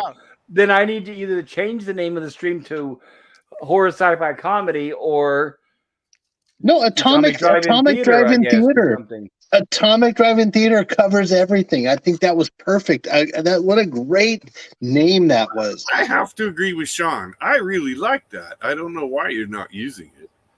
I just thought it was outdated, and people would say, "What is that? I don't know what a drive-in. I don't go to It's drive-ins." perfect. It is perfect, especially if you got the logos, you got the graphics done. I was doing all that. It's alluring. It's like, whoa, what's that? Atomic Drive. What is that?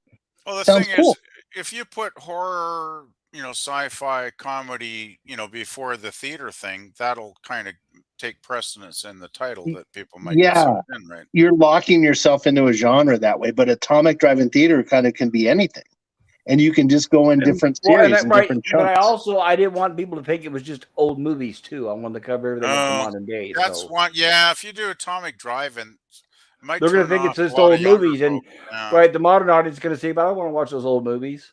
that's That's what I was true. afraid of. Right, that was the main thing I was Well, That's afraid of. true. Yeah, but When there's they so show much up good in stuff. an old to- movie, they're still going to be like, well, what? Right, There's you so got a much lot. I know good that. stuff in I the remember old. you got a lot of No, people there's out there that won't even watch black and white. well, there's younger people like Nemesis on here that are totally into watching older movies, even if they're black and Yes. white or whatever they are. Like, he's a really cool guy. So, yeah, I'm not sure. I don't know. Like, I'm kind of split on the name change, Pop. Like, I wouldn't tell you to go either way with it, but I don't know if it would hurt the channel or add to the channel. I mean, Guys, I got Well, I'll tell my you what. Here's a daughter- good idea. Here's a good idea that Oh. always seemed to work. Is how about I put a poll in the community tab and let you guys vote? that would be good. That's a good Yeah. idea. Just put some selection of names, like how do you think I should name this stream going forward, and give us some choices, and then everybody can vote. That seems to Yeah, work the that'll best. Whenever I'm confused and I can't figure it out, I always let you guys handle it. Well, the for thing me. is, I'd love to actually cover a lot more '50s films too, like them, films like them. Yes, and I that do kind of intend on stuff, that. Right. The And Incredible that Shrinking and that Man. name, Oh my Atomic God. Drive-In Theater, lends itself to the classic stuff. Yeah. It Well, for us, really right, for lends us into older, that. right, And, for us older generation, yeah, it's very enticing. But I don't want to outcast the newer generation because well, that was the only reason that I was they interested in gotta suck it up, Pop. They gotta suck it up and watch. Like my son, I'll give you an example. My son is 25. He's going to be 25 this year. He loves older movies now because I introduced them to him, and I love them because my dad introduced them to me. Great. And I think it's important to remind the younger generation, even me, even Gen X, that there's stuff before they were born that's good. Yep. Yeah, You know? There's a I lot was of going to stuff. mention this earlier. First, I showed them to my daughters, but now I've got my grandkids, all three of them, hooked on Metropolis and Perfect. Excellent. Yes. what's the other one? Nosferatu. Nosferatu. They love Oh, it. wow. We They're actually just did. like, wow, We did. that's incredible. We actually did Nosferatu like a month ago on here. Yeah, a few weeks ago. If you want to check that out. And now the new one's coming out too. So I can't wait for it. Yeah. but it's Bill I think Skarsgård as, the classic What? stuff needs to be Nosferatu will emphasized. be I'm not going to say it on your stream. Screw it. But it won't go well. It'll be woke. Hey, Pop, I just looked up 50 sci-fi, and my goodness, you got Destination Moon, Day Yep. the Earth Stood Still, The Incredible Shrinking Man, The Amazing Colossal Man. Mysterious Island. Yep. When Worlds Collide. Golden Voyage of Sinbad. Oh, there's so much. Well, I There's think so Golden was much. in '70s. I think it was Seventh Voyage was a '59 film. Okay. Seventh Voyage is one of my favorite films, by the way. It's absolutely a masterpiece. Me too. All that old Harryhausen stuff. Oh yes. Oh, you got War of the Worlds, Yep. 20,000 Leagues Under the Sea, Creature from the Black Lagoon. Yep. Honestly, man, you could do like several months. You could do like months and months of great. You could do 50s years. sci-fi. And look at the name, your name, Pop Culture Curator. What does a curator do but preserve things? You got You the know? Try Silent to Earth. share it with everybody. How about Earth versus the Flying Saucers? Now there's some classic Harryhausen. Attack of the Puppet People. One.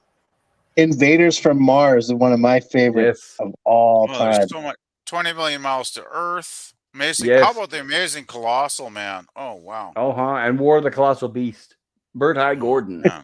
This is And then so you go to comedy, Amazon Women on the Moon. Oh yes. Oh my God. I That'd love be a good Amazon one to Women on throw the Moon. Yes. Hey, how about Attack of the 50-Foot Woman? That might be worthwhile. The original. Or Yes. The Incredible Shrinking Woman with Charles Grodin and Lily Tomlin. Right. You know what? That's 80s though. I'll be right back, guys.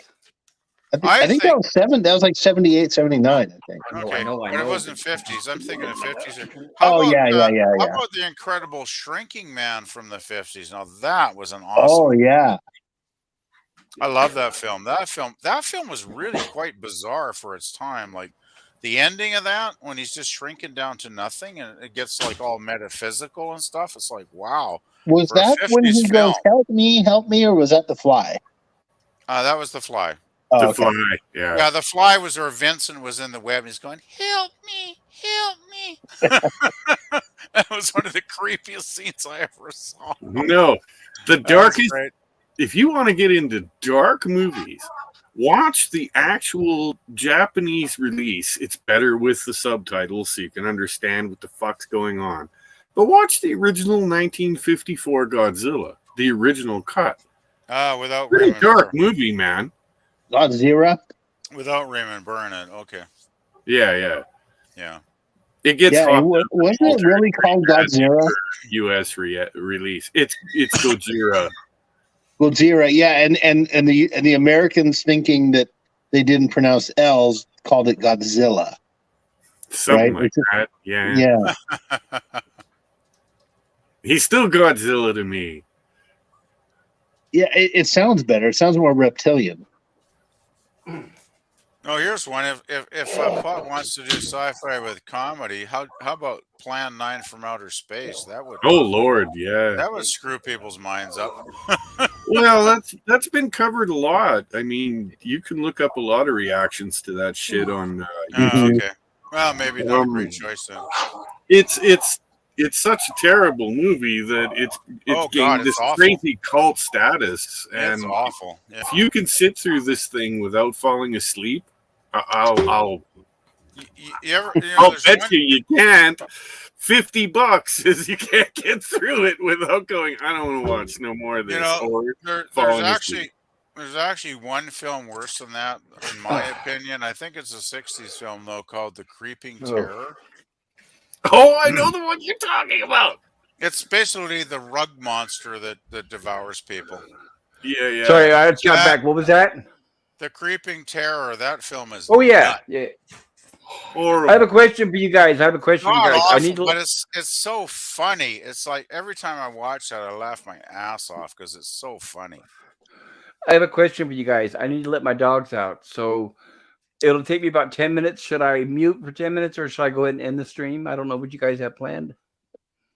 I need to hit the bed. Whatever. Yeah, I got supper cooking in the oven right now. So if you want to end the stream, I'm cool with that. I feel really bad. I know everybody's talking and having a good time, but my dog's about ready to attack me. If I don't take mine. Yeah, I'm kind of running out of films to suggest anyway, off the top of my head. So yeah, if you want to end it, Pop, that's cool. Okay, well, so so here's what I'm gonna do: is I'll come up with some titles. If you guys have any suggestions on what I should call the stream, please post them. You can either do it on the comments down below here or in my community tab. And I'll put a poll up and let you guys vote on what the stream can be named. Because honestly, I haven't made an intro yet So I can still change the name at any time. Okay, sounds like a plan. Yeah, my vote is Atomic Drive-In Theater with maybe by month you have different genre themes like horror, sci-fi, comedy, and you can jump around between those three in any decade you want. Well, it could be on a weekly basis. It could be comedy this week, horror the next week. Yeah. Something like that. Oh, Keep it a variety. there you go. You could do like week 1 comedy, week 2 horror, week 3 sci-fi in a specific decade. Yes. And of And course, there's let plenty you guys of movies vote. to go through. Oh yeah, decades worth. That's just it. There'll be plenty to last us for a while. Yes. Yeah. All right. Yeah. Well, thank you guys. I love the name Pop. I love it. It's original. It sounds classic, and it doesn't lock you into a genre. Well, the thing, Pop, you could always try it for a couple of weeks, and if nobody showed up because of the name change, then like maybe it's best to go back to the original name. Yeah. Well, here's a good example. Like this stream is currently called Horror Sci-Fi. Gorilla didn't even watch Death Race 2000 because he thought it was a horror movie. Oh, okay. So I want people to realize that I'll be covering other things other than that. Well, that's the whole point. Maybe Pop, you're trying to be too ambitious by covering too many different genres on one stream. Maybe you should just pick either horror or sci-fi and run with that for a couple of months, and then after a couple of months, maybe go back to the other genre. I mean, I don't know. Well, yeah, but if it's a genre that people prefer, they're going to get, or that don't prefer, they'll get tired of it. That's why I was hoping of switching it up on the genres within one stream. The variety. Let's put it this way: how popular have your horror versus your sci-fi streams been? Maybe look at the numbers. Well, they've been popular, but I haven't done. You remember now? I haven't done really any sci-fi. Today's the first day we've done sci-fi. It's been horror. Sci-fi is always fun. I'd say just maybe go with sci-fi for another 3 or 4 weeks and see how it goes. And if that outperforms horror, then maybe I just switch it to a sci-fi stream. Well, sci-fi, dystopian. Right. The best way to know what I'll do is I'll put titles out there in the poll and let you guys vote. Yeah, if you put the film titles, that's always my favorite. I just vote for my favorite film. So. All right, and once again, too, also when I put out a poll, there's a comment section where you guys can suggest titles and say, why don't you include this and include that? Yeah, because it's hard for me to remember what everybody suggests off the top of my head. Yeah, well, I only listed a bunch tonight, so I could just make a list and add those. Okay.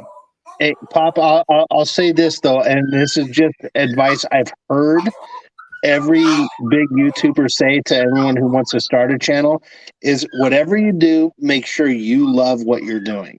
So if you're going to do comedy, make sure you do it because you're loving the comedy. If you're going to do horror, same thing. Whatever you choose to do, make sure you like it. I totally agree. Yes, and so far I have been doing that. I mean, I even do Gilligan's Island, so that exactly. Yeah, but at the end, do what you want, man. I mean, polls are polls, but people are attracted to you being enthusiastic. Like, for instance, when I was in college, I never liked history until I had one professor that was just so enthusiastic about history, it drew me into it. So there it is, right. So don't worry too much about the polls as so much as what are you passionate about? What I do is I post. What I'll do is I'll post a handful of movies that I love, all of them. That way, to me, it doesn't matter which one you guys choose. Mm-hmm. Mm-hmm. Yeah, but again, sometimes people want to be led a little bit. There's one thing. On one hand, there's interaction, and on the other hand, there's you running your channel. Oh, I know. Tonight's a good example. A lot of them hadn't heard of Death Race until I posted it.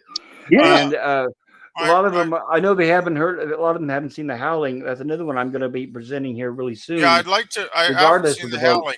That's of David Bowie, is it not? No, but I'm going to be. No, that's Cat People. No, but I'm going to be. That's just it. In The Howling. Nope. But I will be showing some movies, even if people are not aware of them, because I want to introduce them.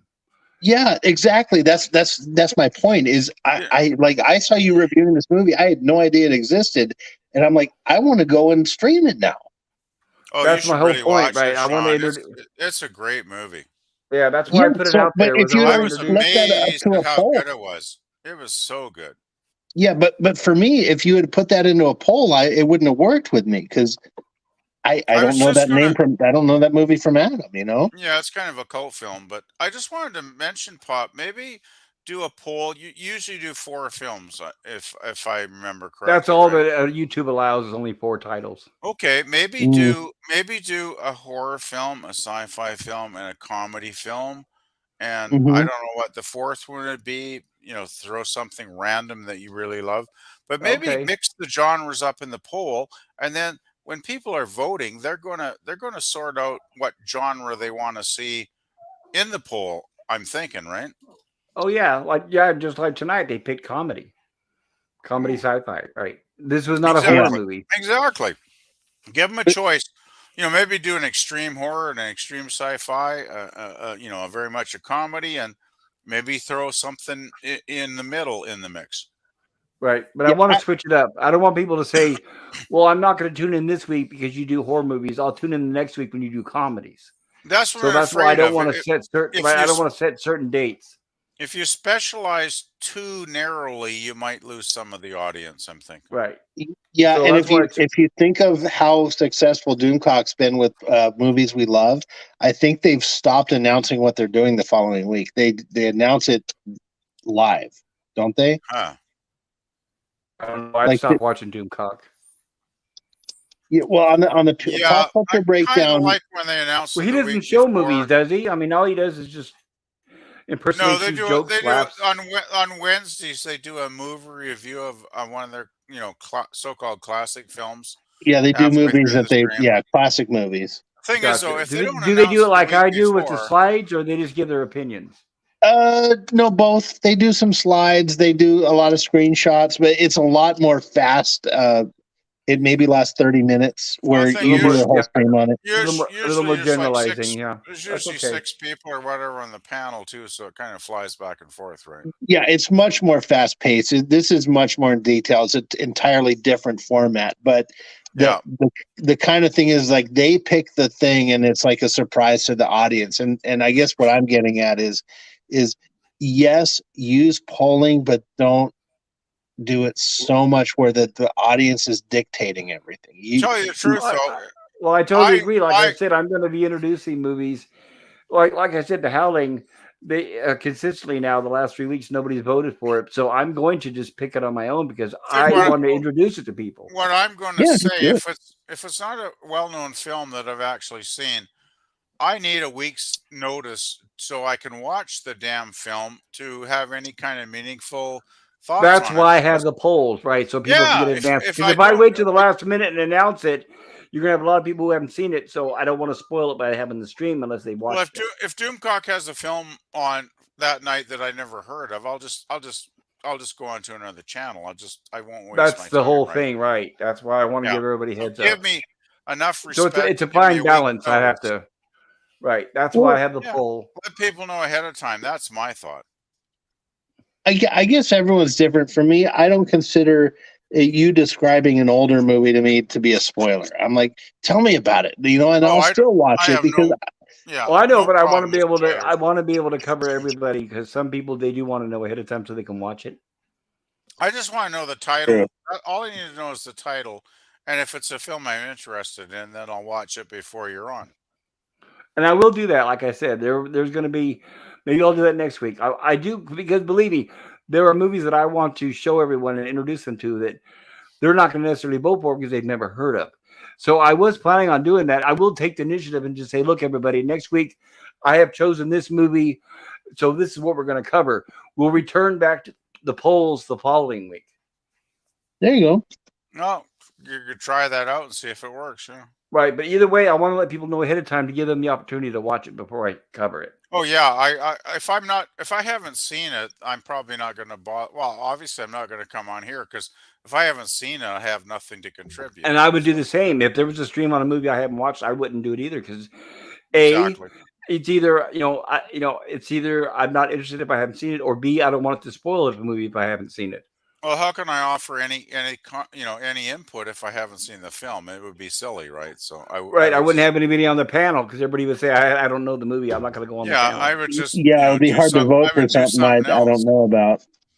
Yeah, I just get a couple extra hours sleep or something. Okay, so but here's your. If, in case anybody's interested, I'm officially announcing it now. Next week we're going to do The Howling, directed by Joe Dante, starring Dee Wallace and Patrick McNee, and what's the guy that the guy who played? Oh, I can't believe I love him. He did a lot of Joe Dante movies, but he was in Star Trek Voyager as the Doctor, the hologram Doctor. Oh, God. Robert Picardo. Yes, Yeah, he did it that's as the werewolf Eddie. He's the He werewolf. was also in Amazon Women on the Moon. Oh my God. Yeah, well, because Joe Dante made the movie, right? He was also Inner Space and a lot of other Joe Dante movies. He was a very, very flexible actor. Okay, Hey, so Todd, thank you for is helping me there a- decide. So next week I'm going to do the Howling. I'm going to go ahead and announce Okay, that, let everybody know. There's no vote then. You made your decision and we're going with you. And I'm hoping you guys will take my word for it. It's a good movie, and I'm hoping you'll enjoy it. I haven't seen it. Is there The Howling's awesome. Because I don't know where I can watch it, to be quite There you honest. go. I think nobody said he saw it. Oh yeah, I saw it Does- several does- times. does It was Gorilla- a big. I saw it in the theaters with my girlfriend when I was a kid. In my. I saw it at teens. the theaters like 3 times, and it was great. It's still one, I think, if not my favorite or the special closest to my effects were favorite werewolf movie. fantastic. Yes, I don't want to give nothing away, but goddamn, for its time, Right. the movie was really, really good.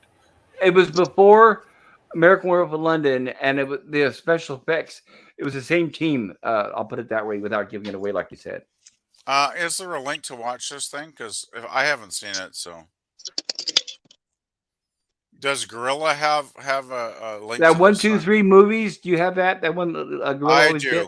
I have. Yeah, I watched Lost in Space on there the other day. So yeah. No, that was so something. Do you have 1, 2, 3 movies? I do. I do have that channel on. Because my, I'm guessing playlist. it's probably going to be on there. Okay. And I by will the way, try- Gorilla is also on Twitter if you want to message him. Okay. Yeah, I probably got a link to him. I know I'm in your. Well, that your streaming group, that streaming Yeah, group I'm that in you're a I'm in member your of. group. Yeah. So Right. All you got to to do is post in there and say, "Hey, Gorilla, what's the link to that?" Movies, Yeah. and he'll I'm tell you. I'm pretty sure I do have him on there. Yeah, for sure. Okay. Pop PvP has a good point there, though. Like, so if you're going to do a poll, and if you're going to announce the movie that you're going to review, like for me, when you were talking about Death Race, I was like scrambling around the internet, like, where can I get this movie? It might help the audience to know, like, if you were able to find out how the audience can see it, to provide that in your post, like it can. I agree. Video right, or- right. The ability to see without having to buy it. I totally agree. Tubi.com. I believe it has Death Race 2000.